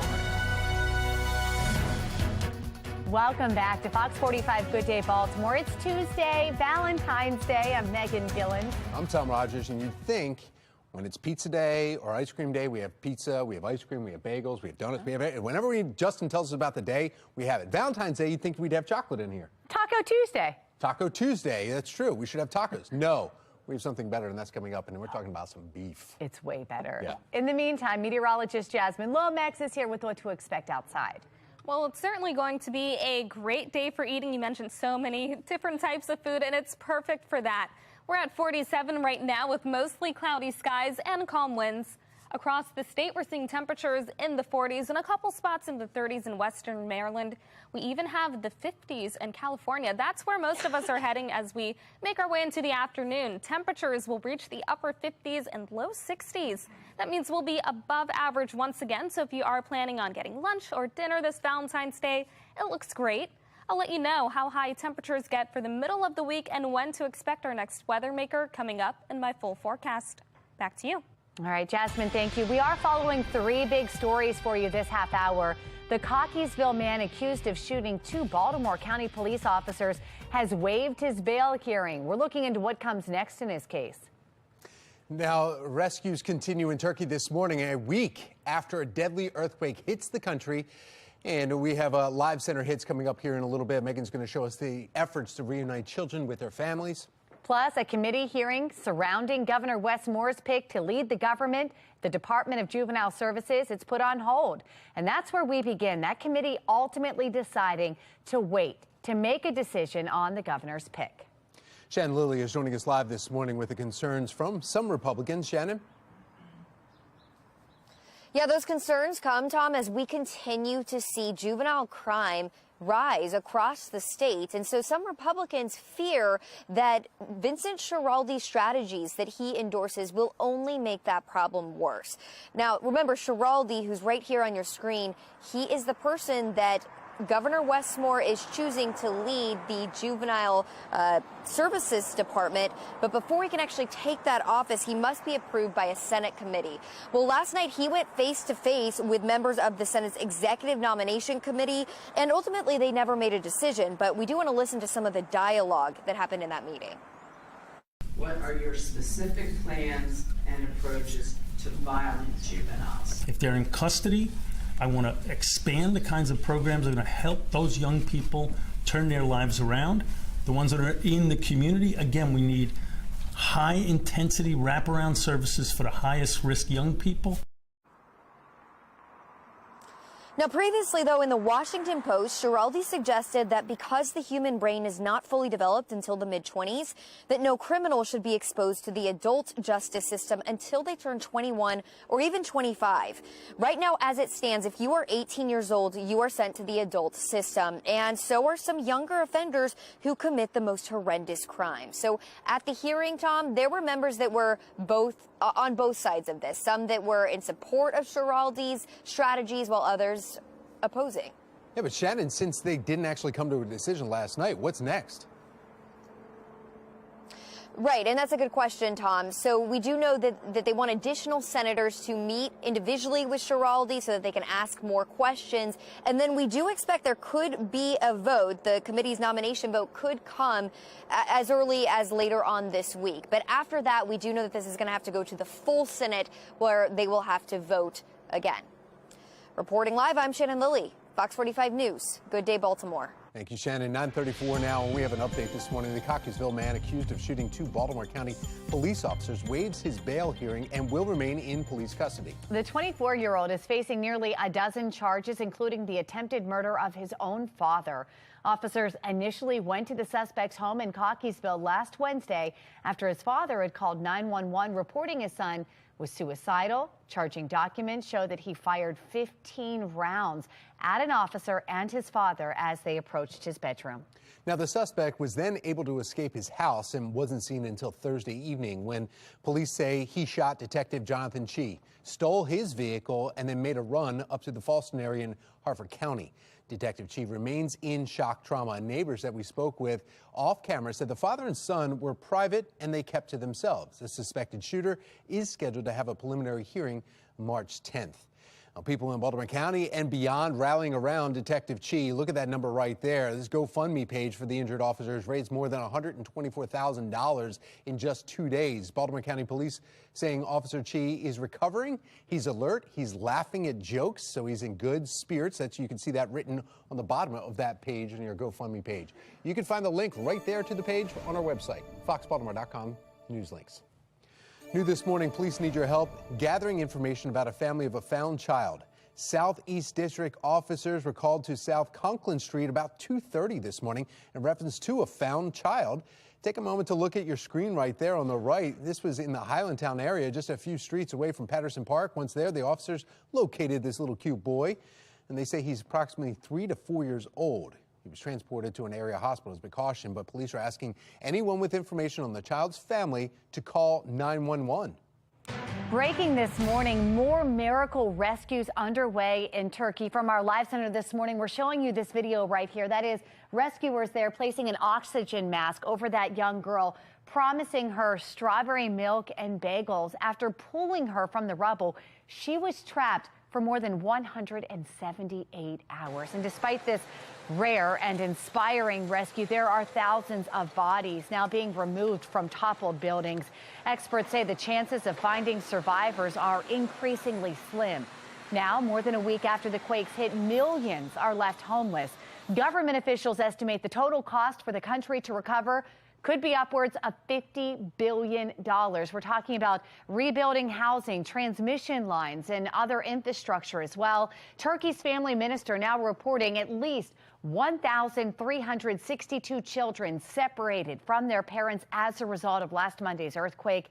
Many have now been identified and returned to family, but there are still others who remain in the hospital or even government care. The minister says at this stage, nearly 300 remain unidentified. And amid growing public anger, Turkish authorities are investigating 163 people in connection with building collapses. We know 8 have been arrested so far. There's 48 in police custody as we speak. That's the latest from our live center. Super Bowl is over, and travelers have to now experience the agony of heading back home and getting into reality here. First world problem, how they feel heading back home after the big game. We're at the Banneker Douglas Museum this morning. Coming up, we'll tell you about all the activities going on for Black History Month and beyond on Fox 45 Morning News, all local, all morning long.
9:40, and it's so Baltimore. Learn about Black history all across the state of Maryland. Maryland is home to many great activists, and today we acknowledge Frederick Douglass's birthday.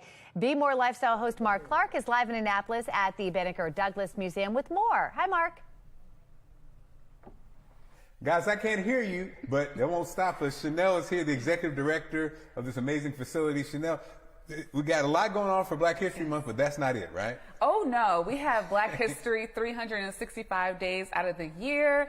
At the Banneker Douglas Museum, Maryland State Museum on African American History and Culture, our newest exhibition is entitled The Radical Voice of Blackness Speaks of Resistance and Joy. Wow. It features 17 Maryland-based artists that explores the history of Black resistance, Black joy, and the methods of healing in Black communities. You can see here, this is a piece by the amazing, incredible artist, Tawny Chapman, who's also a Maryland-based artist. I love it. Are we seeing people, it seems like there's an energy behind Black history, and it seems like after, I guess, post-COVID, people are out and about. Are we seeing those numbers? Oh, absolutely. People of all ages and backgrounds are coming to the museum to explore Black history in new ways through our after-school program, our Artist Talk, which is happening next Saturday at the museum, and so much more. Family activities galore, so it's exciting. You know, thanks so much for that great information. Thank and you. Again, it is Black History Month, but that's not the only time. Come out anytime. Guys, again, I can't hear you, but we are here,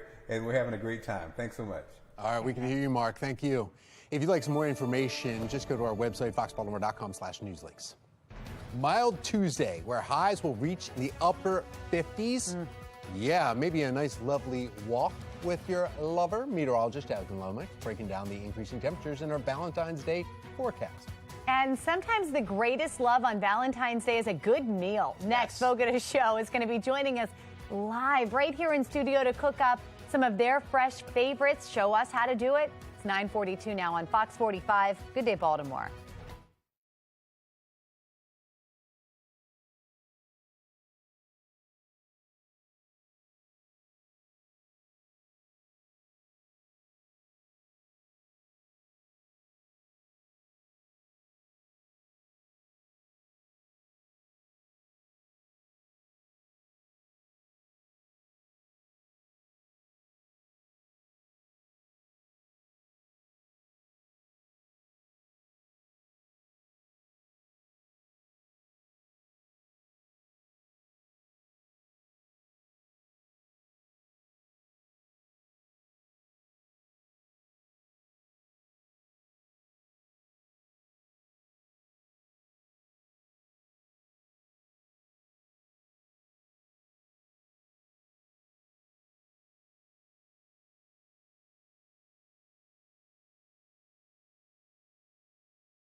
All right, 9:45. Tom was like, you got to help me with this segment because it's a bunch of food. I mean, look at this stuff. Treat your special someone to a nice dinner. tonight to celebrate your love. Fogo de Show in studio to give us some dining advice. Yeah, it's incredible too. Baltimore store manager Jackson Medrano and general manager Marcos Oliveira. Yeah, that's correct. But you say your last name. Can you say it again for us? Oliveira. Oliveira. See, it's so much better. It's amazing. But you guys always have a great time ready for anybody that walks in the door. We know that. Amazing food, green and red cards. Always keep it on. Always. Always keep it on green. Green, yes. Always. Yeah, keep it on green, even for Valentine's Day. So let's talk, though, about how we find the perfect steak, and then we're going to get into an amazing drink you guys make. How do you pick out the steaks to know that, okay, this is going to be the one? Hey, look at the size of that cut. If I had that, it'd take me like 3 days to cook this. Well, just to begin your experience in Fogo de Chão, you can't go wrong starting with our picanha, right? Going along with our chimichurri sauce made at home. Yes. Oh, yeah, okay. Made So in our chimichurri location. sauce. Yes. That's right there, and that is something that you glaze on your steaks? Glaze on your top. meat? Okay. The picanha is really known to cut really thin. You got the marble on the outside, and it just renders throughout the steak, right? As our gaucho chef are coming through the floor. And what you just said right there is really important. You want to get a steak that has marbling. The ones that really you can't see the fat, they may be a little bit healthier, but they're not going to taste as good. Right? The marble is something that you always want to enjoy. Yeah. You want it on your steak. That's why we have a wonderful Wagyu over here. And we traditionally, in Fogo de Chão, serve it over a Himalayan salt block where you can control it at your, That's what it's sitting on right now. Yeah. Correct. That's exactly. I mean, that's something we can get. I can get a Himalayan salt block myself, right, and put that on. But you have to let this meat sit out, come to room temperature. But what about getting sear on that? You know, I know you guys specialize in that, but if I do that at home for my wife tonight, what do I want to focus on? Getting a good sear. Definitely want to start off with a nice high heat. Yeah. Right. Okay. High heat to begin with. How high are we talking about for a steak like that thick? I mean, that's an inch, almost 2 inch thick steak. To get a nice sear, especially on the salt block, at least 300 degrees. 300 degrees. 300 degrees to get that nice sear on top. I'm already wrong with the way to get that nice sear, you just control it however you like, medium rare. Make sure anything wherever the knife cuts, that's the part that you really want to make sure that if you like it rare, you know, like somebody, you make sure you at least cut it, that you put the right on the flames. We only have about a minute left. Talk real quickly about the drinks, and if you want me to help out, I'll be happy to. I will prepare right now. I'll show you for the Brazilian caipirinha. Just is very easy. For you need 1 whole lime with 2 tablespoons sugar and muddle. Okay. And right now, I need your help, you know, for shake during 20 seconds. You know, a little ice. Yeah. And I will use cachaça. This cachaça is a Brazilian spirit. It's made from sugar cane. Smells so good. Yeah. It's like a rum, right?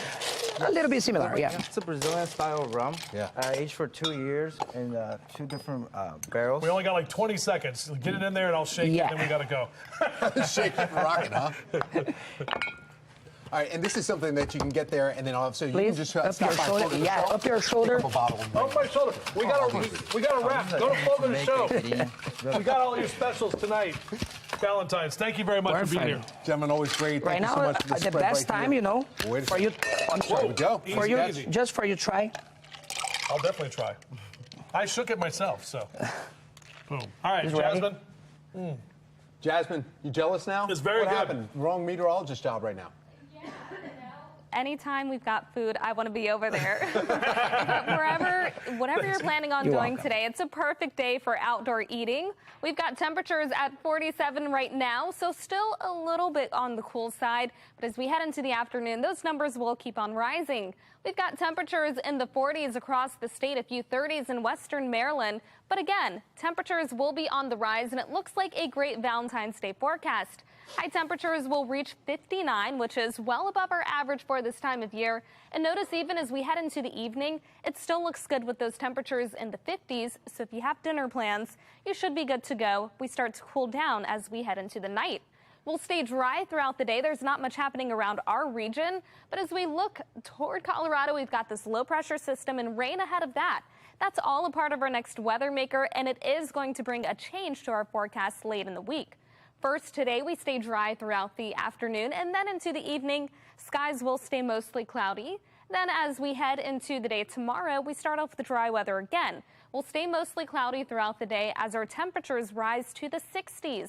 Then as we make our way into Thursday, we have our next chance for a few showers. That will continue into Friday, and you'll notice a big change in our temperatures as we head into Saturday. 59 for the high today, though. Not too bad outside for this Valentine's Day. Then as we head into tomorrow, 66 for the high temperature. That is 20 degrees above average. We stay in the 60s again on Thursday with our next chance for showers. Rain continues into Friday morning with temperatures reaching the 50s by the afternoon.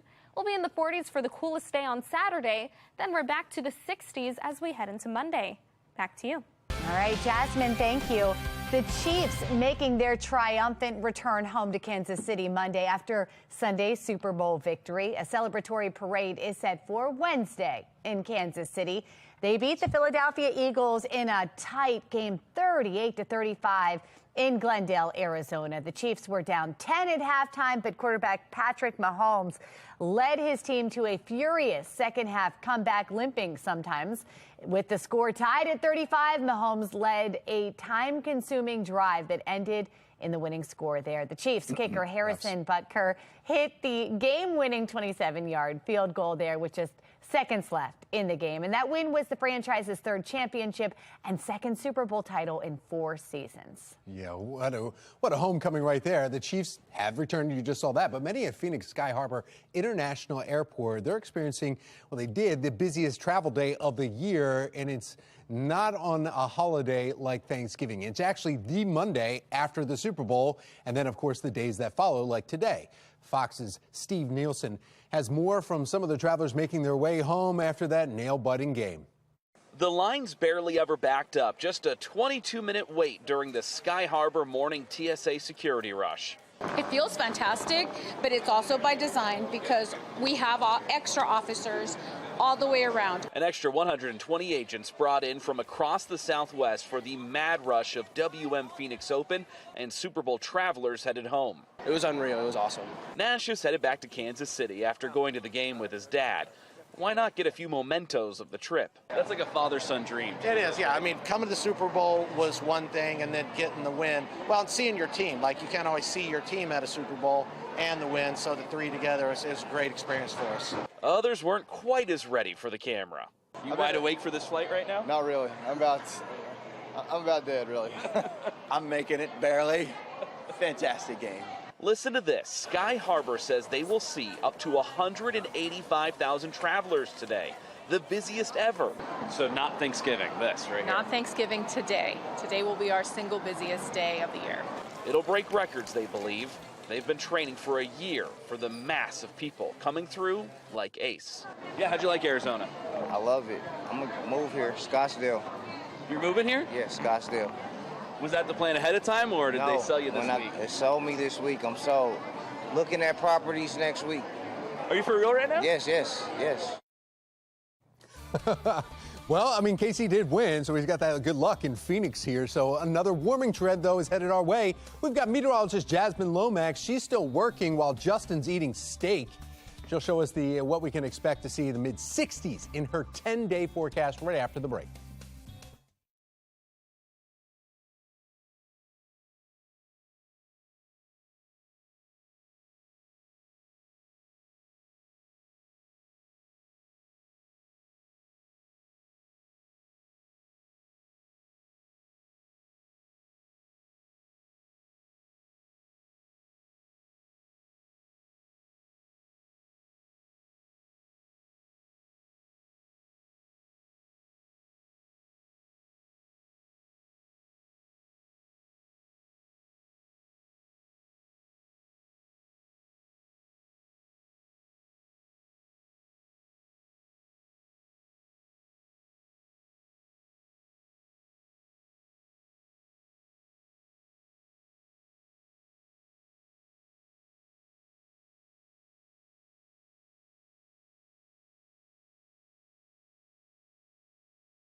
We are in for a very nice Valentine's Day afternoon and evening. Temperatures reach 59. Then we've got the 60s tomorrow and again on Thursday. Get ready for showers on Thursday and Friday, and then the coolest temperatures of the week on Saturday. After that, above average again. Cheers. I mean, talk about taking like a margarita and stepping it up a notch. I mean, you just can't. Gentlemen. Happy Valentine's Day. Happy Thanks for coming in, guys. Day. Hope Time to eat. to see you at Fogo soon, right? Please Fogo. make your reservations at Fogo.com, all right? Around the water right there in Baltimore. Come on now. Of course, right down in the harbor. So what are we eating first? This is all just display food. I've seen there are pallets over there, Megan. Pallets for us. Oh my goodness gracious. Cheese wheels. We're talking about Valentine's Day. I'm falling in love right now. Aww. Bye, Schmoopy. Bye, Schmoopy.